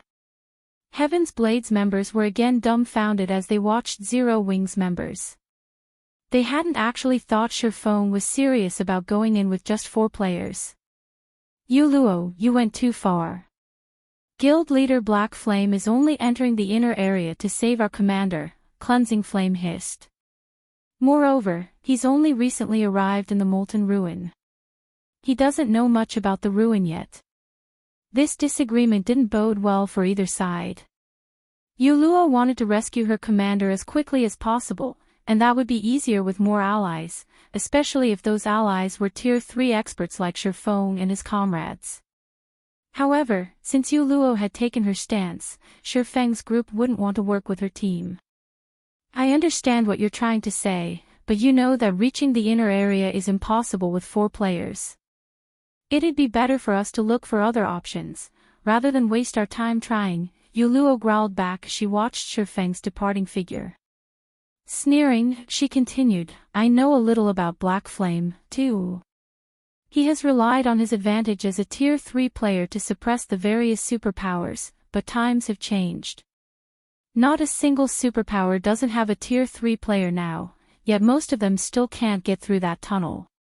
Since Black Flame is so insistent, we should let him find out how dangerous that tunnel is. Once he hits a wall, he'll realize that he has to cooperate. If we don't, and he still insists on taking the lead, we'd be lucky if Zero Wings members aren't just extra baggage. Yuluo acknowledged that Feng was a powerful individual, but they were talking about venturing deeper into the Molten Ruin, which was even more dangerous than level 100 neutral maps. If Feng had shown up with a large number of Zero Wings main force members, there wouldn't have been an issue, but he had only arrived with 3 companions, and Yuluo refused to let him take charge. When her commander's team had entered the inner region, Warblood hadn't sealed off the Molten Canyon yet, and she had received plenty of information about what to expect in that area. She wouldn't allow Feng to lead her team blindly. Alright, stay here then. I'll lead the way for them, Cleansing Flame said, sighing. Although Yuluo had a point, she was responsible for asking Feng to save their commander. She couldn't abandon Zero Wing. She walked away from her fellow team leader and followed Feng's group to the tunnel. Cleansing Flame is too soft. How are those 4 from Zero Wing going to listen to us if we don't let them suffer a little? Yuluo shook her head in exasperation as she watched Cleansing Flame walk off. She then turned to her 2 vice team leaders and said, speak with the superpowers in the area. Tell them that Heaven's Blade will offer information about the passage, and we're willing to work with them to get to the inner corridor. Yuluo had no hopes for Zero Wing's 4 players. As far as she was concerned, their only hope for reaching their commander was to cooperate with the other superpowers in the cavern. She'd let Feng know how laughable his 4-man rescue attempt was.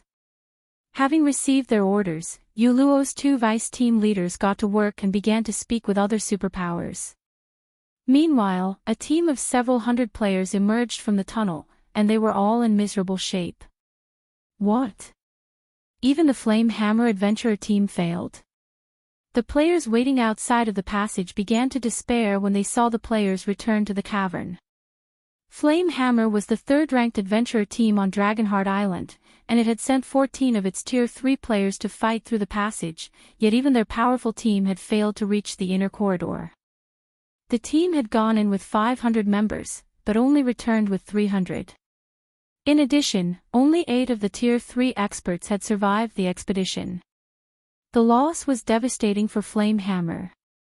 Look at them and realize how immature you're being, Yuluo thought, chuckling as she glanced back at Feng. However, Feng reacted as if he didn't see Flame Hammer's team and continued toward the tunnel without any hesitation.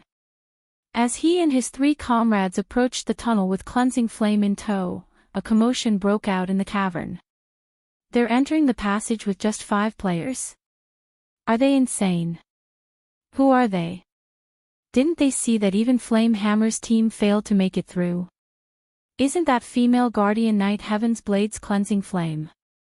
I heard that Warblood is going all out to hunt down Heaven's Blade's commander in the inner corridor. They must be going in to save her. But with just 5 people? Are they suicidal? I bet they won't even get past the first Guardian. I guess Heaven's Blade is really doomed. The various superpowers experts discussed Shurfeng and his small party, mocking Heaven's Blade. Overhearing it, Yuluo's complexion turned ashen.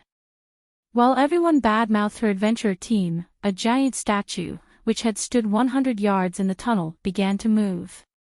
Primordial Guard, Elemental Creature, Archaic Species, Grand Lord, Level 105 HP 2, 400, 000/2, 400, 000. When the various superpowers experts noticed the Primordial Guard, they were overcome with dread. A level 105 Grand Lord was already a very powerful foe. Even a tier 3 metric tons would struggle to tank a level 105 Grand Lord, and to make matters worse, the Primordial Guard was an archaic species. It had such overpowered strength that it could easily send a tier 3 metric tons flying with an ordinary punch. Moreover, players couldn't use berserk skills while inside the tunnel. Even if they activated their life-saving skills, tier 3 MTs would barely be able to tank the Grand Lord. Many teams had ventured into the tunnel, and every one of them had made plenty of sacrifices to hold the Primordial Guard, allowing the rest of the team to pass. Fortunately, the Primordial Guard only prevented players from entering the tunnel, it didn't prevent players from leaving. Otherwise, teams that retreated from the passage halfway through would have been in for another beating. I wonder if the 5 of them can last more than 20 seconds? 20. Are you kidding me? That's the Primordial Guard we're talking about. Not even tier 3 MTs with active life-saving skills last more than a few hits.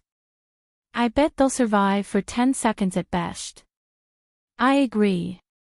While the players within the canyon chatted about how quickly they thought Shurfeng's party would fall, the Primordial Guard had already reached the players in question.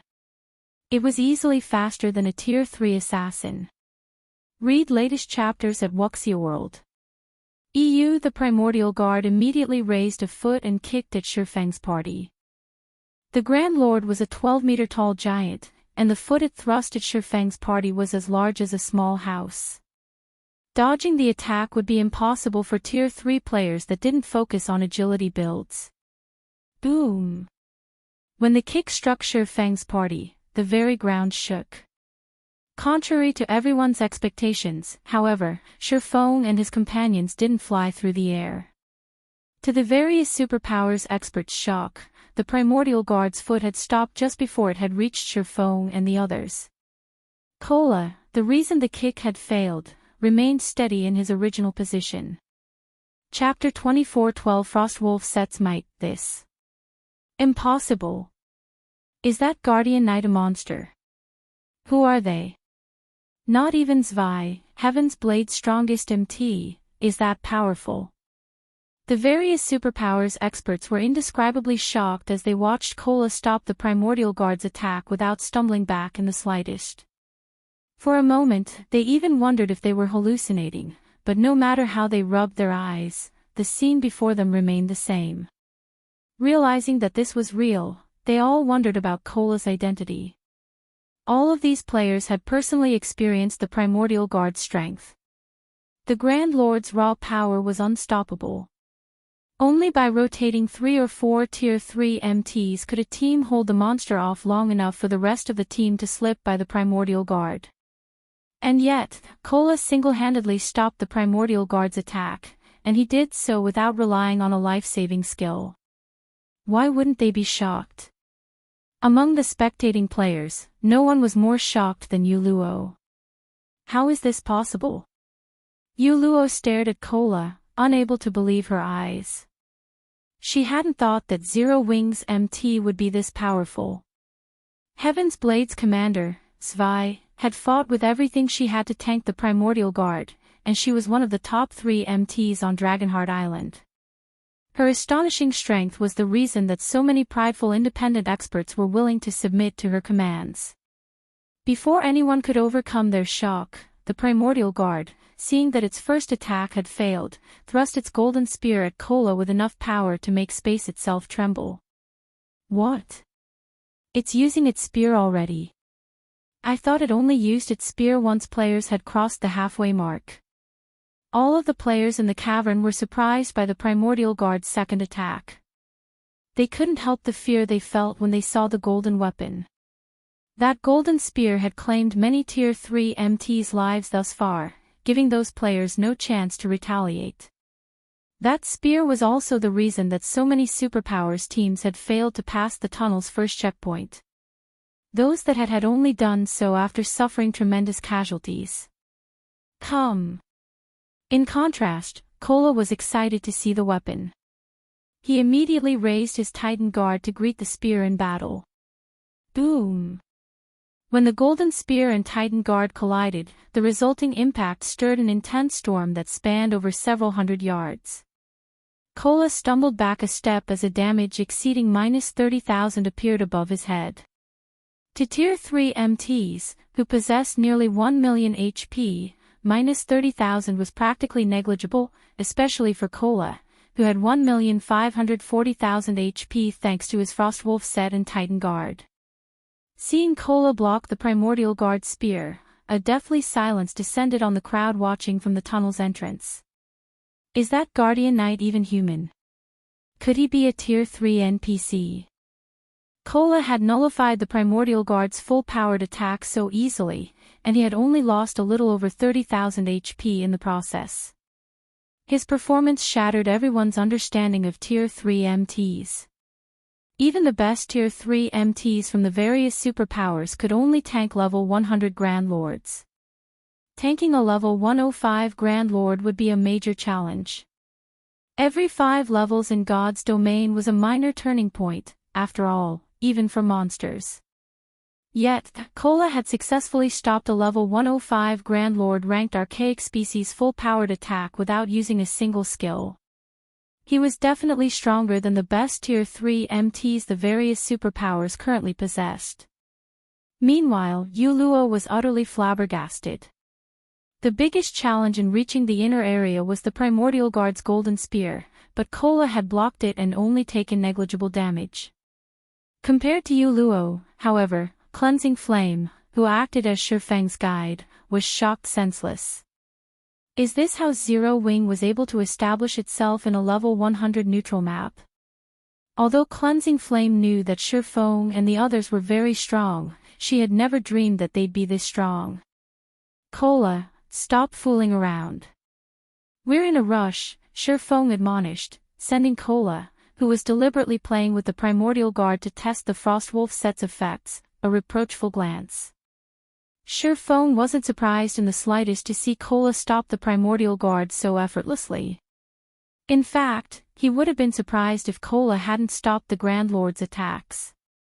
During Shifeng's past life, the Frostwolf set had been publicly acknowledged as a top 10 level 120 Dark Gold set equipment in God's domain. Even the various superpowers' old monsters had coveted the set.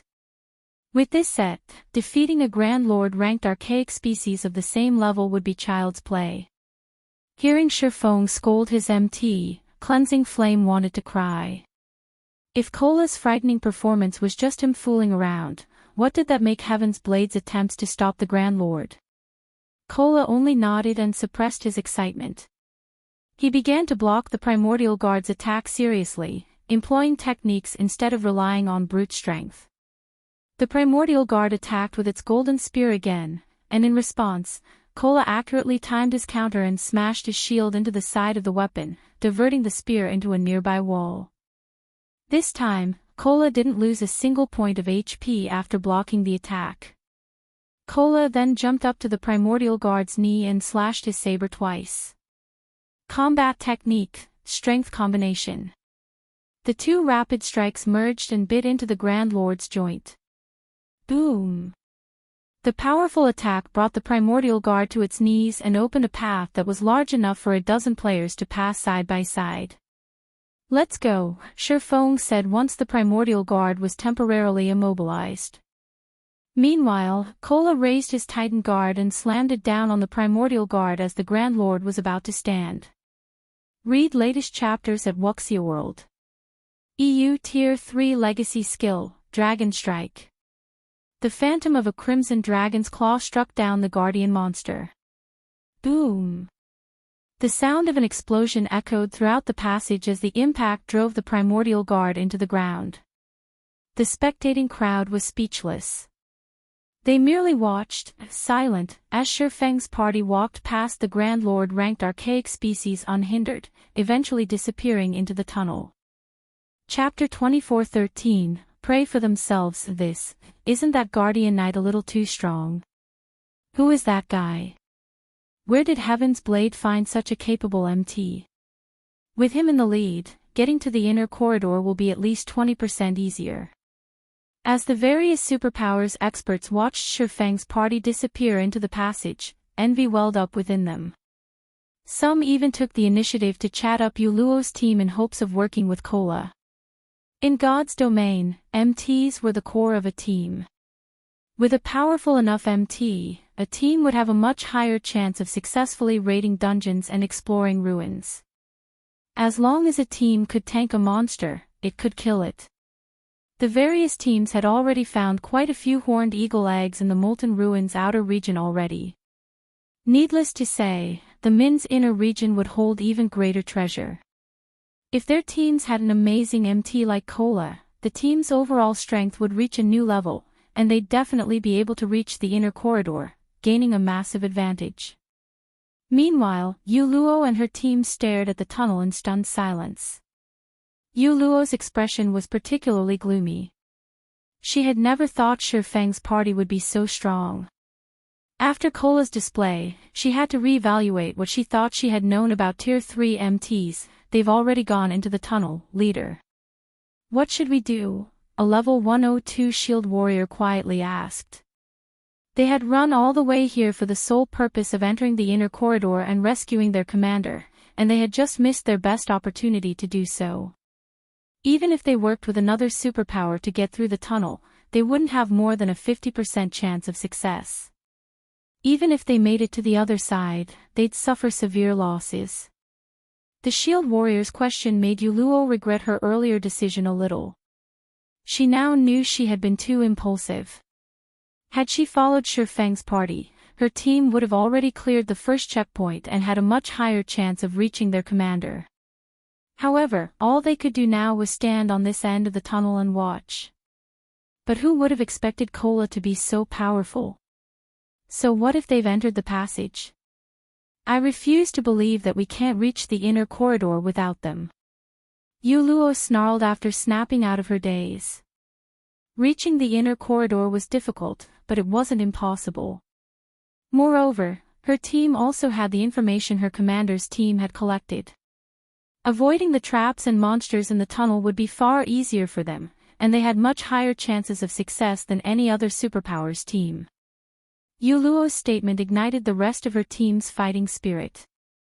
They, too, wanted to prove to Shurfeng's party that they were capable of reaching the inner corridor without Zero Wing's help.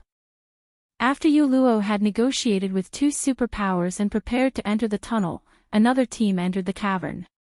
Although this team only consisted of 50 members, it drew the attention of the various superpowers experts, who stared with serious expressions. The new arrival's collective aura was just too powerful. Of the 50 players on the team, 16 had reached Tier 3. The Tier 2 players had all reached level 102 and wore level 100 Secret Silver and pre-level 100 Epic equipment.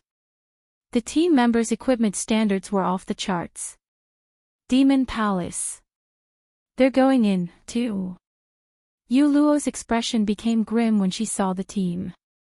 By now, every player on Dragonheart Island knew about Demon Palace. Aside from super guilds, Demon Palace feared no one. Warblood's current strength was the reason the various superpowers were so afraid of the guild. Warblood only used to be Dragonheart Island's third-ranked adventurer team, but after allying with Demon Palace, it had become the island's uncontested top adventurer team. Warblood's rise had been due to the demonic Hell World's special legacy. At Tier 2, the special legacy provided incredible power, but after reaching Tier 3, experts with the legacy gained even more strength, becoming far more powerful than ordinary Tier 3 classes. After witnessing this, none of the superpowers wanted to provoke Demon Palace.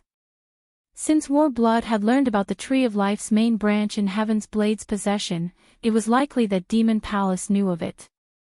While Yuluo was lost in thought, Demon Palace's team approached her. A robust, middle-aged man, who was 2.3 meters tall, stepped forward, smirking at Yuluo. "You're Heaven's Blade's Yuluo, right? I've heard that you're one of the top 5 healers on Dragonheart Island. That's certainly an impressive feat. Might I ask you to relay a message to your commander?"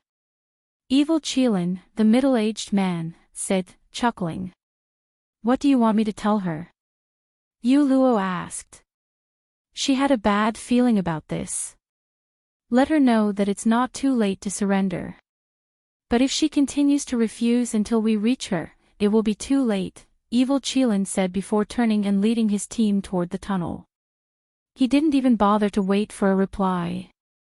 As Evil Qilin's team walked away, Heaven's Blade's members fell silent. His tone had been amicable, but they had all sensed the killing intent in his words. "Leader, what should we do now that Demon Palace's members have gone in?" Zero Wings members and team leader Flame aren't far ahead of them, the level 102 shield warrior asked from beside Yuluo. Evidently, the Demon Palace wanted to join the fray, and Evil Qilin's team wouldn't spare a single Heaven's Blade member they encountered in the inner corridor. The man's request had merely been a warning of their imminent deaths.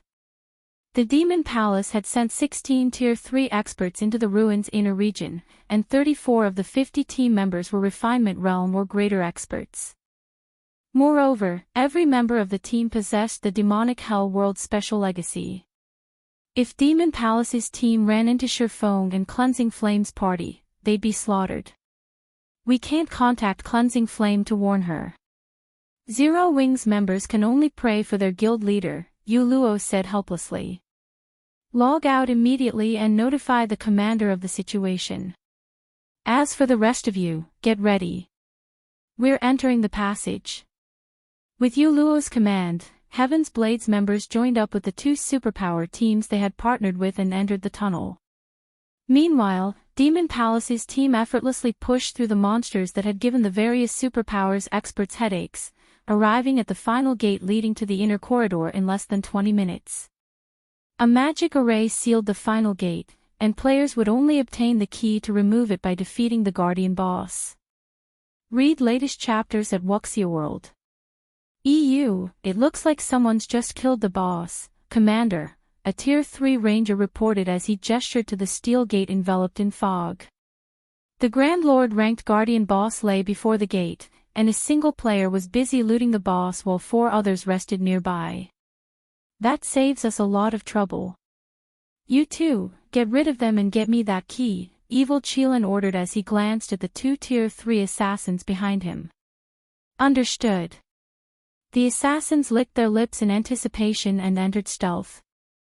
Chapter 24:14, Tough Opponent. As the 2 Tier 3 assassins vanished, the other Demon Palace members sat on the ground and rested while watching Shurfeng's party in the distance. These players really have some bad luck. They must have gone to great lengths to defeat the Guardian boss, yet they have to deal with Gull and Rainbow right after their raid. We should have just charged over and gotten rid of them. Gull and Rainbow have just reached Tier 3 and unlocked more of their legacy's potential. My guess is that the commander wants to give them a chance to get used to their new bodies. Their basic attributes are on an entirely different level than when they were still Tier 2, after all. Many of the Tier 3 experts from Demon Palace watched the 2 assassins in envy. Their strength had substantially increased after reaching Tier 3, and getting used to it was proving difficult. Although they often sparred with each other, a sparring match couldn't compare to true battle. However, they also knew that Evil Chelan wanted to prioritize Wind Gull and White Rainbow's growth. Both assassins had incredible potential for growth. Despite the fact that he was only 27, Wind Gull had already reached the Void Realm. White Rainbow, who was the same age as Wind Gull, had reached the half-step Void Realm standard. Since they had completed their Tier 3 promotion quests so soon, their future was limitless. There would be a massive difference between reaching Tier 3 now and completing the Tier 3 promotion quest in the next 2 weeks. Players would encounter completely different opportunities. This was precisely why Evil Chelan prioritized the two assassins. Someday, they might become domain realm experts and true pillars of the guild. Meanwhile, Wind Gull and White Rainbow used a footwork technique that allowed them to get within 30 yards of Feng and his 4 companions without the slightest sound. Rainbow, you take care of that Tier 2 female Guardian Knight. I'll distract the other 2 MTs. Once you get rid of the female Guardian Knight, we'll take our time and play with the others. But you'd better not kill the Tier 3 Berserker beside the woman, Wind Gull whispered as he watched Cleansing Flame rest. He didn't care about a Tier 2 player like Cleansing Flame, but to ensure that their training went smoothly, they'd get rid of the miscellaneous target first. Relax. How could I waste an opportunity like this? Hopefully, they're not so weak that they die too quickly, White Rainbow whispered back, excitement flashing in his eyes. Opportunities to fight Tier 3 experts were extremely rare right now. Although they could spar in the battle arenas around God's domain, it was impossible to push themselves without the threat of the system's death penalty. Moreover, every player had their own combat style, and they could only rapidly improve by fighting different opponents. Let's begin. Wind Gull declared. He started to sneak toward the 2 resting Tier 3 MTs and waited for White Rainbow to make his move. White Rainbow adjusted his footwork and dashed toward Cleansing Flame like a cooling breeze. He had integrated with his environment. Not even Tier 3 players with sharp perception would detect him, let alone a Tier 2 player like Cleansing Flame. 25 yards. 20 yards. 15 yards. As White Rainbow inched closer to Cleansing Flame, he took more care with his movements. When only 10 yards remained between him and his target, the assassin unsheathed his daggers. Just as White Rainbow was about to attack, Shadow Sword, who had been relaxing with his eyes shut, opened them. Without warning, he swung his great sword, sending an energy blade toward Cleansing Flame. It startled the exhausted Guardian Knight. Shadow Sword's energy blade was so sharp that it sliced through the air cleanly, and his execution was so fast that Cleansing Flame had no time to react. Just as she thought she was about to die, however, she heard a metallic clang beside her. Pang! The attack had revealed a hidden figure behind her, and when she saw him, she broke out in a cold sweat. Cleansing Flame had never thought that she'd fail to notice someone creeping up to her. Fortunately, Cleansing Flame was a peak expert. Reacting quickly, she leaped forward, creating some distance between her and the nefarious stranger. If an assassin was able to get so close to her undetected, she knew he'd be extraordinarily powerful, and she didn't bother with an offensive or defensive maneuver. Furthermore, the assassin was a Tier 3 player, and she knew she would be no match for him. You discovered me. It seems you're not such a weakling, after all, White Rainbow said, unfazed by the fact that Cleansing Flame had escaped his grasp. He ignored Cleansing Flame and focused his attention on Shadow Sword with an ecstatic expression as he said, "It seems I can take this seriously now." Although his footwork wasn't as masterful as Wind Gull's, detecting him from farther than 7 or 8 yards should be very difficult for ordinary Tier 3 experts. Shadow Sword, however, had noticed him from a little over 10 yards, which proved that the man's combat standards were considerably high. At the very least, Shadow Sword had better perception than an ordinary Tier 3 player. Meanwhile, Wind Gull, who had watched this play out from a short distance away, became just as excited. Rainbow sure is lucky. I knew I should have started the attack instead, Wind Gull thought, regretting his strategy as he watched Shadow Sword. As he finished that thought, however, another energy blade flew toward him, forcing him to evade and expose himself. Wind Gull spun toward the attack's origin, astonished when he saw who had launched the energy blade. The attack had come from the 5-man party's Tier 3 male Guardian Knight, and based on his accuracy, this Guardian Knight had long since noticed him. Moreover, the Tier 3 female Shield Warrior had clearly sensed him as well. Who are these people? Wind Gull stared at Cola and his comrades, surprised. Wind Gull was already amazed that Shadow Sword had discovered White Rainbow, but he found it unbelievable that the party's 2 Tier 3 MTs had discovered him while stealth as well. When he was in stealth, only his commander and vice commander could sense his presence from 10 yards away, yet these 2 MTs could do the same. For a moment, Wind Gull even wondered if he had really activated stealth. When Cleansing Flame saw White Rainbow and Wind Gull, she paled. Demon Palace members. Why are they here? Cleansing Flame had a bad feeling when she saw the 2 Tier 3 Assassins Guild emblems. Oh. You guys are from Heaven's Blade. Wind Gull sneered when he saw Heaven's Blade's logo engraved on Cleansing Flame's armor. This is a good opportunity to get rid of you, then. Rainbow, ignore that female knight. Target their Tier 3s first. Got it. White Rainbow became serious about this battle and prepared to meld with the shadows once more. Don't think you can hide from us so easily. Shadow Sword bellowed as he charged at White Rainbow, hacking at the assassin with his greatsword. Shadow Sword's attack was simple, but White Rainbow couldn't dodge the strike due to the man's high attack speed. Realizing this, the assassin raised his daggers to block the attack. Pang! A loud, metallic clang echoed throughout the tunnel, and the impact threw White Rainbow nearly 6 yards back as he instantly lost more than 20,000 HP. When he landed, he nearly lost his footing, as well. How is this possible? Seeing the Berserker throw White Rainbow with a single swing confused Wind Gull. White Gull was familiar with White Rainbow's strength. Not even Tier 3 Berserkers would necessarily be a match for him, yet Shadow Sword had sent the assassin flying with a normal attack. It was simply unbelievable. By the time Wind Gull snapped out of his daze, Turtledove was already using Shield Bash against him. Not daring to be careless, Wind Gull used his short sword and activated his block skill. The moment short sword and shield collided, Wind Gull felt his hand go numb, and he stumbled 4 steps back. How is her strength so high, too?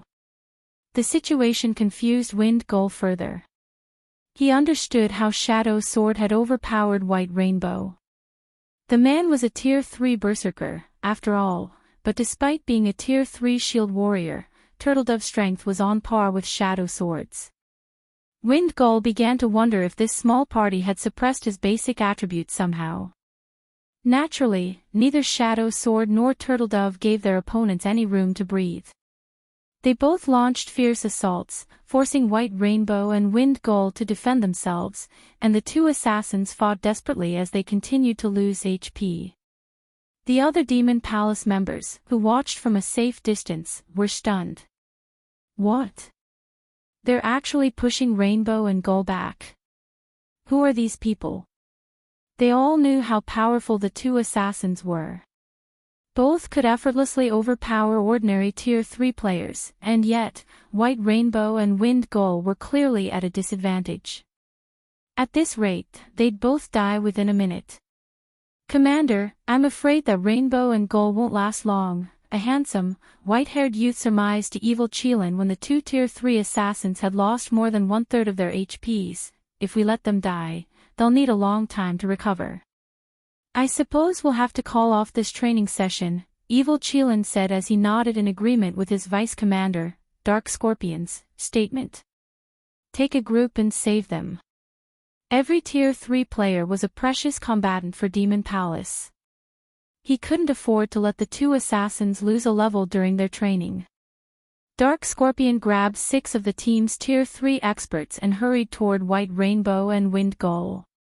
When Cleansing Flame noticed 7 more Tier 3 players approach, she felt her scalp tingle, particularly when she saw Dark Scorpion among them. Dark Scorpion was famous on Dragonheart Island. Once, he had killed the commanders from 2 of Dragonheart Island's top 10 adventurer teams, instantly becoming one of the most famous players on the island. Individually, he was even stronger than Heaven's Blade's commander, Zwei. If Dark Scorpion's group joined the fray, their party would be doomed. Read latest chapters at Wuxia World. Suddenly, however, a blue lightning bolt arced toward Dark Scorpion and his minions. Seeing this, Dark Scorpion and his allies slid to a halt and attempted to evade the attack. After dodging the lightning bolt, Dark Scorpion's group turned toward the Tier 3 Sword King that had launched the attack. "Who are you? Are you trying to make Demon Palace your enemy?" Dark Scorpion hissed coldly, glaring at Shifeng's cloaked figure. That lightning bolt had felt lethal to Dark Scorpion, and it was the first time he had felt such a threat since he had reached Tier 3. He didn't dare take this mysterious swordsman lightly. "This is a fair, one-on-one match. You can't blame me for trying to stop you if you plan on interfering," Shifeng threatened as he returned Killing Ray to its sheath. Chapter 24:15. One strike. Since Shifeng wore a black cloak to conceal his appearance, a dark shadow hid his face. Combined with the Nightwalker's cape, no player could see his features. However, Dark Scorpion and his 6 teammates couldn't help but stare at Shifeng in astonishment after hearing his threat. They even wondered if they had misheard him. Cleansing Flame, on the other hand, nearly choked when she heard Shifeng's statement. She felt he had gone too far with his latest joke. He had practically asked Demon Palace to attack, throwing oil to the fire. Every member of Demon Palace was a battle maniac that had engaged in constant conflict in the demonic hell world. Nobody dared to provoke Demon Palace on Dragonheart Island, not even experts from super guilds. "You really are something, kid. You actually dared to speak like that to our vice commander. Bold. You really are bold. This guy must think he's invincible since he's a Tier 3 player." The 6 Demon Palace members beside Dark Scorpion looked at Shifeng as if he were a fool. They had very nearly laughed at his statement. It was the funniest thing they had heard since joining God's domain. Dark Scorpion was a god of death in the Demon Palace. To get used to his Tier 3 form, he had killed over 30 Tier 3 experts after arriving on Dragonheart Island. Not even the various superpowers old monsters had escaped his grasp and ended up dying. Not even Superpower's vice guild leaders had the courage to speak so boldly to Dark Scorpion, much less Heaven's Blade's commander. "Interesting. You're the first person to stand against me since I've come to Dragonheart Island." Contrary to expectations, Dark Scorpion didn't explode in a rage. Rather, he smiled and said, "I want to see if you're so brave once we meet in battle." Weeping, seizing, get him. Without hesitation, a shield warrior and a berserker charged toward Shifeng. The two were well coordinated, and their movements were far more refined than Wind Gull and White Rainbow. As Weeping Soul and Seizing Soul moved, they left numerous afterimages in their wake. The afterimages continued to crisscross, making it difficult to determine where the two players were. If a player attacked the duo and missed, they'd face a ruthless counterattack. Dread filled Cleansing Flame as she watched from afar. The 2 Tier 3 assassins had already revealed their very high combat standards, but compared to this shield warrior and berserker, they were children. Cleansing Flame knew she wouldn't be a match for either of them, even after reaching Tier 3. How does the Demon Palace have so many powerful experts? Cleansing Flame couldn't pinpoint where Weeping Soul and Seizing Soul were. She could only watch as the duo darted toward Shifeng. Once the duo was within 20 yards of Shifeng, however, the swordsman moved. A resplendent arc of lightning flew toward the berserker and shield warrior. Secret technique, lightning flash. Feng had merged all 17 sword lights perfectly. Weeping Soul and Seizing Soul instinctive knew that they couldn't evade the incoming lightning arch, and they both activated a Tier 3 skill to block the attack. Boom! A deafening boom echoed throughout the passage, and both Weeping Soul and Seizing Soul shot backward like bullets, their arms and weapons violently vibrating. Both players were covered in scorch marks and had lost more than half of their HPs. Seizing Soul, the Tier 3 Berserker King, in particular, was an inch from death's door. A random strike would be enough to send him to his grave. The duo crashed to the ground, and silence filled the passage. Demon Palace's members stared with grim expressions. Weeping Soul and Seizing Soul were veteran peak experts. Their strength ranked among the top 10 of the 50 players on their team. If they hadn't been so powerful, Dark Scorpion wouldn't have sent them to attack someone who could even threaten him. And yet, not only had Feng repelled the duo with one attack, but he had also devoured most of their HPs. His strength could definitely be described as horrifying. Not even Dark Scorpion could accomplish such a feat. Meanwhile, the Demon Palace members watching from a distance stared at Feng with dropped jaws. They had never thought the swordsman would be powerful enough to suppress two veteran peak experts. Who is this guy? He tossed two Tier 3 peak experts away with a single move. He can likely even rival 13 Thrones' Crazed Sword. Could he be 13 Thrones' Crazed Sword? Demon Palace's members were overcome with confusion and surprise as they looked at Feng. This was the first time since the duo had reached Tier 3 that they had seen anyone defeat Weeping Soul and Seizing Soul so thoroughly. When those two worked together, they could even force a Tier 3 domain realm expert into a corner. Feng, however, had overwhelmed both of them. Even on Dragonheart Island, there were very few with Feng's strength. Based on their information, it seemed that 13 Thrones intended to offer its help to Heaven's Blade. With a sword king like Feng before them, they assumed he was the Super Guild's Crazed Sword. Crazed Sword, huh? Even Evil Chelan knew he had to take the situation seriously. If their opponent really was 13 Thrones' Crazed Sword, they'd have to be careful. Crazed Sword wasn't just incredibly powerful, he also represented 13 Thrones. Demon Palace might be able to ignore the various super first-rate guilds on Dragonheart Island, but it could not do the same with super guilds. A confrontation with such powerful guilds wouldn't be easy for Demon Palace. It's no wonder why you're so brave. With this kind of strength, you are certainly capable of ranking among the top 20 on Dragonheart Island, but I don't care if you're 13 Thrones' Crazed Sword or not. No matter what, I will interfere. Dark Scorpion snarled as he watched Wind Gull and White Rainbow's HPs fall to a critical low. He immediately removed the two great swords from his back and brandished them at Feng. Dark Scorpion's two great swords radiated a dismal glow as they absorbed mana from his surroundings.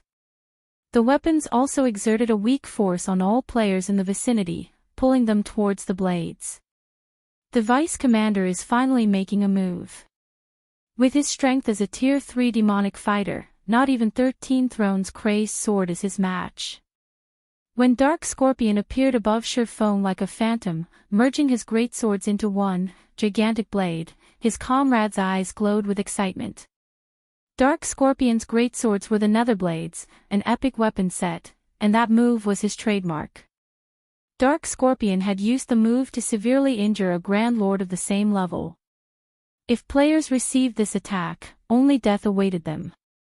Moreover, the attack was impossible to dodge since it covered an AoE of 15 by 50 yards. Not even a domain realm expert could evade his attack. Die!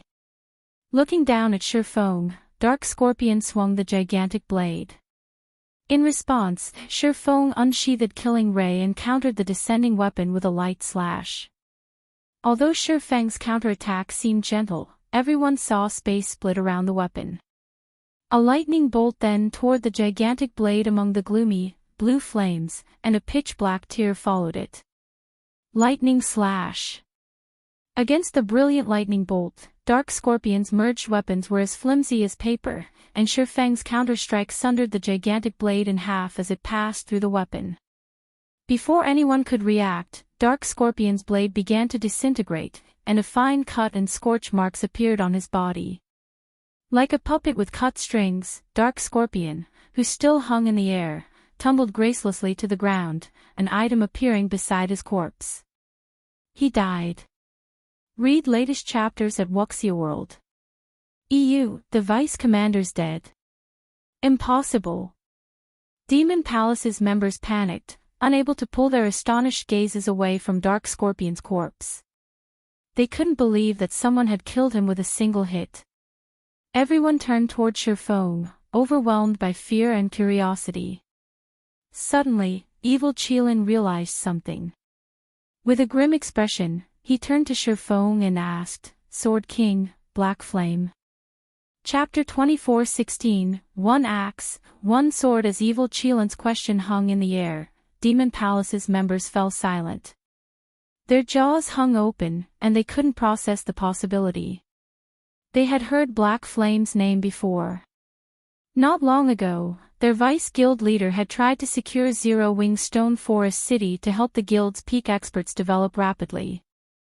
Naturally, as members of Demon Palace's main force, they had heard about the situation.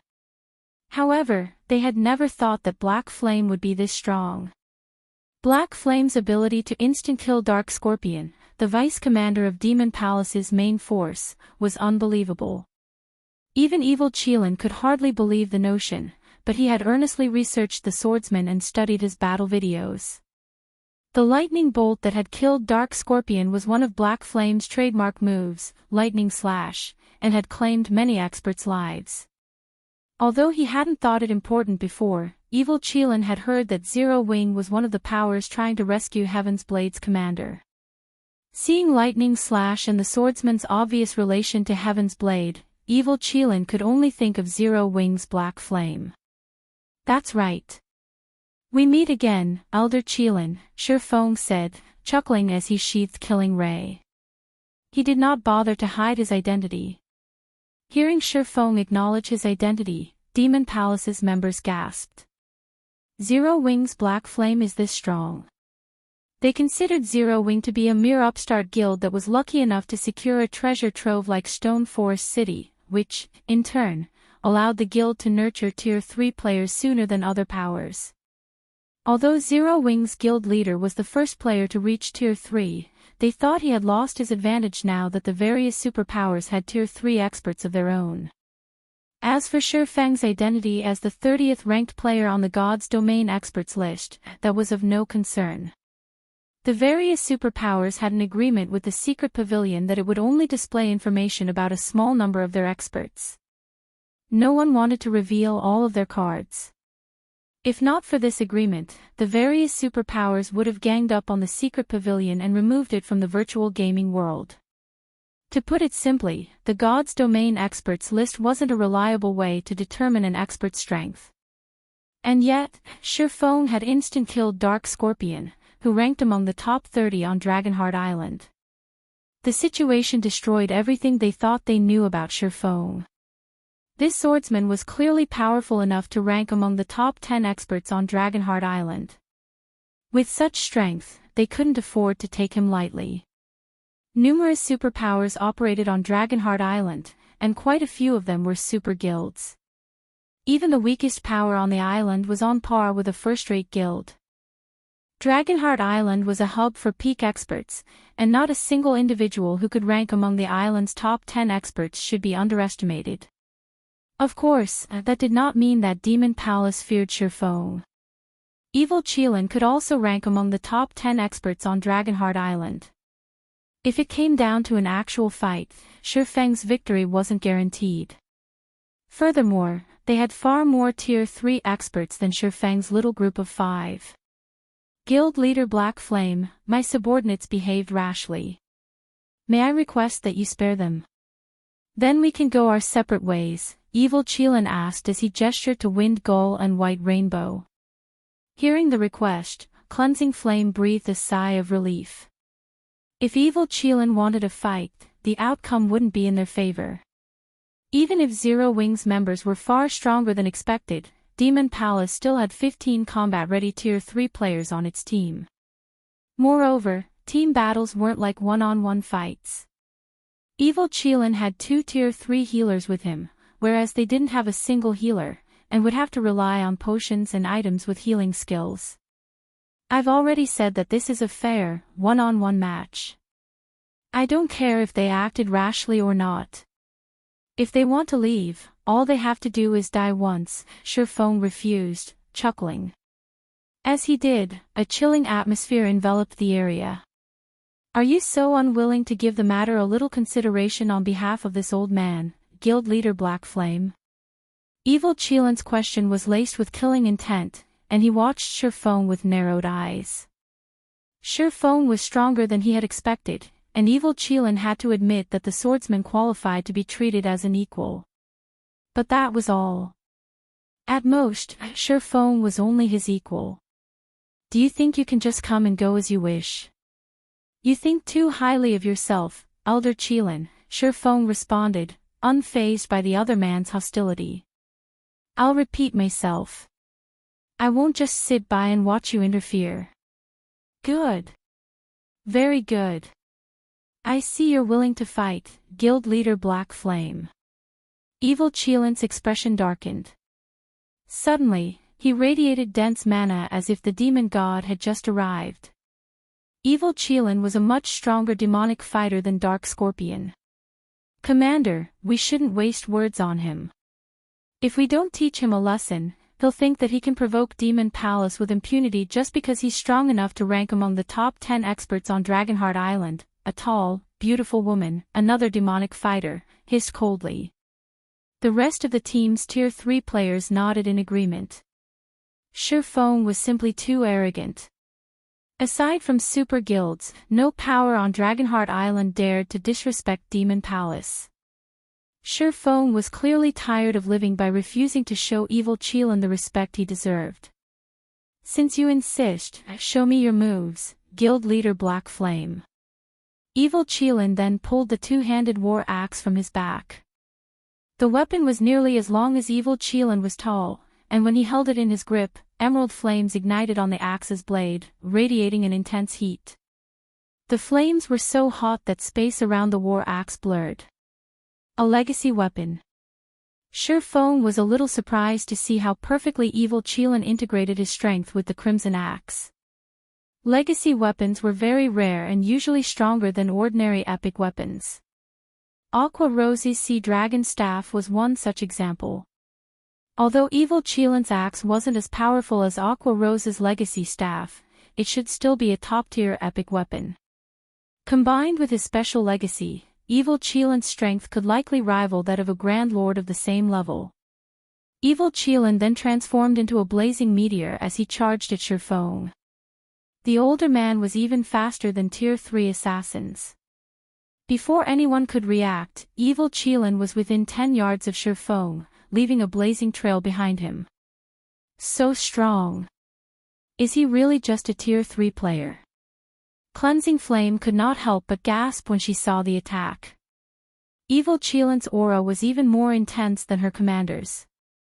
She couldn't even muster the courage to resist him as his aura washed over her. Once he had reached Shurfeng, Evil Chelan raised his axe and swung. The weapon transformed into 7 flame serpents, assaulting Shurfeng from multiple directions. Bronze combat technique, Flame Serpent. As if the 7 flame serpents were alive, they each traveled along a unique trajectory. They contained enough strength that space around them trembled. It was no exaggeration to say that every one of these flame serpents rivaled Dark Scorpion's prior full-powered blow. Even Demon Palace's Tier 3 experts were surprised, not to mention Cleansing Flame. None of them had realized how powerful their commander truly was. However, Shurfeng did not panic as the 7 flame serpents flew toward him. Rather, he leisurely unsheathed the abyssal blade and killing array, casually swinging the weapons. Immediately, a galaxy of stars manifested around him. Swords orbit. Boom. Boom. Boom. The sounds of one explosion after another echoed throughout the passage. In the end, Shurfeng used Sword's orbit to strike down all 7 flame serpents. Not only hadn't the flame serpents reached Shurfeng, but the resulting impacts had forced Evil Qilin to stumble half a step backward. Since you finished your attack, it's my turn. Seizing the moment after Evil Qilin's attack, Shurfeng executed Lightning Flash. Unlike earlier, he now executed the technique with both of his swords, so he could focus more of his strength into the attack than his speed. Read latest chapters at Wuxia World. EU 17 swords lights flashed toward Evil Qilin, transforming into arcs of lightning. Evil Qilin's heart skipped a beat as he stood against the attack. He could sense that every arch of lightning was more powerful than his flame serpents. He gripped his axe tightly and swung it in a horizontal arc, activating his Tier 3 legacy skill, Demonic Gale. A pitch-black storm formed before him, clashing with the blue lightning. Boom! When the two collided, Evil Qilin's storm dissipated instantly. Although he had done his best to evade and deflect Shurfeng's attack, one of the lightning strikes had brushed past his shoulder, leaving a scorch mark and taking 1/4 of his HP. The difference between their strengths was clear. Chapter 24:17, Overwhelming Tier 3's Demon Palace's members were stunned when they saw how much HP Evil Qilin had lost. They had never dreamed that their commander would be at a disadvantage against Shurfeng. Not even the commander is a match for him. How high are Black Flame's attributes? Shocked, Demon Palace's members turned toward Shurfeng. They were Demon Palace's main force members, experts among experts in their guild. Even the weakest of them had reached the peak of the refinement realm. They could all recognize the difference between two fighting players' strength. In terms of combat standards, Evil Qilin and Shurfeng were matched, both were domain realm experts. Their physical control was exceptional, and they could make the best judgments based on their surroundings. Their combat standards were nearly impossible to beat. However, Shurfeng was considerably faster and had much higher strength than Evil Qilin. Despite sharing the same standard of skills and combat techniques, the combat power those two had displayed thus far was on completely different levels. The difference between their reaction speed was glaringly noticeable, which was precisely the reason that Evil Qilin had failed to dodge all of Shurfeng's lightning arcs. The members of Demon Palace's main force knew exactly how high Evil Qilin's basic attributes were. Even at Tier 2, his attributes had been high enough to rival that of ordinary Tier 3 players. Naturally, his basic attributes had reached even greater highs now that he had reached Tier 3. It was no exaggeration to call him a humanoid monster. And yet, Evil Qilin's basic attributes were no match for Shurfeng's. They couldn't fathom how Shurfeng had obtained such inhuman attributes. Meanwhile, Cleansing Flame, who watched from afar, could do nothing but gape. Is this guild leader Black Flame's true strength? Evil Qilin was one of the top 10 experts on Dragonheart Island. Not even Zwei was his match, yet Shurfeng had overwhelmed such an expert. That swordsman might even be able to contend with the peerless monsters that ranked among Dragonheart Island's top 3 experts. Even Superpower's guild leaders were afraid of the top 3 monsters on the island. All 3 were capable of destroying a Superpower's expert legion by themselves. They were practically invincible on Dragonheart Island. At that moment, Cleansing Flame finally realized why Shurfeng had dared to mount a rescue mission with only 4 people. With his strength, he certainly was capable of rescuing her commander. After stumbling back half a step, Evil Qilin stared at Shurfeng in astonishment. How are his basic attributes higher than mine? Confusion overwhelmed Evil Qilin as he looked at Shurfeng. He currently wore the level 100 legacy set equipment for the demonic fighter class, and combined with his legacy's effects, he had the strength to rival Grand Lords of the same level. Still, he could only surpass the power in Shurfeng's normal attacks by using a Tier 3 skill. Moreover, he wasn't nearly as fast as Shurfeng, which had resulted in him taking a hit. However, Shurfeng didn't stop after pushing Evil Qilin back. He immediately thrust the abyssal blade at the demonic fighter. Tier 2 skill, Shadow Blade. 10 phantom swords flew toward Evil Chelan from all directions, leaving him no room to retreat. Realizing that he couldn't evade the phantom swords, Evil Chelan swung his war axe in a horizontal slash and activated the demonic fighter class's defensive skill, Iron Wall. At his command, 4 magic barriers appeared around him, each twice as large as an MT's shield. Evil Chelan controlled the barriers to circle him in a unique trajectory. Advanced Defensive Combat Technique, Firm Wall. The 10 phantom swords slammed into the magic barriers, which trembled violently from the impact. The blows even forced Evil Chelan to stumble backward again. 1 hit. 2 hits. 3 hits. Each hit felt like the blow of a massive hammer, and the barrier's mana density steadily drained. On the 9th attack, 2 of the phantom swords merged, thrusting at one of the magic barriers. Boom! With the sound of an explosion, the magic barrier shattered. It broke. Evil Chelan watched one of his barriers shatter with wide eyes. Not even the Primordial Guard's golden spear had been able to break through the magic barriers he summoned with his legacy defensive skill, but Shurfeng had shattered it with 1 hit. It was simply unbelievable. That blow had also forced Evil Chelan to stumble another 2 steps back, but this time, he failed to maintain his stance. Not only did he reveal holes in his defense, but the impact had also made his defensive skill unstable. Taking advantage of the opportunity, Shurfeng thrust Killing Ray at his opponent, and the sacred sword slid through Evil Chelan's weak point, heading straight for the demonic fighter's forehead. Shurfeng's attack was far too fast for Evil Chelan to evade or defend, and as a result, he could only take the direct hit. If Killing Ray found its mark, the attack would be fatal. God's Domain had undergone so many updates, and now, injuries would affect players' performance in battle. If players injured their arm, for example, the limb would be difficult to control for a while. If players received a head injury, their perception and total physical control would suffer. Evil Chelan was no match for Shurfeng's reaction speed in the first place. If he lost even more reaction speed, he'd be a lamb for the slaughter. Just as Killing Ray's tip was about to slice into Evil Chelan's forehead, an icy greatsword enveloped in azure flames descended from above and landed between Shurfeng and his opponent. The interruption halted Killing Ray's advance, giving Evil Chelan room to breathe. Mana control. When Shurfeng saw the disintegrating greatsword, he couldn't help but glance at the female demonic fighter that was walking toward him. Demonic fighters in God's Domain fell into 2 main categories. The first type of demonic fighter used mana to amplify their strength, while the second type wielded mana as a weapon. Both Dark Scorpion and Evil Chelan were strength-type demonic fighters. This female demonic fighter, however, was a control type. The icy greatsword reappeared in the female demonic fighter's hand, radiating a bone-chilling cold that plummeted the temperature in the tunnel. "I'm coming, Commander. Let's see if he can stop us together."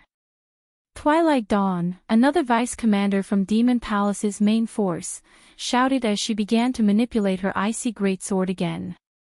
The weapon split into 6 smaller swords of ice that spun around Shurfeng. Advanced Combat Technique, Windwheel. Evil Chelan did not reject Twilight Dawn's help. He now knew that he couldn't defeat Shurfeng on his own, and defeating this swordsman was of the utmost importance. If they lost here, the prestige Demon Palace had earned on Dragonheart Island would vanish. Following which, Evil Chelan raised his war axe and leaped into the air. He then smashed the axe down on Shurfeng, transforming the weapon into a blazing meteor mid-swing. The meteor carried so much power that space around it began to fragment. Tier 3 Legacy Skill, Falling Strike. With the commander and vice-commander working together, Black Flame is dead for sure. Demon Palace members regained their confidence and excitement as they watched the blazing meteor and ice swords fly toward Shurfeng. Twilight Dawn might not have as much combat power as Dark Scorpion, but her coordination with Evil Chelan was far better. With attacks coming at him from all directions, Sherfong wouldn't come out unscathed. Not bad. Sherfong praised as he watched the 8-meter radius meteor and 6 ice swords. His gaze hardening, Sherfong slashed Killing Ray at the axe-turned meteor while he swung Abyssal Blade to counter the icy swords around him. Dragon Breath. 9 Dragon Slash. A brilliant beam of white light shot through the air, crashing into the descending meteor. When the two attacks collided, bright light illuminated the tunnel as if the sun had just appeared.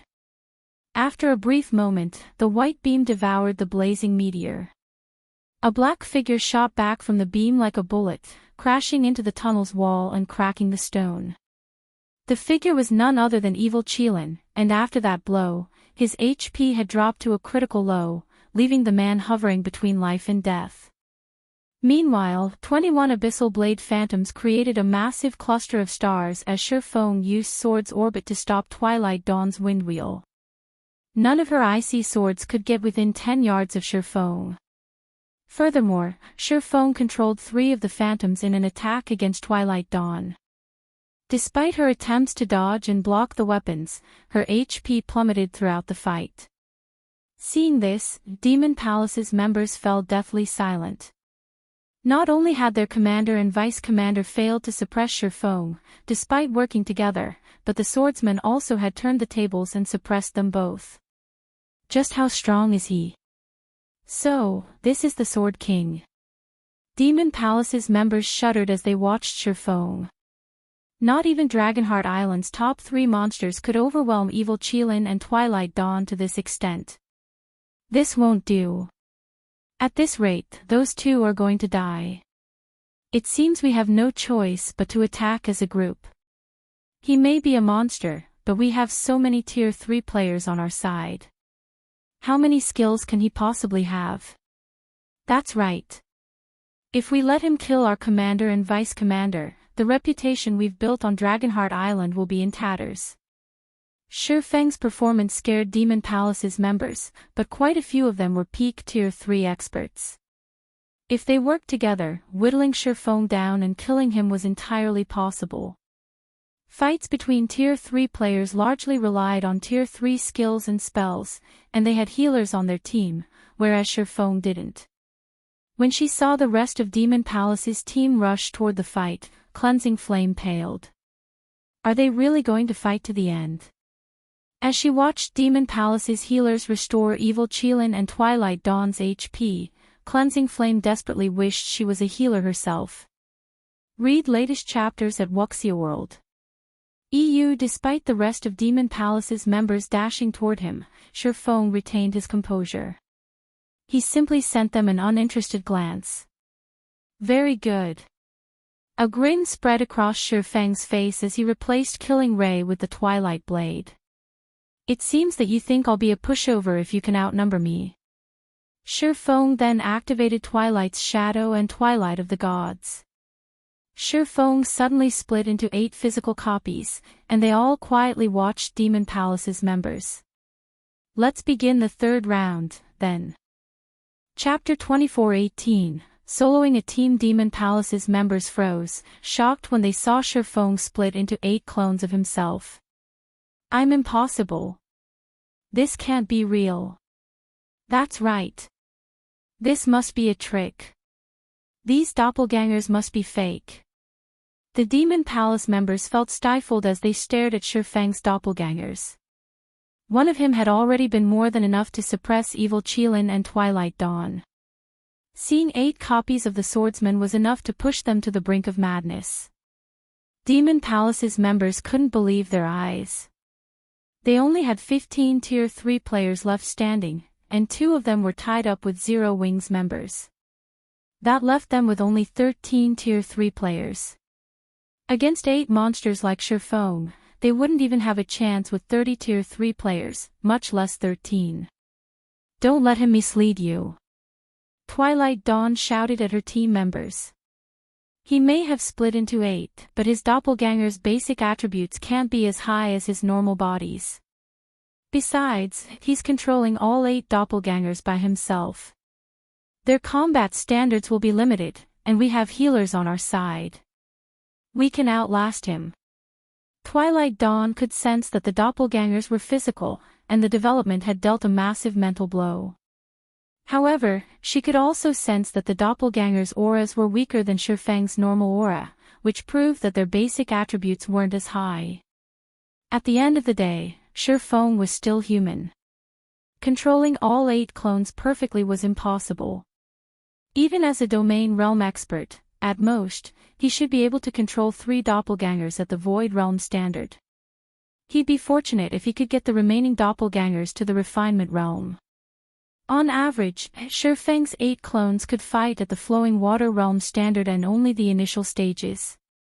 Tier 3 experts had no reason to fear these significantly weaker versions of Shifeng. Hearing Twilight Dawn's encouragement, the Demon Palace players snapped out of their dazes and mustered their courage once more. They had been so shocked to see Shifeng's 8 clones that they had forgotten that players weren't like NPCs. No player could perfectly control so many doppelgangers. Is that so? Shifeng chuckled when he heard Twilight Dawn's deduction, and all 8 of him charged at Demon Palace's members. They were experts among experts, and as such, Demon Palace's members didn't panic, despite facing the doppelgangers' sudden assault. They retaliated with everything they had, with the Tier 3 melee players rushing to meet the doppelgangers in battle while the Tier 2 MTs formed a defensive line to protect their healers and long-range players. Meanwhile, Twilight Dawn went all out against the doppelganger before her. While manipulating the 6 ice swords to attack, she cast her Tier 3 legacy spell, Demonic Fall. Let's see how long you last. The 6 icy swords radiated a frightening amount of mana as the intensity of their auras doubled. These weapons then attacked as one, each one locked onto the doppelganger's vital points. This move was even stronger than Evil Cheelan's Flamed Serpent, and controlled by a half-step Domain Realm expert. They could even give Tier 3 Domain Realm experts a run for their money. Shifeng was controlling his doppelgangers in the fight against Demon Palace's other Tier 3 experts. If she could force him to focus most of his attention on the doppelganger she fought, the other doppelgangers' combat standards would suffer. This would make it easier for the other Demon Palace members to kill off Shifeng's doppelgangers. However, Shifeng remained unfazed as he faced Twilight Dawn's all-out attack. His doppelganger merely executed Sword's orbit and created a barrier of stars around itself. Boom! Boom! Boom! Metallic clangs echoed throughout the tunnel as the ice swords bounced off the glittering stars. None of the weapons were able to reach the doppelganger, which continued to approach Twilight Dawn. How is this possible? Twilight Dawn was shocked as Shifeng's doppelganger so effortlessly deflected her attacks. She could see the flaws in the doppelganger's offense and defense and knew it was only at the Flowing Water Realm standard, yet Shifeng relied on his doppelganger's powerful basic attributes to bridge the gap. However, Twilight Dawn didn't know that Shifeng's basic attributes were even higher than a Grand Lord's of the same level. Moreover, Shifeng had already reached level 107.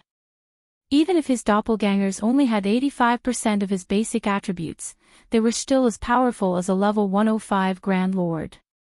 While Twilight Dawn tried to fight through her shock, Demon Palace's Tier 3 experts were at a complete disadvantage against Shifeng's doppelgangers, and they continued to lose HP. Many of them couldn't even hold their ground, and the doppelgangers sent them flying with a single hit. If not for the rear-line healer's diligent healing, they would have long since fallen. Even Evil Cheelan, who had just recovered to full HP, failed to secure an advantage against the doppelganger he fought. Of course, that doppelganger was also the strongest of Shifeng's clones, with combat standards to rival veteran peak experts. For a time, Shifeng's 8 clones thoroughly suppressed Demon Palace's 40-plus experts, repeatedly pushing them back and away from Wind Gulls and White Rainbow's fights. Is he even human? Twilight Dawn began to panic as Shifeng suppressed her team all by himself. Their team was the main force of Demon Palace's 3rd trump card Legion. Almost no one was strong enough to threaten them. And yet, Shifeng single-handedly pushed their team to the brink of annihilation. Surviving was enough of a problem right now, let alone saving their 2 assassins. This was an utter nightmare. Everyone, hold on for a little longer. Black Flame's doppelgangers can't last that long. Once the doppelgangers are gone, his time will be up. Evil Qilin shouted, seeing his teammates lose their confidence. Shifeng's performance had exceeded his expectations, but doppelganger skills typically had a short duration. Once Shifeng lost his doppelgangers, ending his life would be easy. I'm afraid that you don't have that luxury. Shifeng quipped, activating his disintegration armor's disintegration field. Suddenly, Demon Palace's members felt an indescribably powerful pressure, and their basic attributes and physiques rapidly began to weaken. The Tier 2 players' attributes, in particular, fell by 30%. Now, even ordinary level 100, Tier 2 experts would be a match for them. Demon Palace's Tier 3 experts didn't fare much better. Both their basic attributes and physiques fell by 20%, causing their combat power to plummet. Because of the disintegration field, the gap between Shifeng's doppelgangers and Demon Palace's members widened even further. Now, even Evil Qilin slid back as he fought Shifeng's doppelganger. He was no longer a match for the clone head-on. The other Tier 3 experts from Demon Palace couldn't even put up a fight. Shifeng's doppelgangers sent them flying with every swing of their swords, forcing them to reveal weaknesses for the doppelgangers to exploit. The Tier 3 healers couldn't keep up with the doppelgangers' damage. Read latest chapters at Wuxia World. After 5 seconds, one of the Tier 3 peak experts fell. Another followed a few seconds later. This battle was no longer a fight. It was a slaughter. In the 20 seconds after Shifeng had activated Disintegration Field, 5 of the 13 Tier 3 players from Demon Palace had died. The remaining Demon Palace members were terrified. At this rate, Shifeng would eliminate them all in less than a minute. Retreat! Everyone retreat! Evil Qilin shouted, gritting his teeth. He couldn't continue watching Shifeng massacre his team.